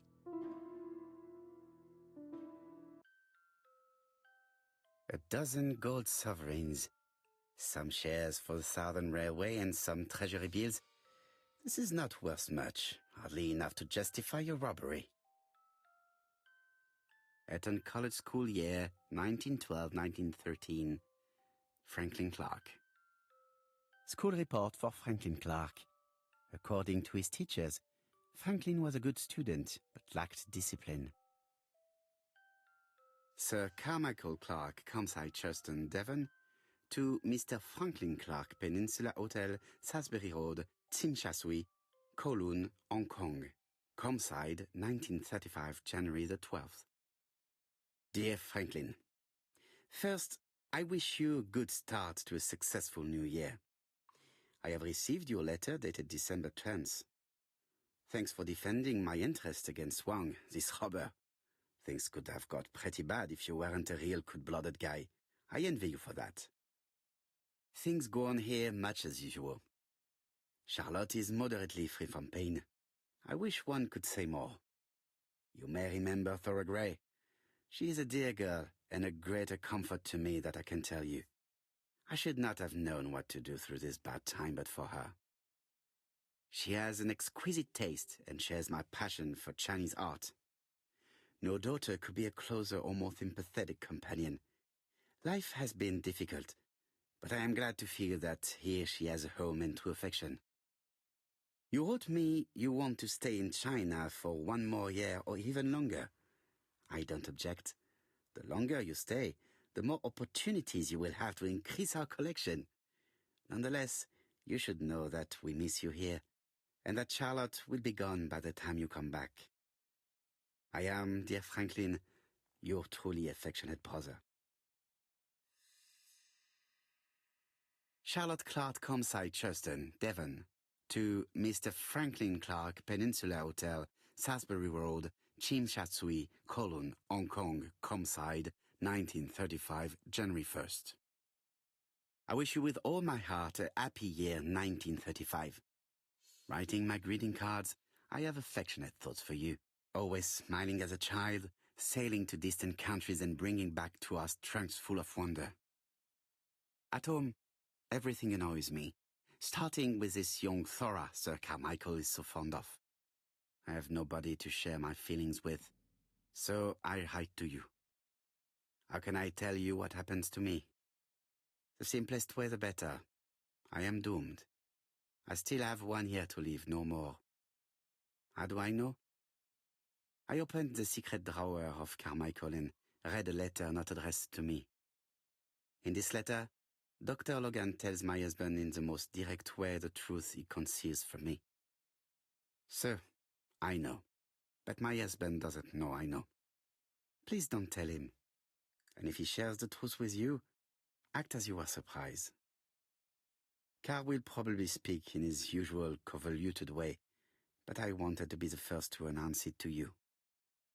It does matter to me that you are aware of what happens in Campside. Warm regards, Charlotte.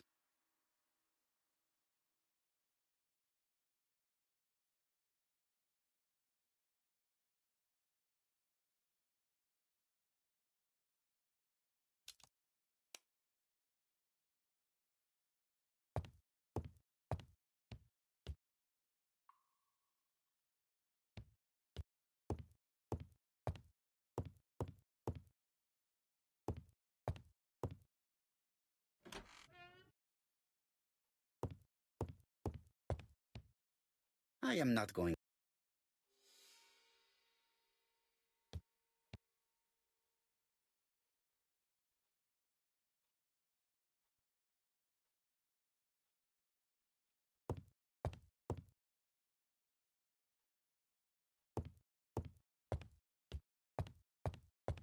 I've finished with this.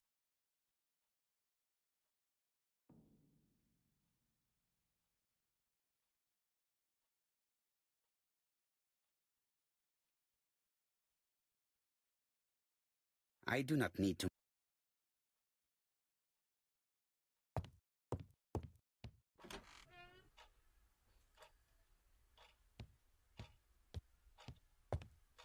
The door is locked.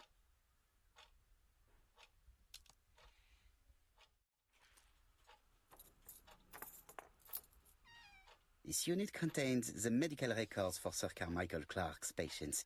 Let us study them closely and see if there are any familiar names. No dust on the records from A to D. They've been handled recently. No known names. Disappointing. Lots of dust. The records from E to Z have not been touched for years. No known names. Disappointing.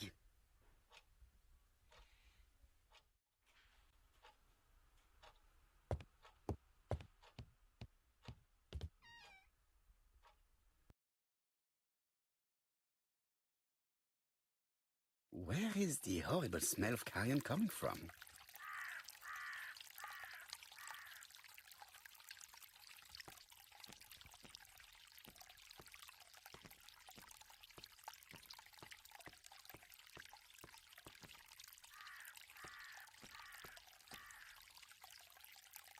Tut-tut. The gardener does not follow the alignment. There, that's better. It is symmetrical. Round pellets. Revolting. Round pellet.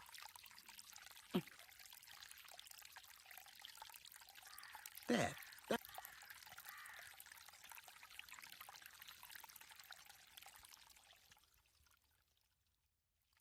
Something makes me feel uncomfortable.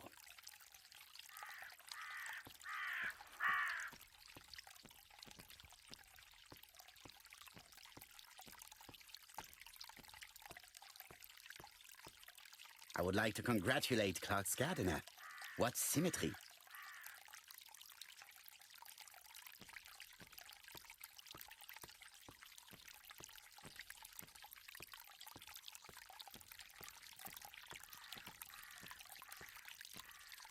This fountain makes a very relaxing sound.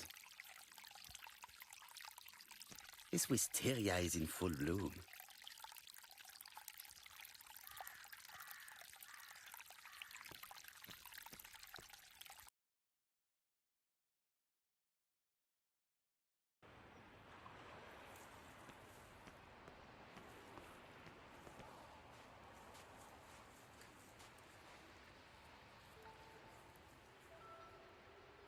May you have peace, Carmichael. Charlotte.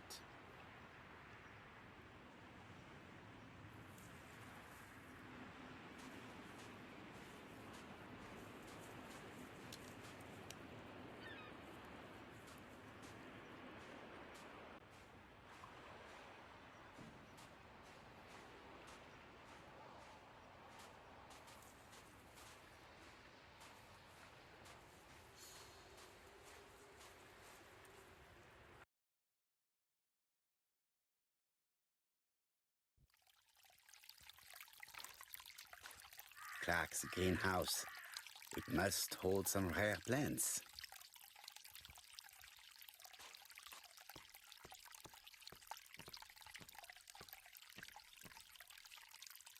It was probably the gardener who lit this fire.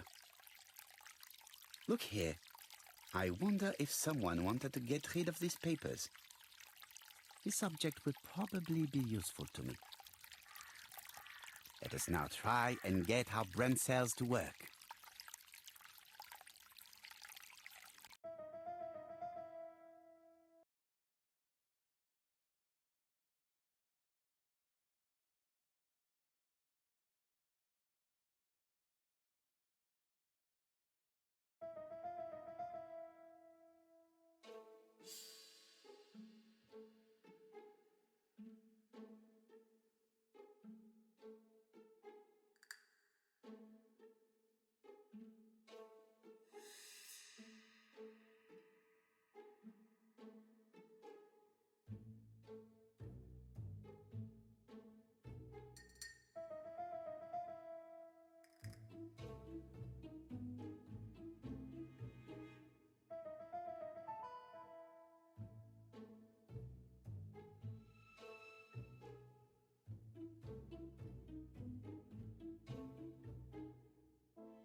everything that Thorgray has left behind comes from Sir Carmichael's collection, he most probably gave them to her.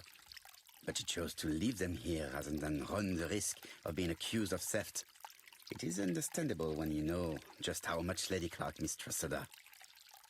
Let us now try and get our brain cells to work.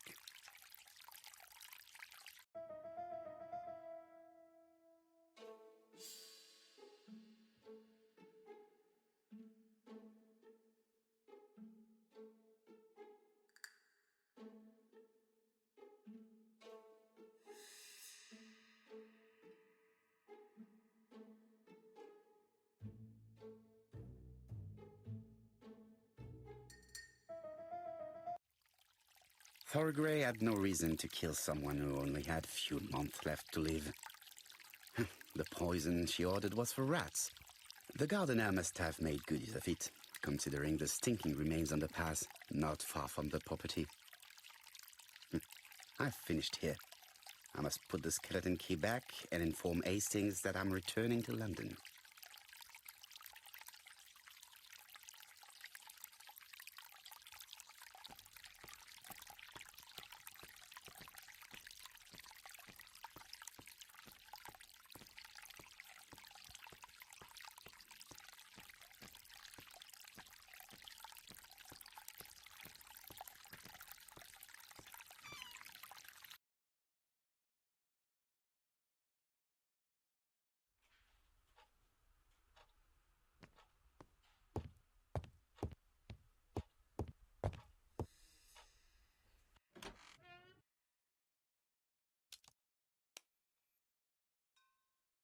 I must put the skeleton key back and inform Hastings.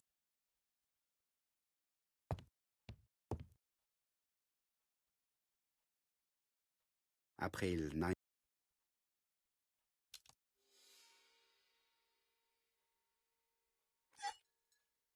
Perfect. Nothing else is keeping me here.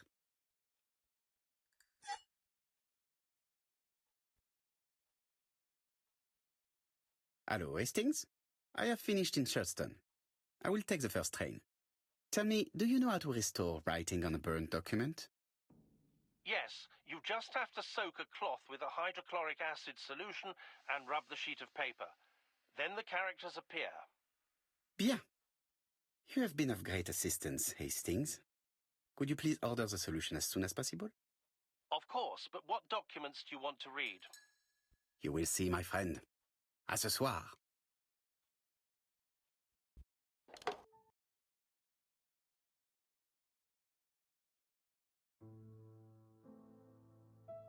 Donald Fraser is here. He insisted on waiting to see you.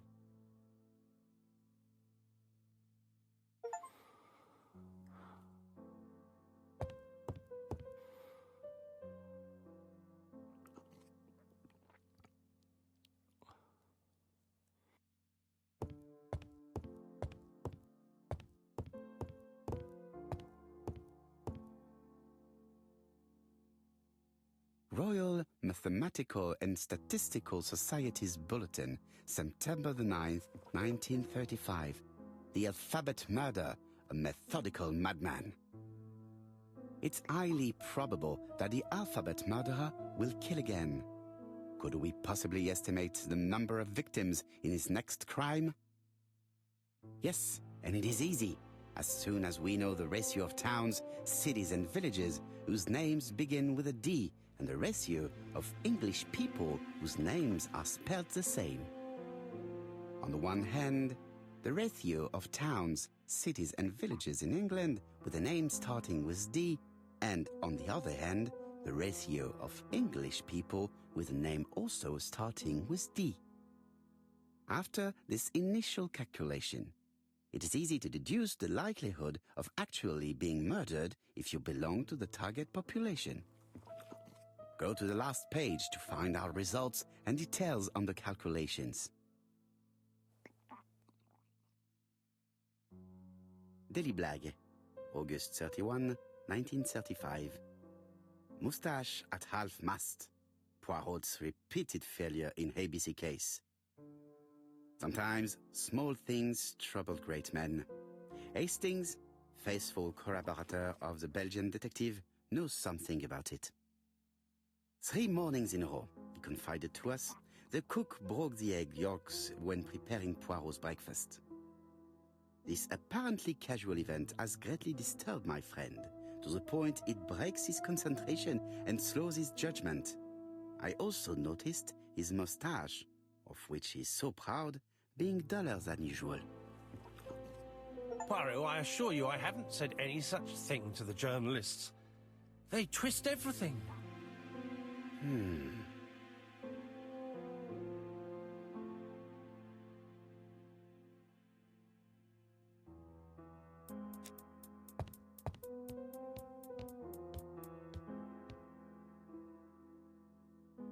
This man is tired.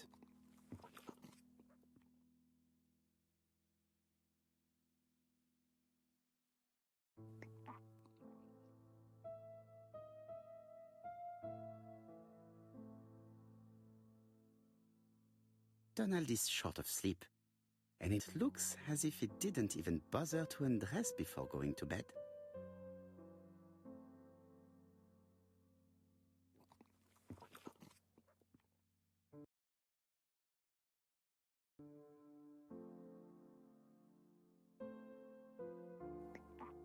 Mr. Poirot, I don't know why I'm here.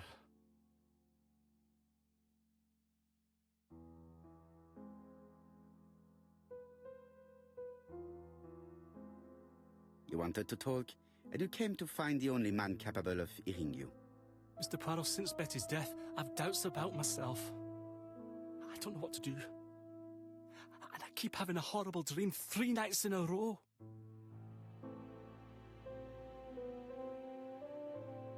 Have a drink, and tell me about this dream.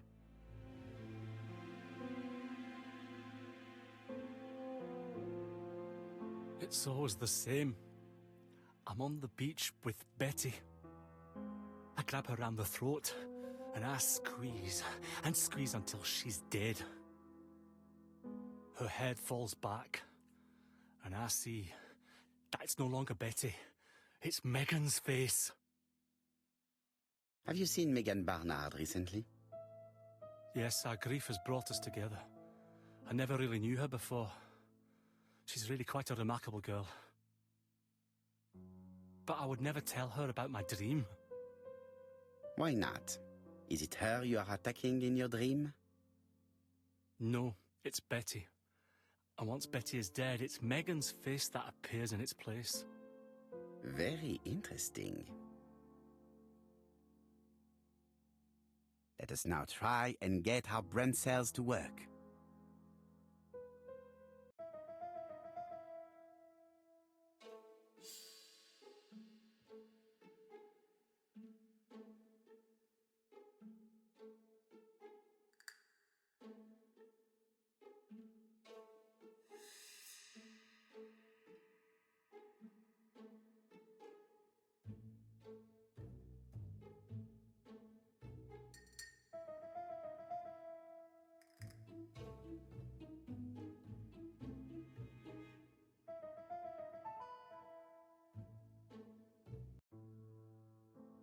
Mr. Fraser, I think that the real meaning of this dream is that you are in love with Megan Barnard.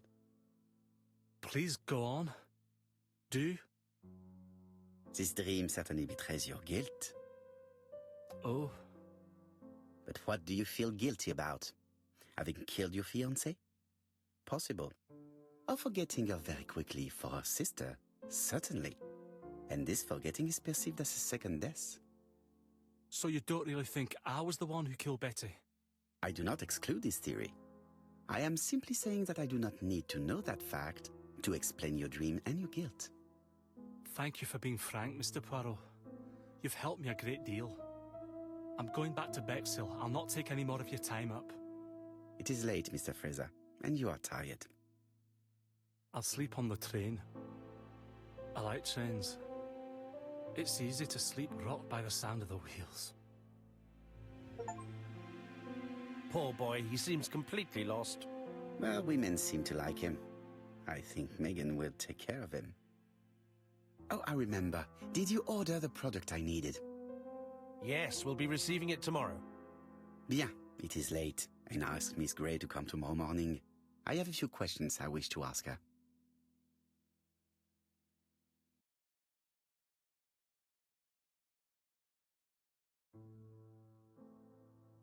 Mademoiselle, I asked you here in order to answer a very important question.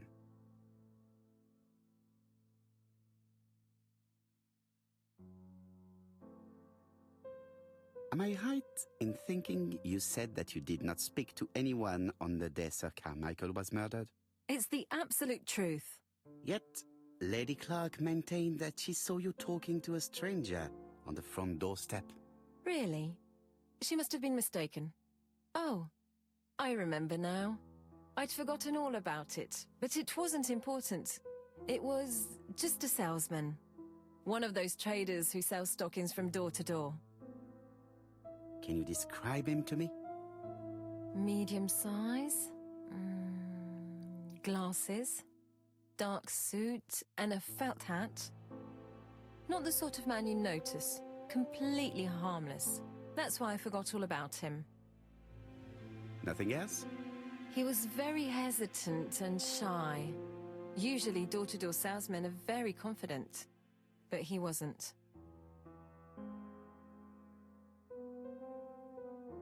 You did not leave Churston willingly, I believe. I don't wish to lie. Lady Clark did not appreciate my presence. And Franklin could not go against the wishes of a sick lady.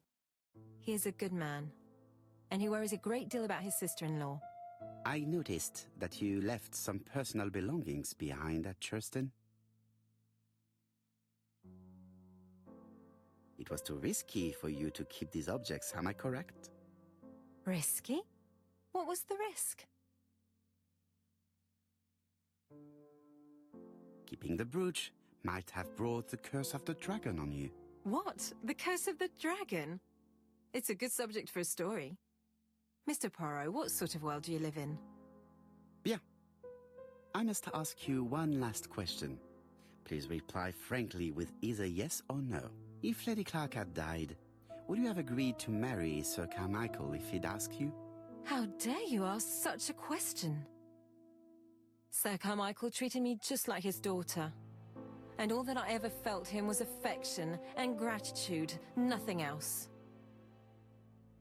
Thank you, mademoiselle. I will not keep you any longer.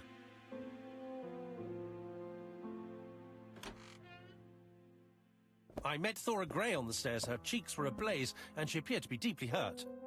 Poirot, have you offended the poor girl again? Do you have good reasons for accusing her? I accused her of nothing, Hastings. I simply asked her an important question she did not answer. Let us see if we can answer it for her. Let us now try and get our brain cells to work.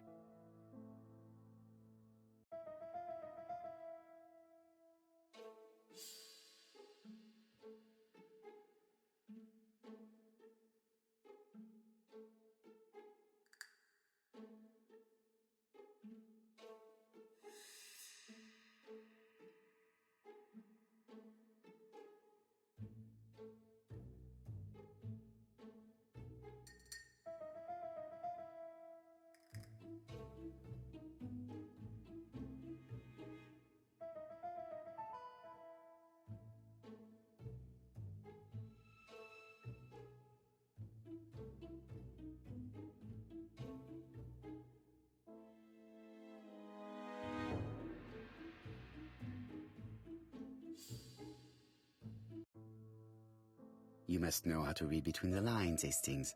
When Sir Carmichael refers to paternal affection, he is lying to himself. Read this engraving on the brooch. A dark dragon for an angel with glossy hair. These are the words of a lover, not a father. Lady Clark was not wrong. What if Sir Carmichael had fallen in love with his secretary? That doesn't mean that she forced him to do so. True, there are extenuating circumstances. She is a penniless orphan. But she is calculating. Just look how she avoided it when asked if she would have married Clark. I see. You think she seduced Sir Carmichael for her own gain, and that now she is doing the same with his brother. Poirot, your world is a very dark place. Do not get carried away, mon ami. We have another more important matter to settle. Really? Yes, would you believe that Miss Grey taught me something new? Let us now try and get our brain cells to work.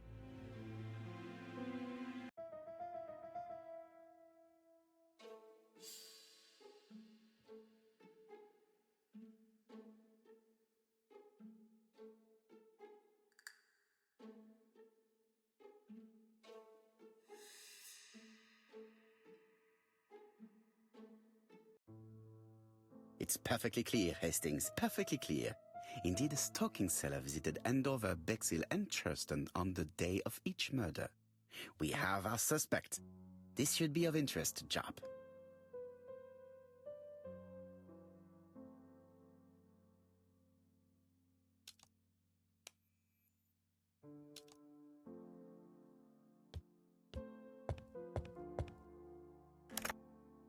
Chief Inspector, we are looking for a stalking salesman. I see you have a suspect. Yes.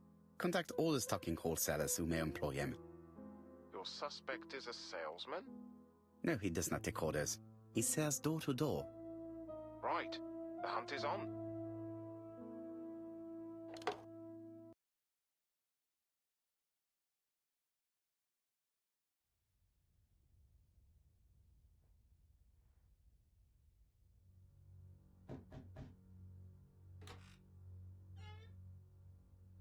Are you leaving, Mr. Cust?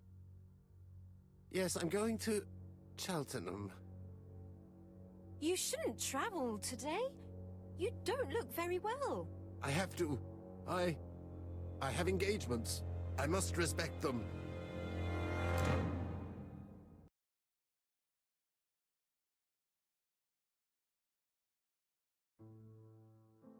Can you get the post, Hastings?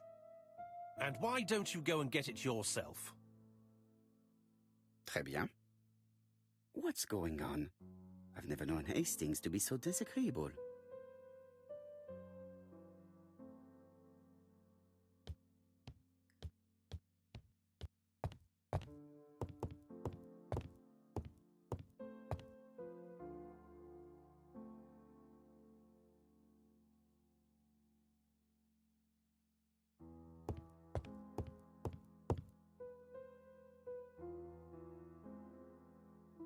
Poor Mr. Poirot.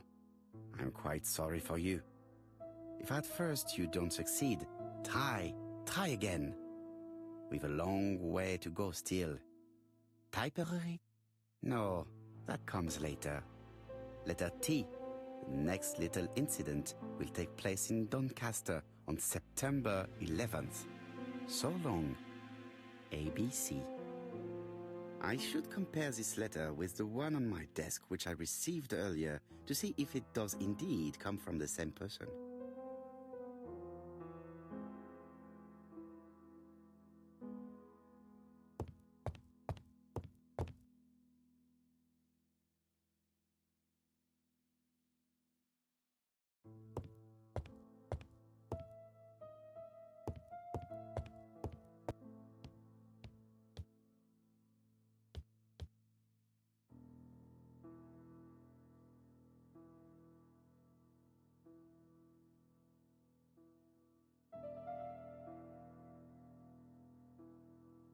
Let us examine this more closely. Certain characters in the two letters may have similar defects. Yes, this I is weird. Yes, the I characters in the two letters do indeed have the same defects. I have to find some other similar defects to confirm my theory.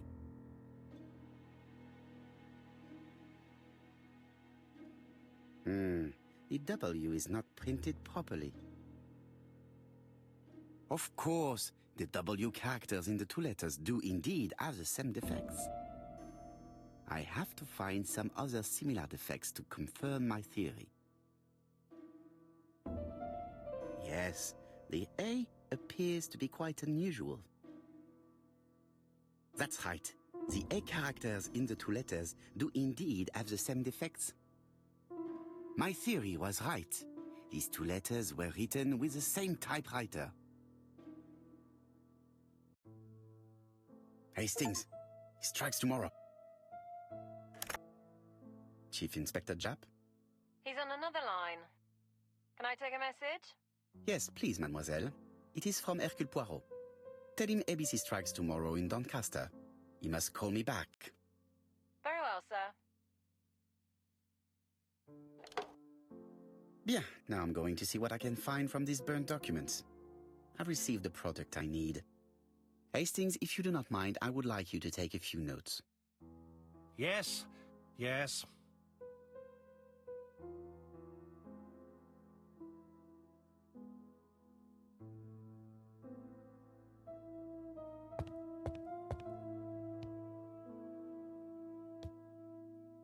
I've finished with this.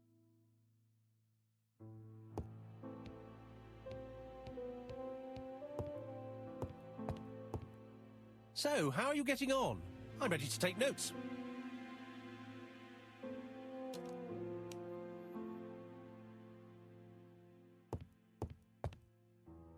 Now, down to work.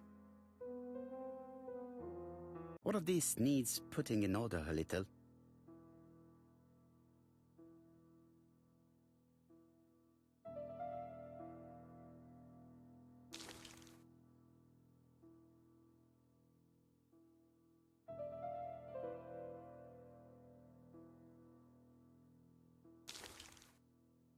This does not look too difficult. It's so simple. This page is finished. That's done. 3 more to go.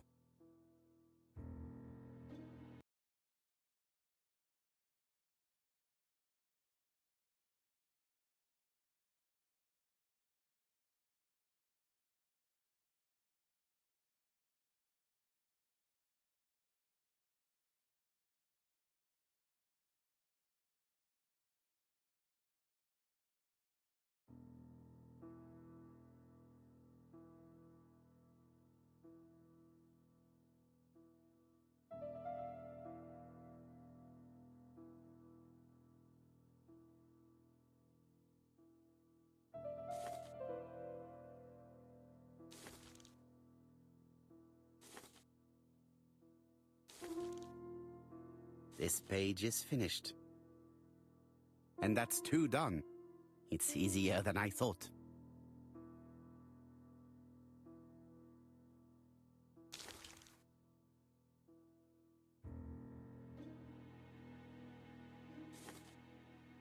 This page is child's play. It's so simple.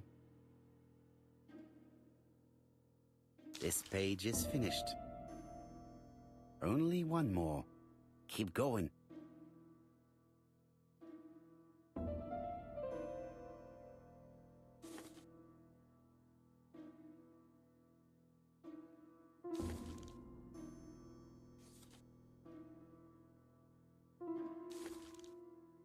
This page is finished.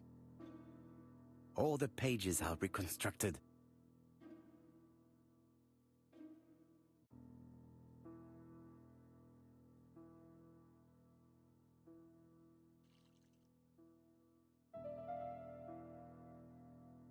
The cloth is now soaked with solvent.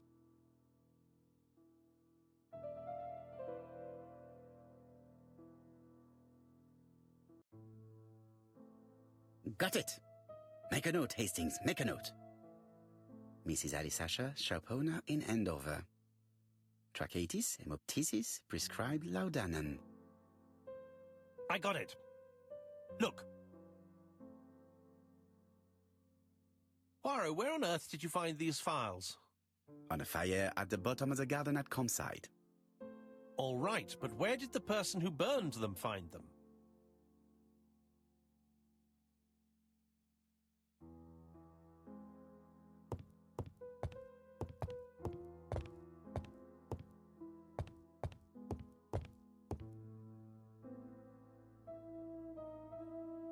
Alice Asher, shopkeeper in Andover. Tracheitis, hemoptysis, chronic cough with loss of blood. Prescribed laudanum-based cough medicine. Betty Barnard, waitress in Bexhill. Chronic bronchitis causing dysphonia.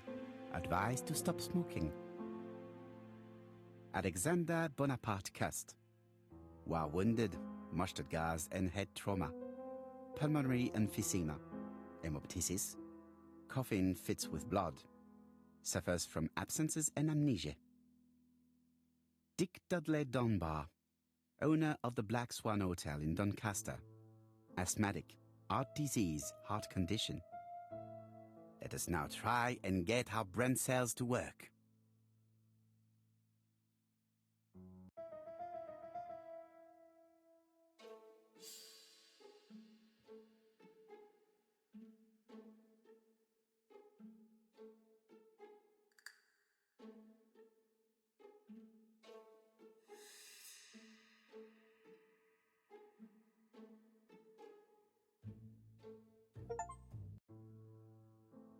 The burned documents are medical records, and without a doubt they come from Clark's archives. First of all, because all the patients have throat conditions. And secondly, their name starts with either A, B, C or D, and it is precisely the files that match these letters that have been tampered with. But why burn these files? How come the names of the two victims appear on them? And who are the two other patients? These are very good questions.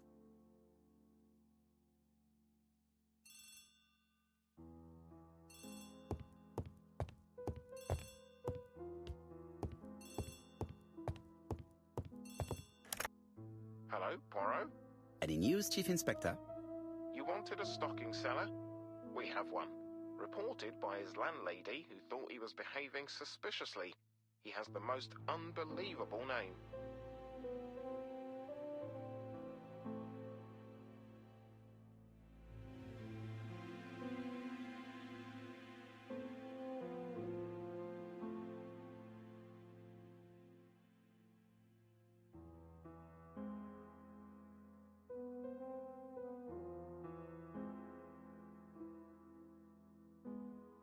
The lowlife Wang Qing. No, he isn't Chinese.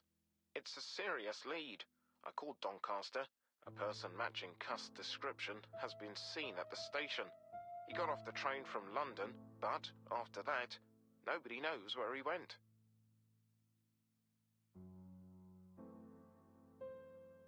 Look for him at the Black Swan Hotel. What? How do you know he's there? Trust me, Chief Inspector. You appear to be very sure of yourself. Very well. I'll call the Black Swan straight away. The owner is going to get a shock when he learns that there's a murderer under his roof.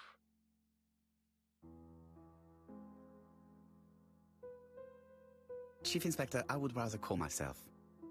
As you wish. Please go ahead. Hello, the Black Swan. Hercule Poirot here. May I speak to the owner? Speaking. Dick Dudley Dunbar. How can I help you? Is there Mr. Cust among your guests? He arrived today. Shall I call him for you? No, it is you I wish to speak with. But who is this Cust? Have you heard about the ABC case? Oh, yes. I must say I'm not all that reassured. What with my name starting with D and all that. You're in danger. Beware of your guest. Do you think that Cust might be dangerous? Oh, I do hope you're wrong. He seems so harmless, you know. Oh, yes, completely harmless.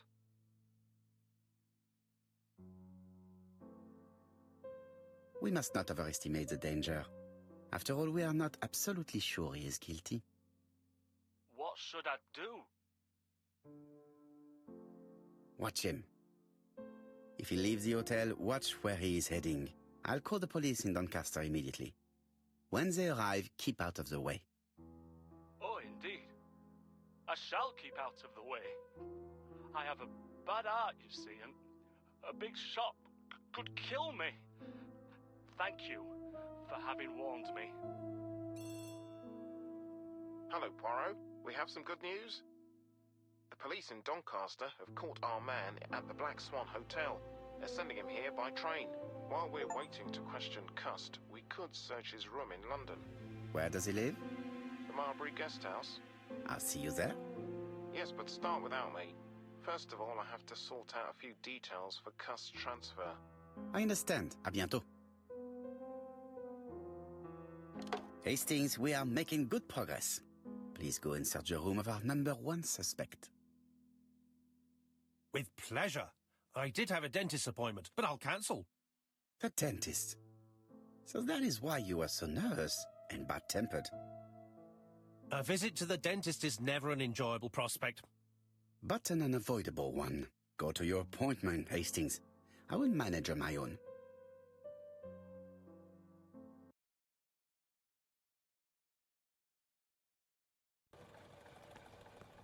To Marbury Guest House, please.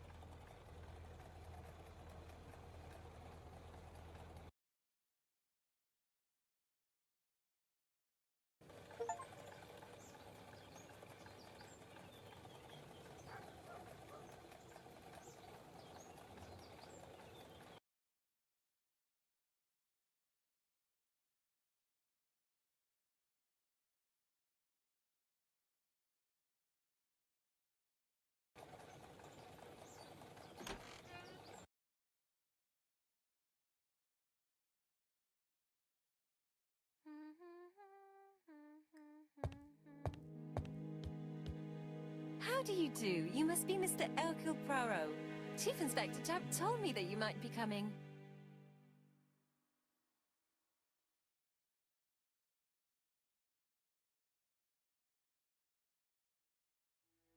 Madame, you may be of valuable help to me. It would be my pleasure to help you. Will there be some journalists there as well? I think you might even be interviewed. You are a key witness. I've suspected him for some time, but he appeared so harmless. Oh yes, sometimes he got angry and waved his arms about. But even then, he wasn't frightening. And he was as gentle as a lamb again immediately afterwards. It was only this morning that I understood. He told me he was going to Cheltenham, but my daughter saw him at Euston Station. It's not the right station. To get to Cheltenham, you have to take the train from Paddington. And what's more, Mr. Cuss left behind an ABC with Doncaster underlined. As you can imagine, when I saw that, I called Scotland Yard. Well done. You were right. He did go to Doncaster. So I was right to warn the police. Tell me, did you have any other reason to suspect Mr. Cust? Well, he's odd. Sometimes he coughs really loudly and complains that his throat is burning, and sometimes he talks to himself and stares into space. He told me that it was because of a wound he got in the war. His head hasn't been quite right since, he said. And then he was in Churston when that millionaire got murdered. I found his train ticket when I washed his coat. He didn't want me to wash his shirt. He washed it himself. But I did see big brown stains on it.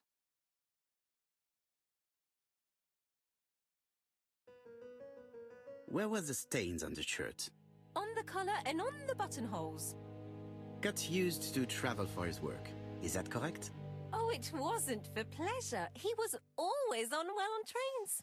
But he had to sell his stockings around England. I have to respect my engagements, he used to say. Do you know where Cust was at the time of the murder in Andover and Bexhill? On June the 21st and July the 25th? No, I don't know. That was a while ago, you know. But surely you keep a register. It won't do you much good. Mr. Cuss rents his room for the year. If he goes away for a few days, I have no reason to make a note of it. Ah! I remember one thing. Bexhill's by the sea, right? Indeed. It is a large seaside resort. Well, as it happens, at the start of July, Mr. Cust asked me to repair his bathing dress. Suspicious, huh? Very interesting. Please continue. I also forgot to say that he started buying newspapers that talked about the case.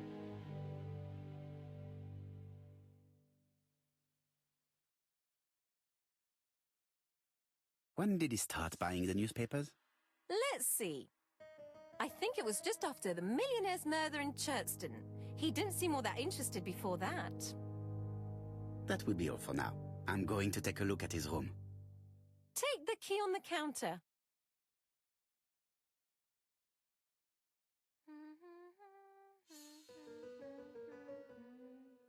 It looks like I've found the real master of this house.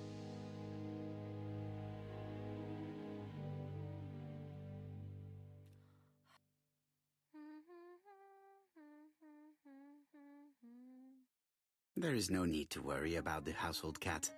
I'm sure that Mrs. Marbury lets it do what it pleases.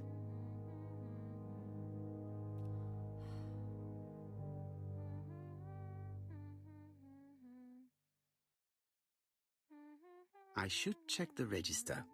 Mrs. Marbury may have been hiding something from me. I don't think my register will help you. Mr. Cuss rents his room all year. If he goes away for a few days, I have no reason to make a note of it.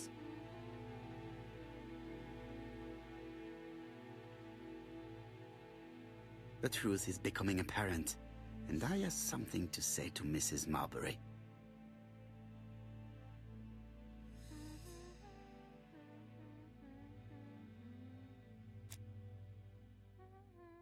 This woman appears to be in a good mood.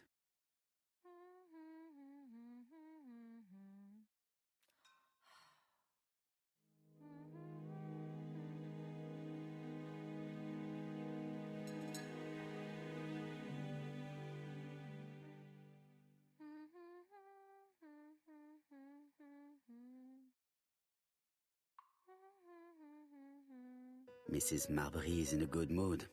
She's working very precisely in producing incredibly thin peel.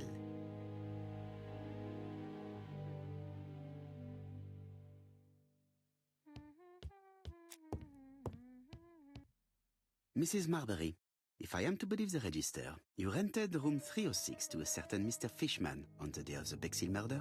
Room 306 is Cust's room. Can you explain yourself? Yes, I remember. Just for one night as a favour. Mr. Cust was away, all my other rooms were taken, and poor Mr. Fishman had nowhere to go.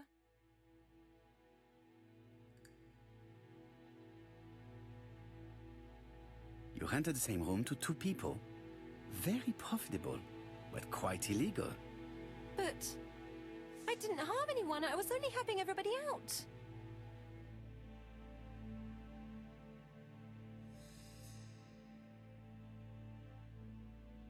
Mr. Custer's room is right there on the 3rd floor.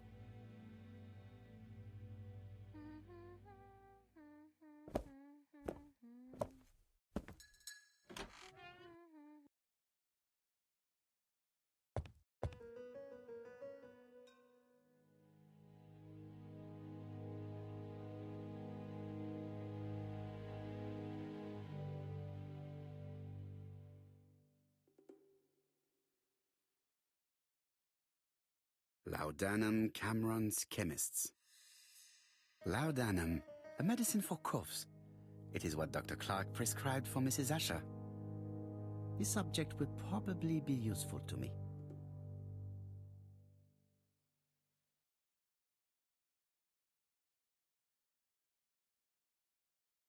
Diethyl barbituric acid, Johnson Company. I know this medicine. It is a powerful sedative. This subject would probably be useful to me.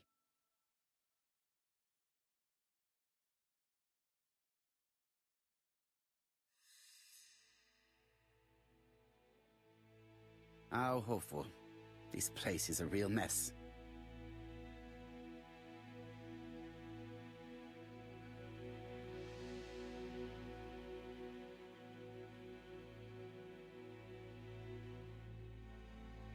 The least we can say is that Mr. Cust is not very concerned about order and balance.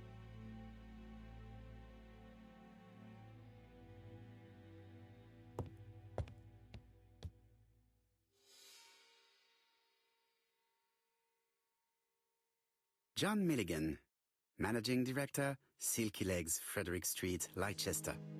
To A.B. Cust, Marbury's Guest House, 1935, May the 21st. Dear Sir, further to our letters dated 5th and 10th of the month, We confirm we are you as door-to-door salesman, according to the conditions stated in our previous letters. We will send you the articles by mail and also a red field typewriter you will be using for every business letter. Regarding the schedule of your rounds, please do as following. June 21, Andover. Arrive by train the 20th in the evening and get a room at Station Hotel. Start your turn in the north part of the town. This letter establishes that Cust went to Andover, but the ink has hidden the destinations of his other trips. I know from Mrs. Marbury that he went to Churston. I just have to show that he went to Bexhill, and I will have proved that he was present at all the crime scenes.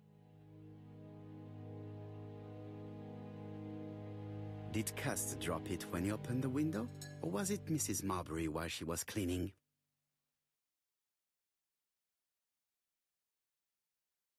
A long-bladed knife.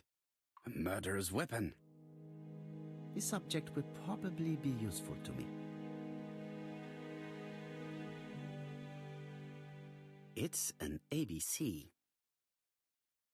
Cust is parsimonious. He keeps his pencils and sharpens them until there is nothing left. It is clear that he did not grow up in luxury. I have to get the ribbon. How am I going to do it?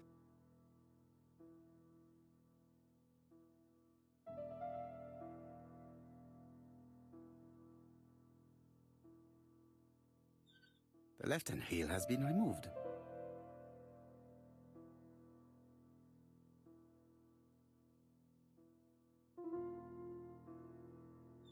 The right-hand heel has been removed.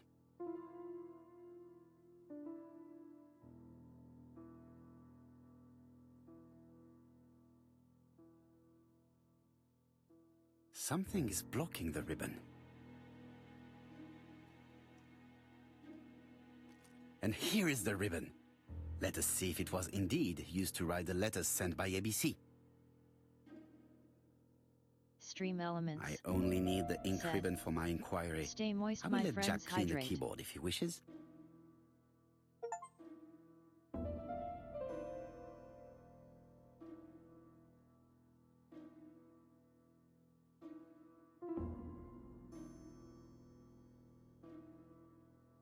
All the letters announcing the murders were written on Cust's typewriter.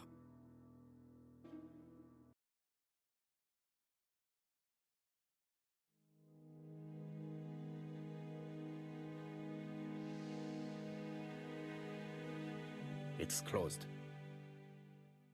ABC guys, enough to sign about a dozen murders.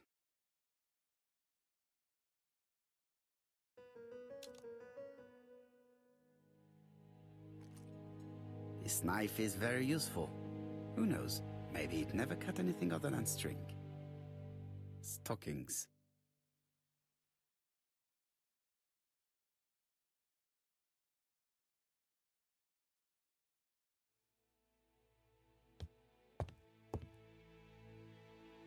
The Bexhill Daily paper, dated from the day of the Bexhill murder.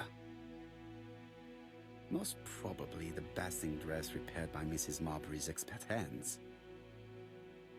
All the main articles referring to the ABC case are here, from the Churston murder onwards. Nothing before that date. Trousers, white shirts, everything has been washed very well.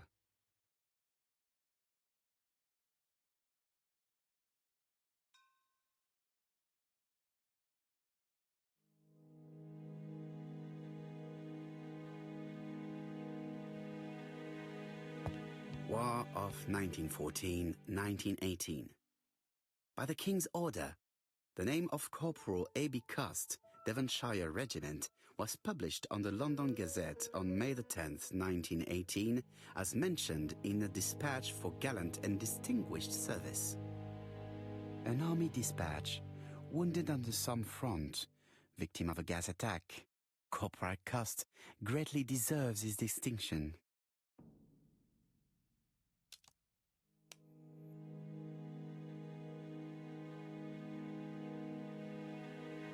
The least we can say that Mr. Cust is not very concerned about order and balance.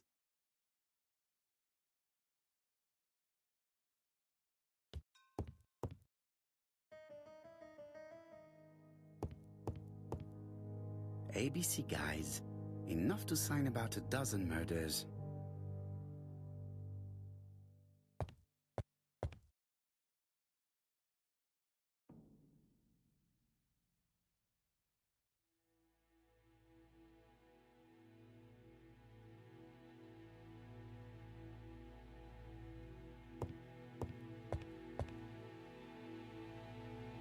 This dark stain. It could be blood, but goodness knows how long it has been there. Let us now try and get our brain cells to work.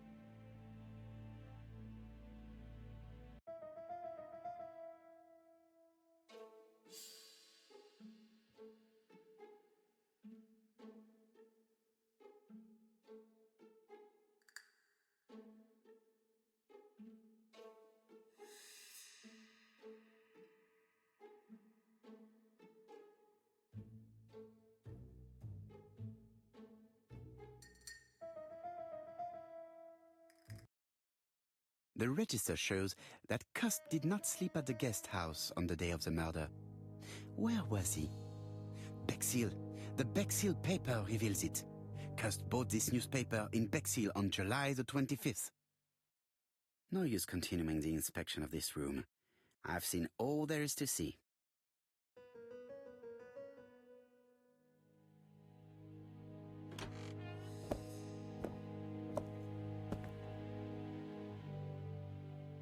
Goodbye, Mrs. Marbury.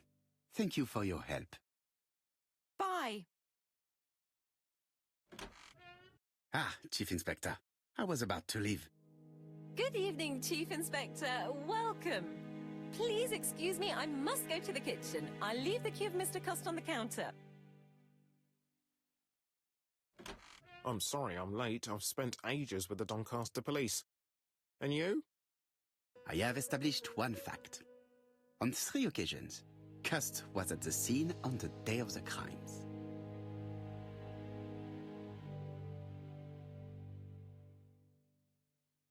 I had best talk to Jap. I've listened closely to what you have to say, Poirot. For me, there's no doubt Cust is guilty. Do you have any element that might prove the contrary? That is what we're going to look for. Let us now try and get our brain cells to work.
The evidence against Cust is overwhelming. His presence at the scenes, the knife, the blood-stained shirt, the ABCs in a box. C'est vrai. However, the blood Mrs. Marbury saw on Cust's shirt may have been his own. According to his medical records, he suffers from hemoptysis. The murderer cut Sir Carmichael's throat from behind, and the blood spurted outwards. You would expect the murderer's shirt to be stained on the sleeves, not on the buttonholes, yet we see quite the opposite. You would expect the murderer to keep the newspaper articles about his crimes. But Cust's collection starts in Cheston, as if it discovered the case rather late. I agree it's troubling, but it doesn't change my mind. There's small details that we should be able to clear up by questioning Cust. When can you talk to him? Doncaster is sending him to us on the first train. Are they questioning him already? He says he can't remember a thing. It's plausible. Doctors say he suffers from absences and amnesia. Mrs. Marbury has confirmed this. He may have done the murders in an altered state. A familiar situation. It's not enough to clear his name. Dr. Thompson insisted that even if you don't know what you're doing, you never commit a murder without wanting to. Très intéressant. I shall remember that. Right. I'll go and examine the suspect's room. Chief Inspector, I took the liberty of removing a few clues to examinatum. All right, we'll discuss them tomorrow. In the meantime, I'm going to see if you've missed something.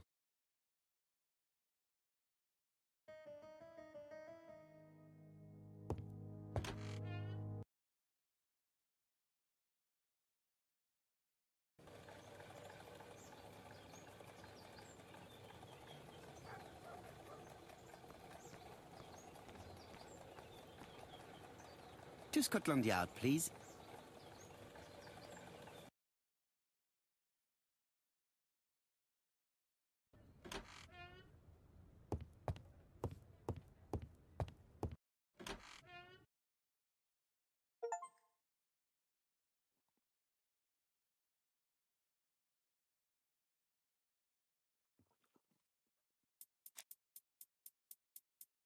This man is not in good shape.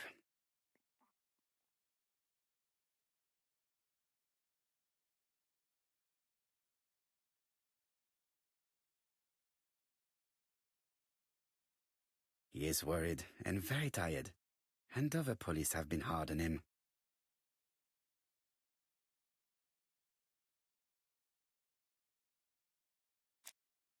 What do you want from me?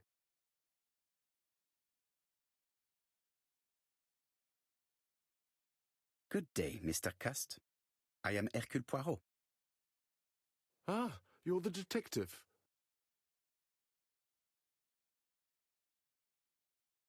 Why did you send me a letter before each crime? Why all these questions? When are you going to stop pestering me?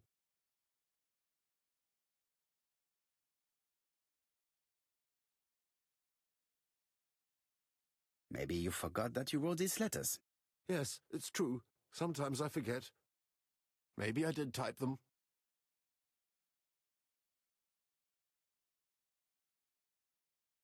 Are you capable of murder, Mr. Cust?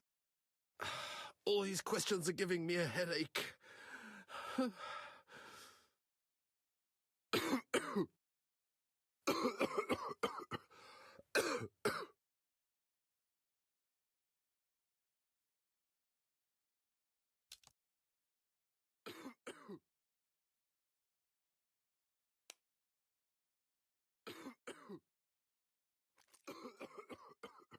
Take this. It will help you. Thank you.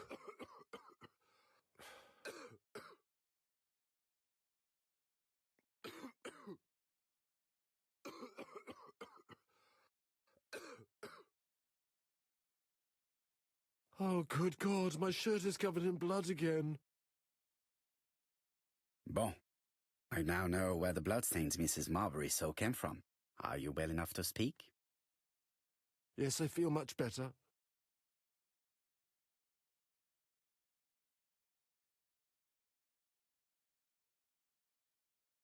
Are you capable of murder, Mr. Cust? All these questions are giving me a headache.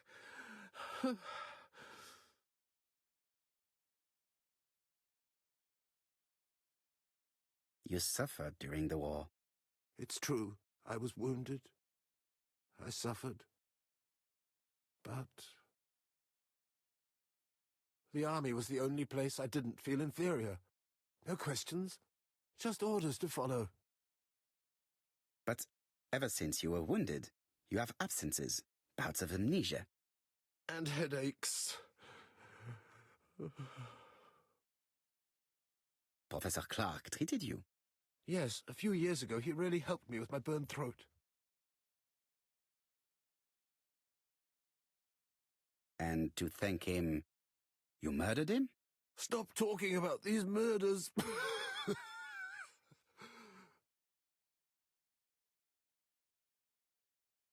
Do you deny being at the scene of the crimes? So? There was no harm in being there. It was only for my work. You were seen at all the crime scenes. Yes, I was. I travel a lot, but not for pleasure. I am terribly unwell in trains. But I had to respect my engagements. My employer gave me very precise written instructions about the towns I had to visit.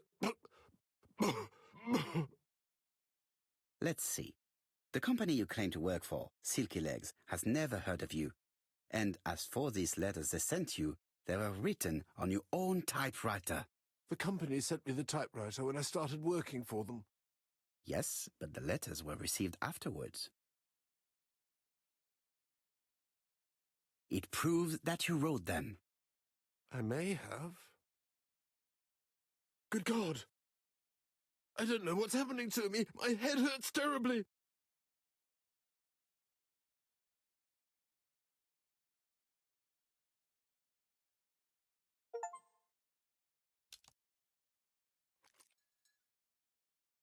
Take this. It will help you.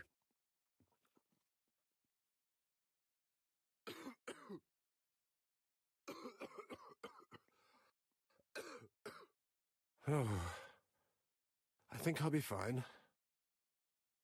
Let us see, Cust. Look at me. You know very well that you committed these murders? Yes, I know.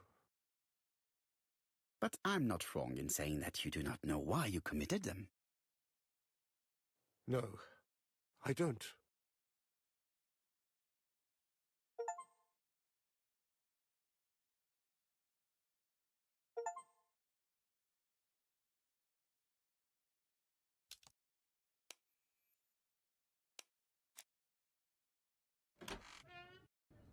And what conclusions have you drawn? Plenty. It might help us to understand him a little better. Let us now try and get our brain cells to work.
I don't see any clearer than before.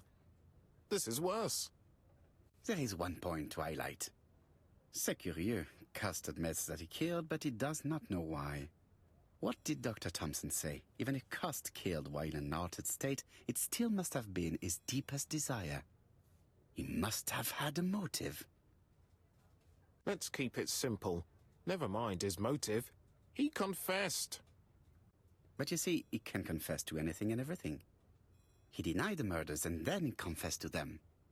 He confirmed that he never typed the letters. Then, with great ease, I managed to get him say quite the opposite. Come on, he behaved like a guilty man. He lied to his landlady. Because deep down he believes himself guilty. From the papers, he noticed that he had always been at the scene of the crimes. He must think that he killed and then simply forgot what he had done. How can you be so sure? Let us look at his psychological profile. You will understand my point of view. Let us now try and get our brain cells to work.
You see, Cuss' character is quite the opposite of the murderer's.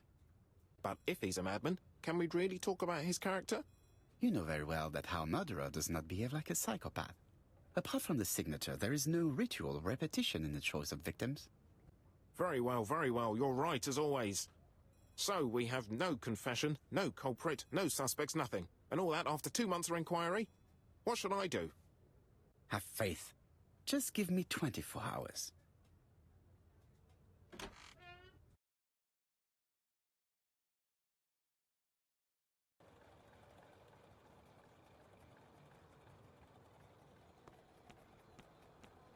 To White Haven, please.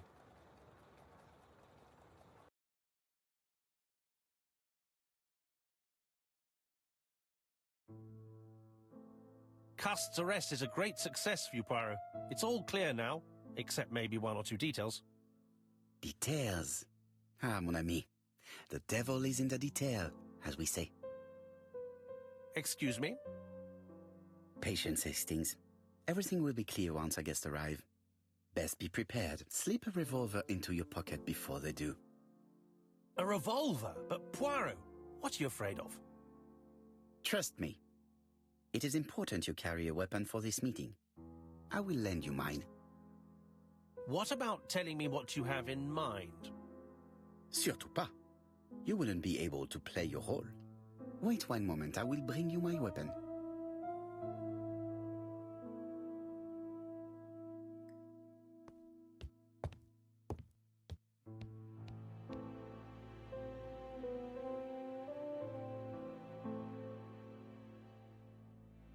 Hastings' photo album. He is very proud of his bag.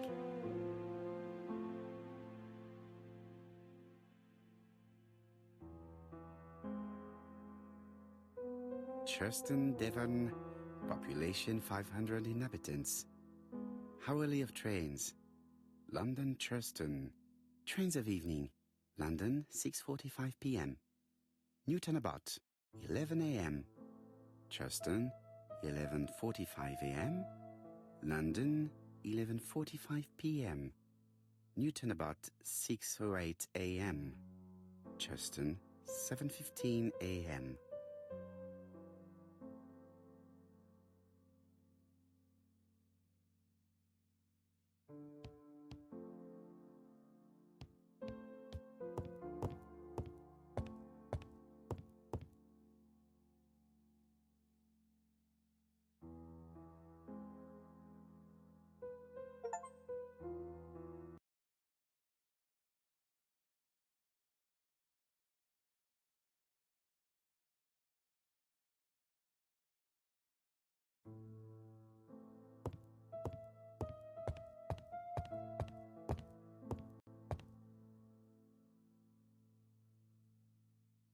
Daily Flicker, September the 11th, 1935. ABC affair, Terminus Doncaster. Japp and Poirot arrest the killer. A.B. Cost is the name of the alphabet murderer. The police have arrested him in a hotel in Doncaster. He was preparing to kill his fourth victim, Mr. Dick Dudley Dunbar, the establishment's manager. Mr. Dunbar owes his life to the miraculous intervention of Inspector Japp of Scotland Yard and Detective Hercule Poirot. The Lancet, September 11th, 1935. General Medical Journal. The alphabet murderer is not psychotic, according to Professor Thompson. In an early issue, we claimed that the alphabet murderer was not psychotic. Our assertion has just been confirmed by Professor Thompson, a Scotland Yard expert, who has spoken to the prisoner at great length. Not all obsessional killers are psychotic, he explained. It is true that Cost has a disturbed personality and memory disorders. But his amnesia, whether real or pretended, does not alter the fact that he was perfectly lucid at the time of his acts. Therefore, he will not escape punishment.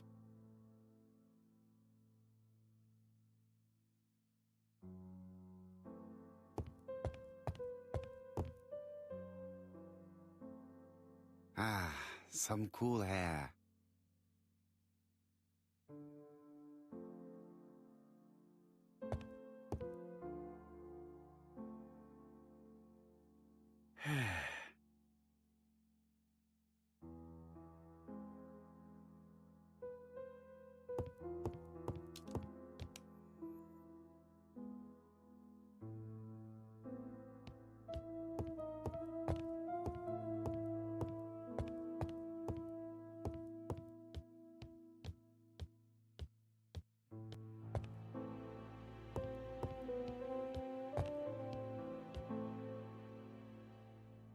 What about telling me what you have in mind? Surtout pas. You wouldn't be able to play your role. Wait one moment, I will bring you my weapon.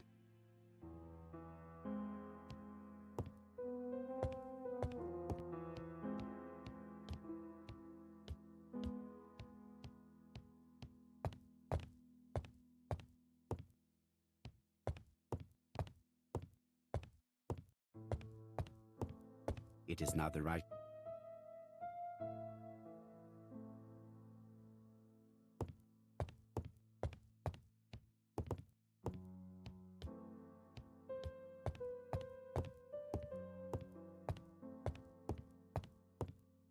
The white ammunition are blank cartridges.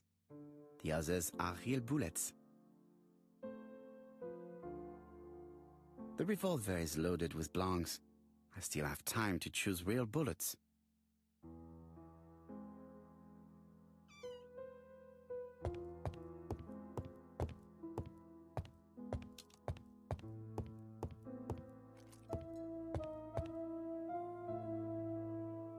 Voila, I entrust you with my weapon. It has hardly been used, it is almost new.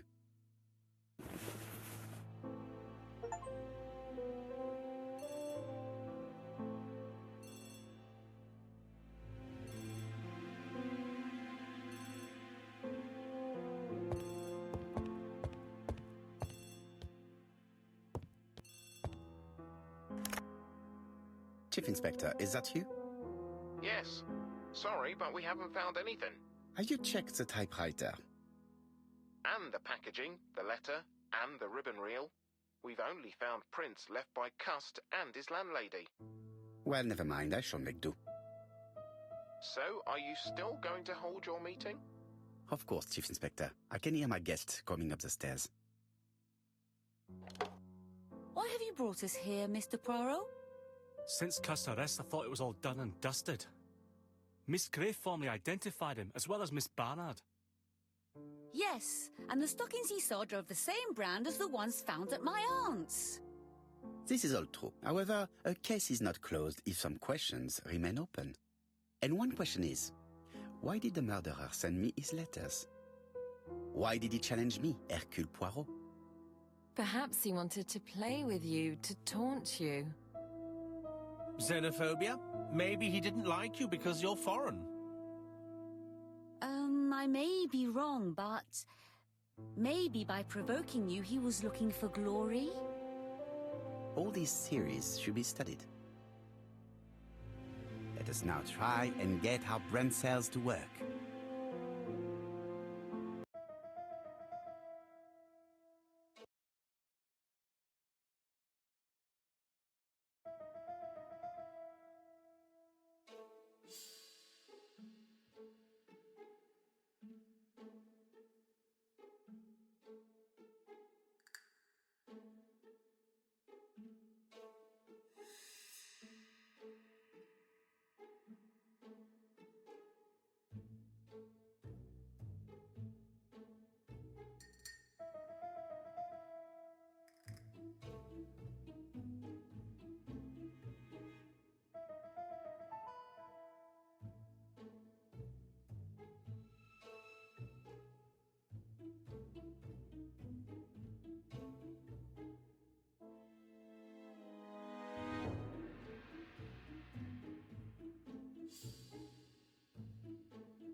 Is everything clear now?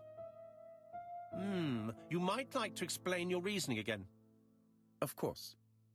First of all, remember that the murderer made it a rule to always post his letter before the murder.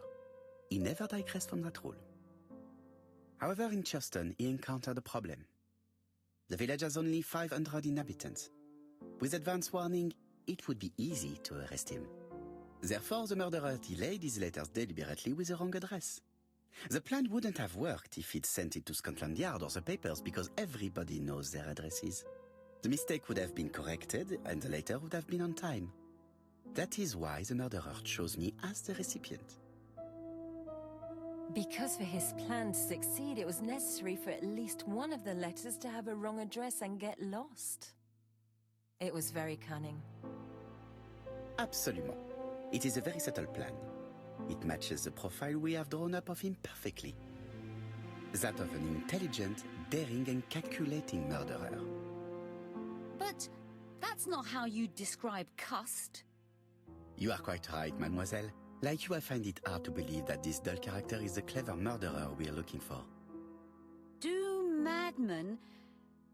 I mean, if he's mad, he might have two very different sides. No doubt. But the murderer is not mad. All the specialists agree that he does not have the profile of a psychopath. But if Cust is not guilty, how do you explain his presence at the scene of the crimes? Mr. Clark, the answer to your question is in the medical records of your brother's patients. Documents which Cust most certainly did not have access to.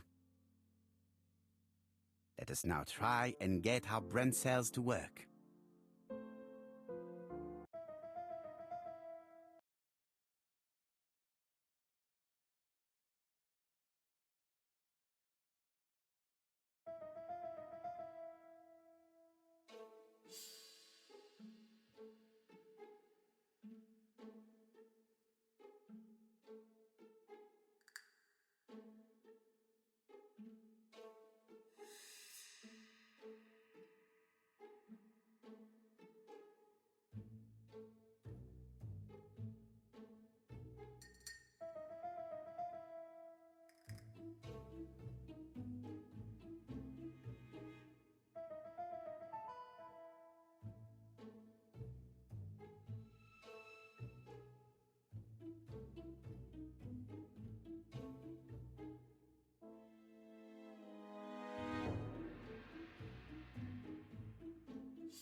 Dr. Clark's patients' records provided a very useful list of potential victims, sorted by alphabetical order.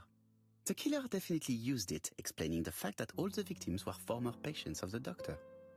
It is this fact that clears Cust once and for all, because he never had access to these records. So how did he happen to be at the scene of the crimes? Either the murderer sent him there, or Cust was following him closely.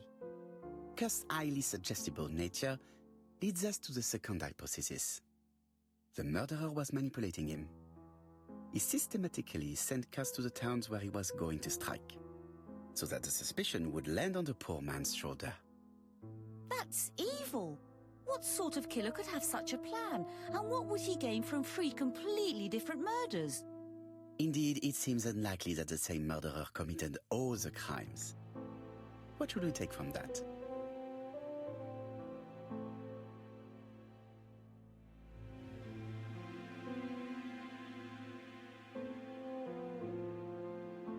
There is not one murderer, but three accomplices, who all used the same scenario. Do you mean that three murderers with quite different aims joined forces to create a smoke screen? Here's another question.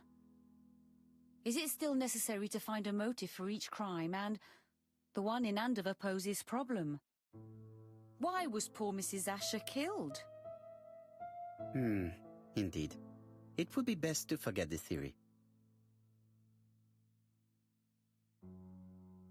Just one murder was of benefit to the murderer. The others were just diversions. On reflection, there is only one conclusion. The murderer killed once out of interest and twice to divert our attention. This reasoning points at two potential culprits. Franklin Clark. Donald Fraser? Yes, mademoiselle. That's good thinking. Mr. Fraser may have killed Betty out of jealousy. Mr. Clark may have killed his brother in order to inherit his large fortune. Both have a motive. But Donald did not have access to Dr. Clark's records. Please allow me to disagree with you, mademoiselle.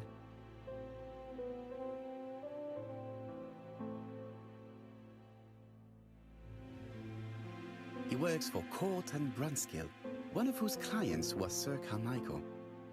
It doesn't prove that I went to Comeside. You could have done it, and you may have used the opportunity to take a look at Sir Carmichael's records. You think I'm guilty? You or Mr. Franklin Clark? That's ridiculous. Both of you have a motive. The question is, which of you has the profile that most resembles the murderer? Let us now try and get our brain cells to work.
Ladies and gentlemen, Donald may share many character traits with the murderer, but he does not have his cold indifference. He has a temper.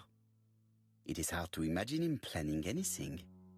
Also, jealousy is his motive, and crimes of passion are rarely planned. Right, I suppose it's my turn to be subjected to the same scrutiny. Absolument, Mr. Clark. Let us now try and get our brain cells to work.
As you have all seen, there is a disturbing similarity between Mr. Clark's profile and that of the killer.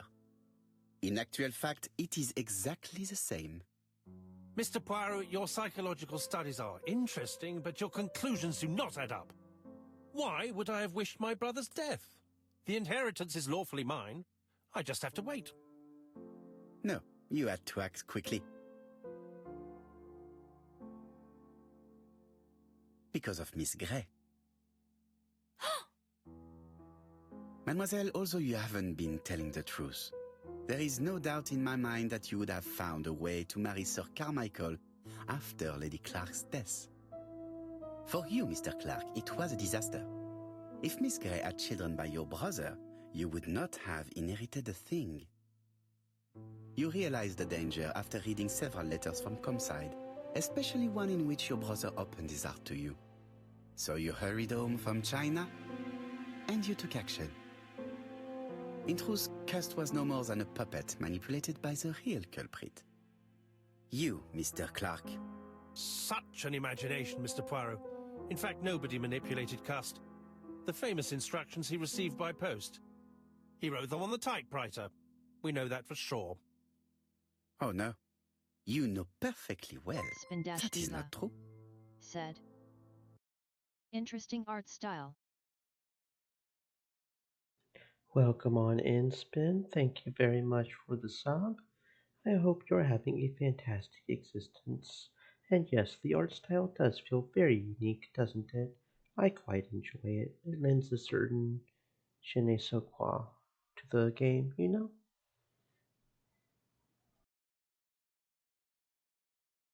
Eh bien voilà, light has now been shed on the ABC murders. Diva. Your theories are ingenious, Very noir. but you haven't any proof. 1 point to him. For the moment, I have no material proof. Either I admit to it, or I bluff.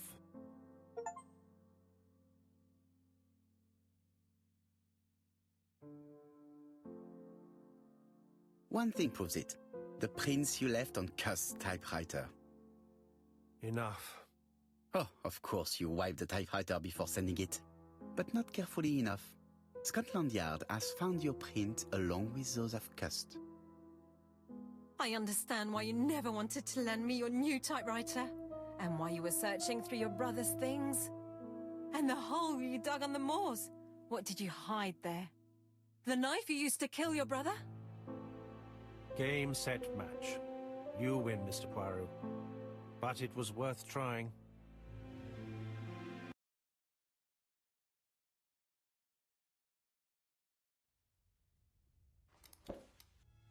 Don't come near me! I'll never let you take me, Mr. Poirot!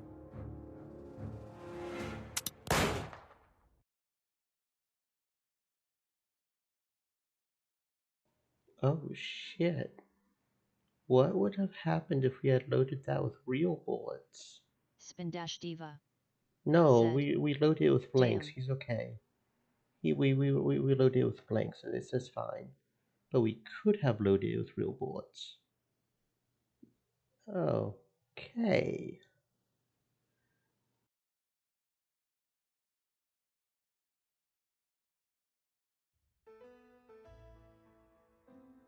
I'm sorry, Mr. Clark, there is no easy death for you. I expected your reaction, so I used blanks. I'm sorry, mademoiselle, but your second chance has been lost. Franklin Clark will never inherit his brother's fortune. Realistically, it would still kill him.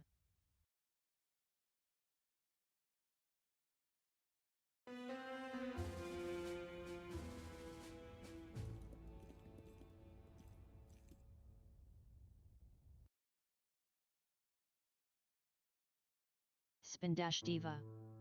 Said, Disappointed at having But missed the this is a chance game. to become Lady Clark, Thora Grey left England. Donald Fraser and Megan Barnard married. On Poirot's recommendation, Mary Drower started to work for Lady Clark. The elderly lady's condition suddenly took a turn for the better. Hold up, what the fuck do you mean her condition turned for the better? She was half dead from cancer. Was she actually getting poisoned?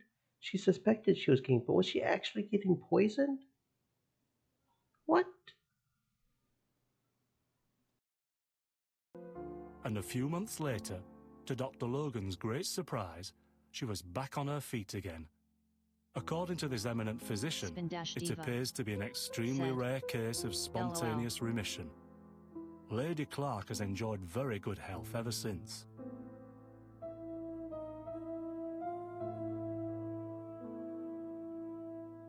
Journal of an Innocent, the incredible story of ABC. As for A.B. Cust, after being advised by Poirot, he made a great deal of money by selling his story to the press. And as for me, and with business booming, the Black Swan has become the #1 tourist attraction in the whole of Yorkshire, even more popular than York Minster.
Spindash Diva said. Putty music.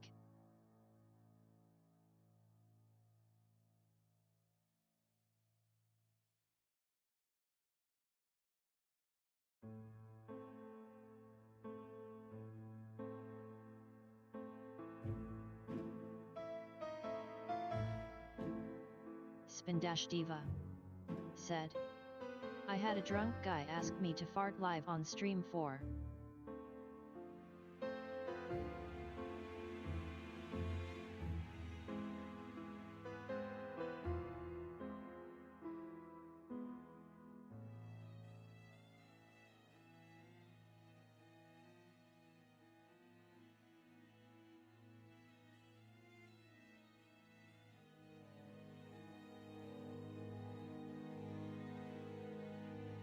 Spindash Diva said.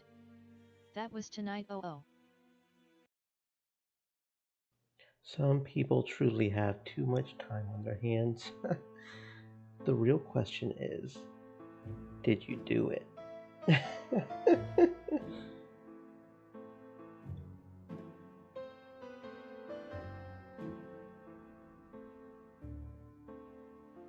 Be honest now. Be honest. Spindash Diva said. Hell nah, BIH. You gotta give at least $5, right? That's a $5, not just Spindash $1. Diva said. I didn't need to fart. Yeah, that's another thing. Like, it's not, as far as I know, that's not something you can really do on command. Although, if you were doing your, although if you weren't live, like live and you were doing a model, you could have just pretended. Could have gotten a whoopee cushion going.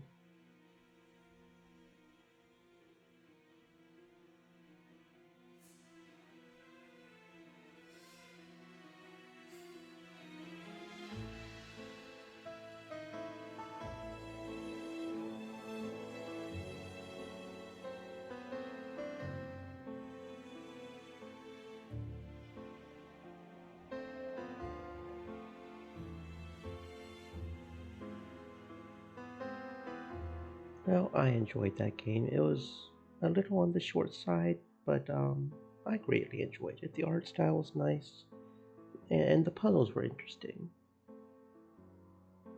Oh, and it keeps going. Okay, I thought that was the end there with the special thanks. Nope.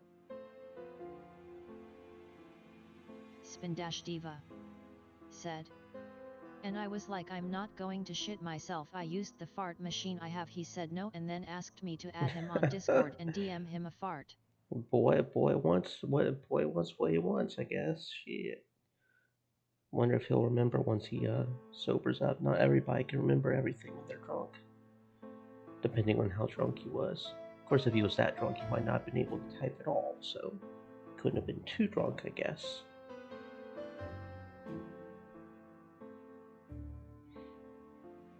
Crazy people. World's full of them.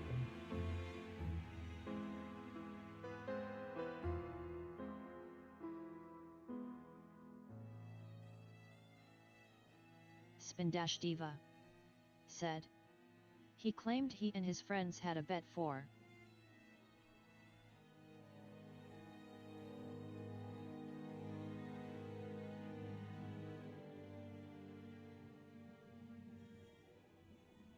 Spindash Diva said. And he only wanted to give me $1. Yeah, shoot, you go make a bet like that, at least give us half, right? Only fair. Shoot.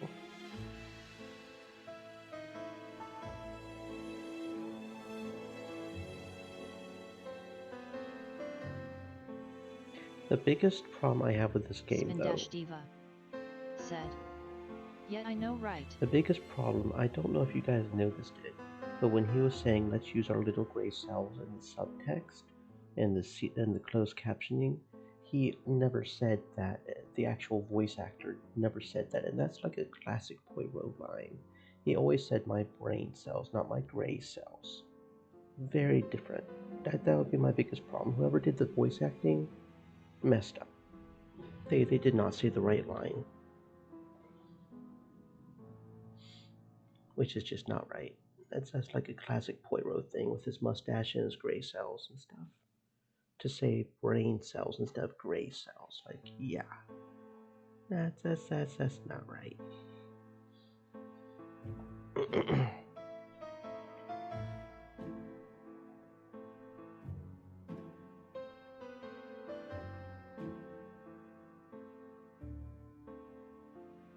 So one of those voice talent English probably, right there.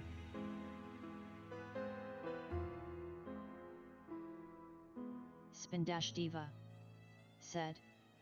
Pronounced PWA according to Yaherd. Poirot. Okay, yeah. Well, I'm not French, and the French are silly anyway, so we can mispronounce it if we want. Poirot. Yeah, something like that. The only good thing that come out of France is baguettes. Baguettes are awesome. Oh, and those little hats. You know, the ones the artists wear. And the mimes.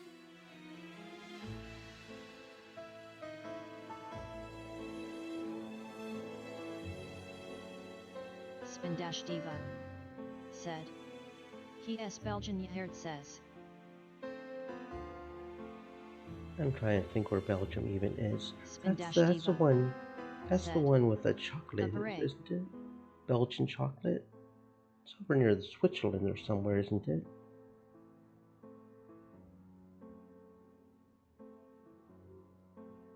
Yeah, he is technically Belgian, isn't he? I keep thinking he's French.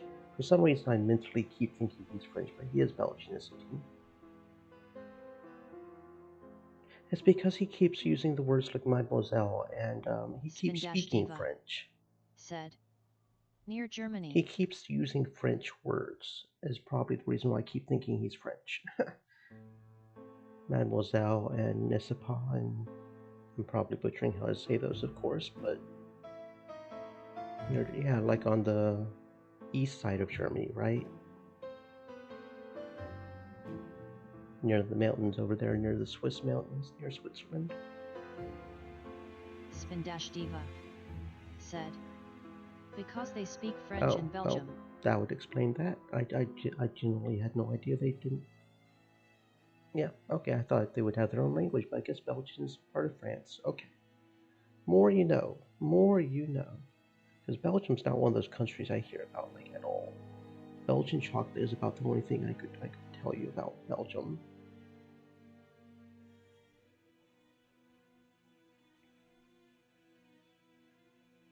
Spindash Diva said. You heard us laughing.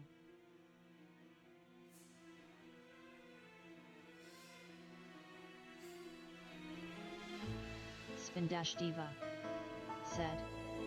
No, it's not a part of France.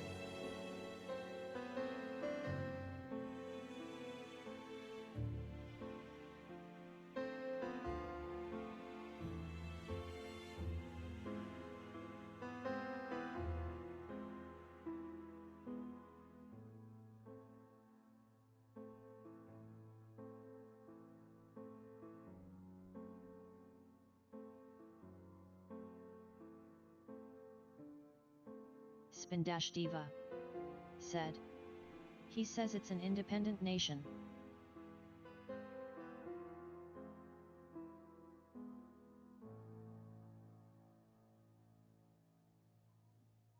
Stream Elements said.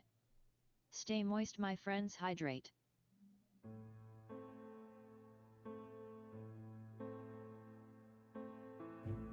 Spindash Diva said. My sister and her husband were in Belgium for 3 years. Oh, is that so? I do hope they had quite a lot of fun over there. Got lots of nummy chocolate.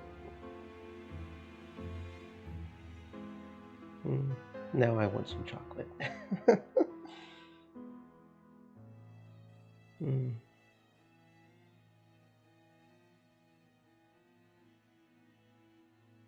It almost feels like we're seeing the credits twice. I don't know if you guys noticed that, but it almost looks like they doubled the credits or something.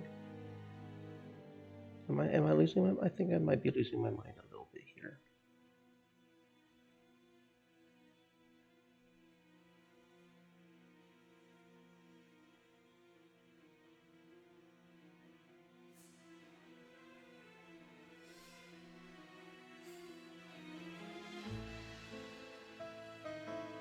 Wait a second. Are the credits on a loop? I've never seen a game actually put them on a loop before. That would be a new one on me.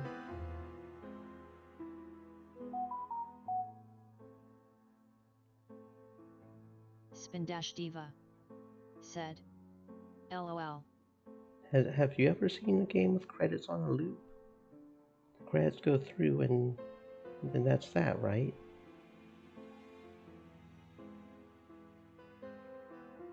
Because I swear we've seen we've seen this part, but are they on a loop? I've never seen that before when the credits just end, right? I've never seen them loop before. They are looping. This is our third. That's a new one on me. Okay. Good job. Good job. Good job. Okay, give me a moment. And we will play something else for the next 2 hours or so.